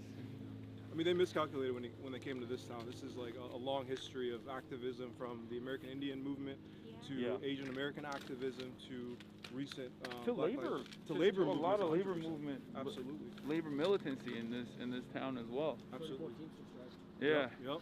And I think, you know, on the Somali communities front, I think this has really kind of dug in our heels in terms of our American identity and holding on to that, right? Like where for the longest time people have just kind of been questioning us. There's also been, under the Obama administration, there was a huge counter-violent extremism movement here where they would literally set children up to be monitored, right? And this happened at MSAs on the East Coast. So this community has long been under surveillance. Now it's just political expediency by the same agency too. 100%. Yeah. Because that's the whole purpose of ICE. 23-year-old agency that was specifically crafted by bunching up a lot of these different tools together to create this like surveillance behemoth with the fear that all Muslims on U.S. soil were actually going to do another 9/11. Like they were going to do a 9/11 in fucking Bloomington or something. Yeah, no, literally, it was insane. Or the Mall of America. Yeah, the Mall of America. And I'll say, as somebody who sat down and interviewed Governor Walz, I've sat down and interviewed Jacob Fry and a lot of officials at the city level. I mean, whatever thing, you know, everybody here has said about just this kind of weird neutrality that was happening before the Nick Shirley video and utilizing this kind of Somali fraud narrative, not only against Omar, but against his wife, who has been exonerated in the Senate during investigation. So that was a done deal. It was an issue that was already, same thing with the whole Amy Bach situation. All of that has been litigated and prosecuted, right? Amy Bach was just connected to Jacob Fry. Deeply connected to Jacob Fry and his wife. You know, and so, listen, right? Like, classic misdirection though. It's like, don't look at me. Yeah. I didn't do nothing. Oh, it's my opposition. Right? Utilizing racist tropes at this point. I mean, it's wild to see. Obviously, there's like a lot of comparisons to ICE and the Gestapo, but like not. I didn't think we were the Somali community was going to be the scapegoat like Nazi Germany. You know what I mean? Like it's kind of scary in terms of where things are going, and we're seeing them harass. Like they detained a Somali American citizen for 2 days. You know, a young girl. The Hmong American man who they detained also in St. Paul, and they made up and I commend you for what you're doing in terms of, you know, like calling out the bullshit in real time, you know, with streaming and whatnot, because the news media, I have to say as a journalist, like I'm really disappointed. They take a long ass time to long get there. ass time. Or sometimes they don't even get there at all. At all. And so there's so much that the community needs right now. I've been talking to lawyers who are working with the ACLU on some of these cases, right, to get DHS out and to have these civil lawsuits, these civil rights suits, and a lot of the community is scared to put their name on as plaintiffs to say, you know, Abdi Muhammad versus the United States government, right? And so then it gets thrown out, or it just doesn't move up through the courts. Yeah. So that's an issue where this is going to have to play out in the courts long term. Yeah. But I know you probably have to go tomorrow and whatnot. I mean, you know, next time you're here, you know, Abdi and I have to sit you down for some real good Somali food. I had, you know what I mean? Omar Oh yeah, I've seen it. Yeah. That's beautiful. That was It was beautiful. We're delicious. gonna have to bring him back in July. What was the thing that I liked the most? Yeah. It was he loved the malawah and beef soba. Oh yeah. That shit was bomb. Definitely. That's I've never had Somali food before. That shit was bomb. Imagine that as a wrap. Oh, you had as a wrap? No, I had it with the crepes. Like yeah, you picked it up. But I'm saying, imagine that as a wrap. Damn. Amazing. Mashallah has a really Mashallah does. That's at the Mashallah restaurant. Oh, we should stop over there. Definitely, yeah. No, 100%. It's fucking great. down. They have wraps. They got wraps over there. Like they take that malawah and make it into a wrap. Okay. Yeah. If you guys are plan to go to see there, definitely I would say. And it's like a beautiful restaurant. And again, a lot of these restaurants have been suffering. One front that we're trying to work on. Are they open today? I'm down to go. They're open. Yeah. That's one of Ilhan's favorite restaurants in town. Yeah, It is. Yeah. I love them. Right in the heart of Cedar Riverside, so it's a good spot. It's a good spot. But yeah, a lot of these businesses are struggling. I mean, not only the ones that had the strike yesterday, which I think was amazing to see, but the immigrant businesses that have been harassed constantly by ICE. Yeah. So I don't know and what the fucking city... YouTubers. Yeah, and YouTubers. Yeah. Like a legion of YouTubers that are just like, is this Somali owned? Yep. So what's happening in there? Do you even have wraps? Pulling on the door of these daycares. Speaking of which, I've sat down and interviewed some of the daycare owners and been in those spaces. I've sat down with parents who brought their kids to these daycares, so we're looking to put that out in the coming days.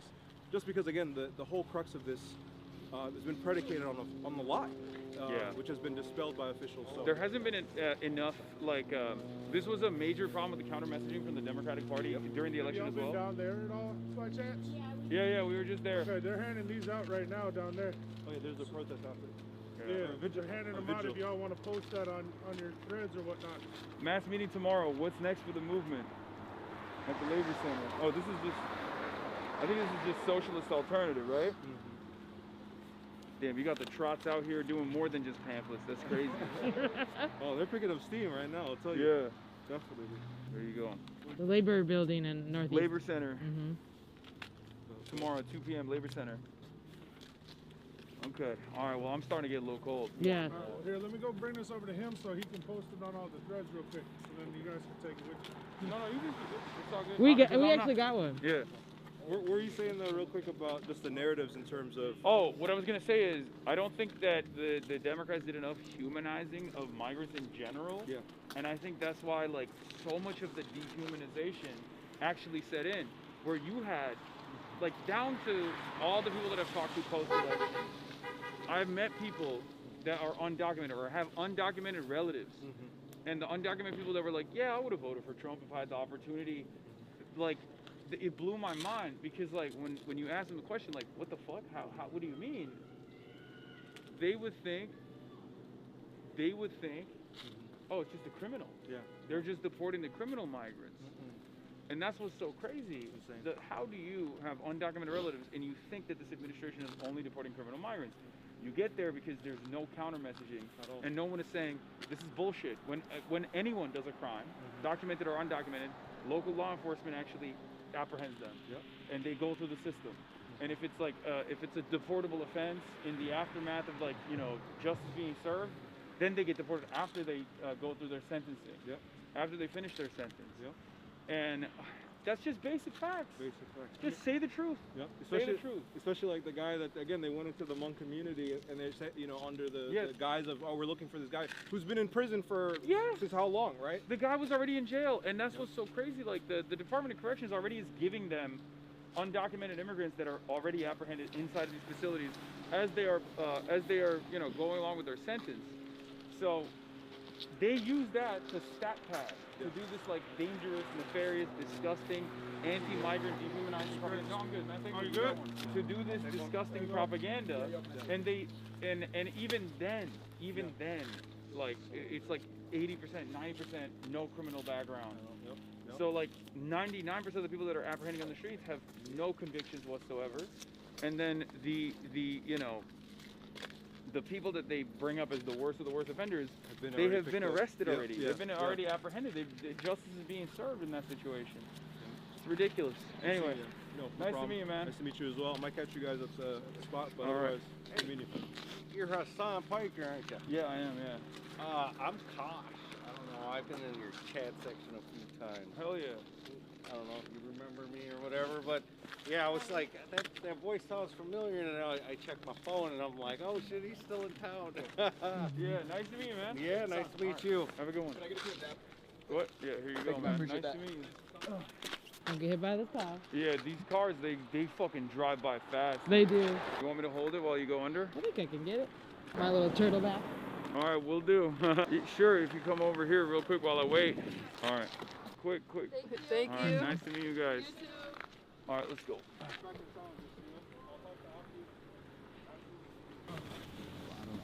Oh my God. How you feeling? Okay, I feel pretty good. Oh shit, we left the lights on in here. No, it turns off automatically. Oh, okay, good. So Okay. everything positive is good for. We had the next, y'all. Yeah, we can go to George Floyd Square. And then after that, I'm down to get the Somali food if you guys are down. Yeah, let's go over to Mashallah. Oh wait, hold on. It's probably see what I'm looking at. Over We here don't want people to from the know. back. Yeah. With your ceramic tint. Okay.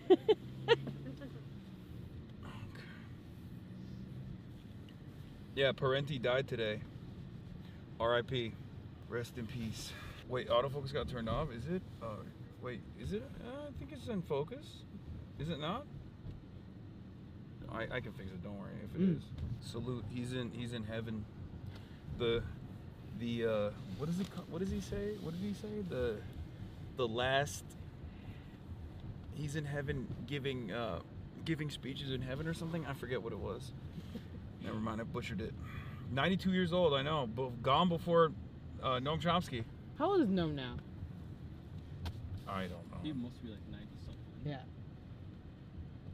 The big lecture hall in the sky. Gone to the great lecture hall in the sky. Autofocus on, but with low light, there is less depth of field. Basic stuff about cameras. Okay, well, shut up, camera nerd. I'm just kidding. Thank you for your helpful response, actually. This taco place is great, and it's called Tacos El Kevin, which is just a great name for a See, restaurant. here's what I'm not gonna do. Okay? Minneapolis. I love it. I'm not having tacos. You're not having here. tacos right here? No. First of all, it's far too cold for Mexicans to get out here. No, there's Y'all got Mexicans out here? There's a huge Mexican community here. What the hell? Bro, I brought my Mexican, he escaped. Mauricio, he left. He was like, no, I'm good. Yeah, he kept saying he's from the desert. He's not used to this climate. But I guess neither are Somalis. I don't know what there's something about Minneapolis that brings people that you Those are the two groups that historically historically would not expect to be here. Yeah. Are out here. Okay, I can fucking see again. Everyone's sharing that Prince quote where he said, I'm going to live in Minneapolis forever because it's so cold it keeps the bad people out. Oh, yeah. Yeah, well, I wish it was doing that right now. Yeah, it's not. Dr. Piker, the race scientist. Yes, I have a PhD in racism. You know this already. What is this? Point the camera away, brother. You got to acclimate during fall? Wait. What does that have to do with anything? Yeah, George Floyd Square is very close. Jerry rigs, everything is popping off again. I love that. There's been a lot of like content creators and like YouTubers and stuff that you wouldn't expect, like old Mormon guys and stuff who were just like, we should start we should put, you know, we should start hanging people off the rafters and shit. And it's like, okay, man, goddamn, like I didn't know it was like that. Oh, he responded to Stephen Miller. An assassin tried to murder federal agents, and this is your response. That's what Stephen Miller posted 5 hours ago. About to Chris Murphy, who is another one of these guys who's like always lackluster, always there, too late. Chris Murphy, who once famously in the aftermath of the election was like, first couple of months in the aftermath of the election was posting about how like Joe Biden deported more undocumented immigrants, and he didn't do it with all this showboating. He was more efficient at deporting those dirty immigrants. It's like, bro, you're a fucking Democrat. Like, what are you doing? And now he's saying, 1, ICE must leave Minneapolis. 2, Congress should not fund this version of ICE. Oh my. How about no version of ICE, brother? This is the version of ICE. Sorry, I'm yelling at fucking Chris Murphy. He can't hear me. Maybe he's watching. No, his staffers are probably watching. For sure. Yeah, Stephen Miller responded to that and said, an assassin tried to murder federal agents, and this is your response. All right, we can just be out there for like a brief moment. We'll look at the mural and stuff. Yeah. All right, let's do it. Let's do it. I'm gonna put this stuff back on again. How's the camera? It's good. Somebody told me it was out of focus, but apparently that was a lie. Is it out of focus? It could be, but it's fine. Don't worry about It it. doesn't look out of focus to me. Don't worry about it, even if it is. It's just really artsy. I think I'm locked in on Dunaman. Oh. Yeah. How did ICE exist for so many years? I mean, or how did America exist without ICE for so many years? Oh, hundreds of Like your handler. Thank you. Will you scooch the backpack back up? Yeah, Abdurrahman. Tell Raquel somebody said she's cooking with the camera. Oh, Thank you. That's it. It's my first day. First and only day. We're here at the George Floyd mural. That's crazy. Another very important site for state violence. For state violence, unlawful, unjustifiable extrajudicial killings in the hands of the state. This was basically where the 2020 Black Lives Matter protest started, and it wasn't just in the United States of America. Here, let's take a look at the mural. It wasn't just in the United States of America, but all around the world, as a matter of fact. After Derek Chauvin and numerous law enforcement officers stood around as Derek Chauvin assassinated George Floyd in broad daylight, and I believe there were 42 different angles of footage from the day in front of so many people. A horrifying injustice that led to absolutely zero police reform, as a matter of fact. I think was there an injunction? They usually, hell yeah. They usually have, in the aftermath of stuff like that, high-profile incidents and things like that, they'll usually have, like, when Democrats are in charge, they'll do a DOJ investigation into Minneapolis. Yeah, we had 2 consent decrees that Donald Trump threw out. Of course. Yeah, so if you're wondering, as I've been talking about quite a bit, why local law enforcement is not protecting the actual citizens of Minneapolis, well, law enforcement was not out there protecting George Floyd, nor the citizens of Minneapolis already. And even after that consent decree, seemingly not a lot has changed. But I don't know, you're from here, maybe you have a different perspective. No, absolutely. And I would say, in fact, there was sort of this reactionary response that people thought, oh, we're going to defund and abolish the police, and that freaked people out. So then we actually put more money in the police budget than previously. Yeah, I mean, I think that there needs to be some serious restructuring.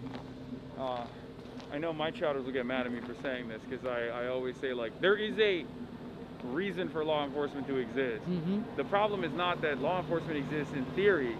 The problem is that law enforcement in practice does not abide by the theory of protecting and serving the people. Correct. It works to protect and serve the interests of capital. That's the problem. Because, like, someone has to investigate crime. Someone has to, apprehend criminals and things like that. You need to have a presence of law and order for a normal society to function. All right, we can walk back. You walk back? Yep. Yeah. And yeah. snow. Hassan is literally risking life and limb out here. Yeah, I'm being very brave. I'm being brave in the cold, and I'm being brave in the ice and the snow. No, it's the whole space. Was this erected after? Yes. Yeah, See this? I didn't realize there was a whole... Yeah, that's why I did. It's like Belfast a little bit.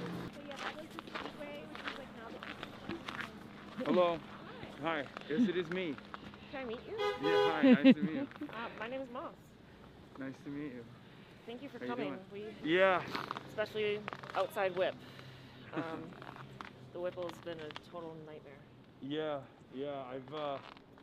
I've been a little bit upset with how little coverage there was at yesterday's demonstration, which was so widely attended. It's crazy. Yeah. They But- like to say hundreds instead of thousands and thousands instead of Yeah, hundreds of I thousands. mean, there's like 50,000 plus people. I mean, you saw the drone shots. That was crazy. Yeah. And it's like when things like that happen and it's a slow news day, the fact that you didn't have like more press covering that is a little suspicious. It weirds me out. And they never say general strike either. No. Yep. They always are like, oh yeah, it's a big protest. Anyway, Yeah. nice to meet you. Nice to meet you. Thank you for coming out. We have a lot of independent people coming out and trying to support the media being here because we need independent media. Hell yeah. Yeah. Status Quo's here. Yeah. We've got Jolly Ginger something. You got Mercado, I think is Yeah. Mercado. Yeah. Yep, we have I think he's from here, right? Yeah, he came up in George Floyd, like during the Yeah. uprising, he started. Yeah. Mhm. So we have a lot of local media, but I wanted to thank you for being here. Of course. Since you're in my backyard now. Yeah. Beautiful backyard. Really nice to meet you. Nice to meet you as well. Don't be cold. Your gloves and your socks. I'm not promoting any of this. I bought it with my own money. All right, let's go in. You don't want to. My biggest fear right now is like accidentally slipping and falling on one of these murals, because people will cook me for the rest of time. Especially because you're pretty tall, so you have a lot to take out on the way down. It's a big fall after that. Hassan, question for you. What's up? At what point? We're live right now. Oh my gosh. Okay, I'm so sorry, but at what point do we become militant? Because what's been happening? We're live right now. Okay. I don't know. I mean, I think self-defense is important. That's all I'm saying. That's all I can say. Which is, like, this is why I keep stressing to anyone that will listen, for the local politicians to do more to win back the confidence in the people. No, I know, and that's why it's so frustrating, because like there's only so much pressure that people are going to take until they take matters in their own hands, and that's chaos in the aftermath of that. That's like very difficult. It's a very difficult time, and I'm not gonna publicly sit here and say protracted people's war, So, but it is very frustrating to have to endure a direct, violent confrontation with the federal government over and over again, and then have the people that are supposed to represent you and represent your interests sit idly by and not do anything And not about do anything, and have your family and your friends say, just comply. it. Yeah. No, absolutely. What they say. Sick hoodie. Yeah. Hell yeah. We watch you all the time.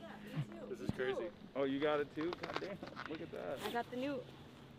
Oh, hell yeah. Nice to meet you guys. You guys want to take a photo? Yeah, Oh my gosh, I love you. All right. Yeah. You want to do a Thank stream you. fig, or Hey, you got a stream. We can do it together too if you want, or Oh, separate. really? Yeah. Whatever you want to do. You are too, man. Me I'll too. do you. Steady, steady. Got it. Thank you so much. Keep meet up you with the too. work. Thank you so Have a much. good one. Good one. Is there anything else you want to show me here? I just think it's important, like, as we like bring you on these spaces to like talk about the people that are like maintaining them. Oh, absolutely. So like Janelle Austin, who like runs the George Floyd like museum and like really maintains the space. Marsha Howard, and then around the corner, I know it's so cold and like you're just getting a snapshot, but there's the People's Closet. Shout out to Jenny. It's around the corner, but it's like a hub where people just bring clothes and like anyone in the city can come and take it. And like as you've been talking about this entire time, like the long history of organizing here, but really so much of what is happening right now, it was also built off of 2020, and the people that organized George Floyd Square like really taught so many lessons that like is making like our mobilization really possible right now. And like they held this space, and like we didn't do that with Renee. Like we don't know what's gonna happen now with the new space, and so like just shout out to like the organizers from George Floyd Square, because Hell yeah. Yeah. No, absolutely. I mean, you see that though. You see that with like the protests that I have attended since 2020 have increasingly become much more organized, and you see it. You see it with protest marshals everywhere, making sure that there's no agitators. You see that with like experienced protesters in general who recognize what to stay away from, you know, with so much mutual aid. Like I feel like even back in 2020 when you went out to protest, like there was always people doing mutual aid, but not to the degree that I've seen in these like last couple of years. Yeah. So that's been great to see. I know, and like in 2020, like we had people from Ferguson like come and like show us what to do, and even now like taking the lessons from. Yeah, Chelsea, where did we send? We sent one of these fists.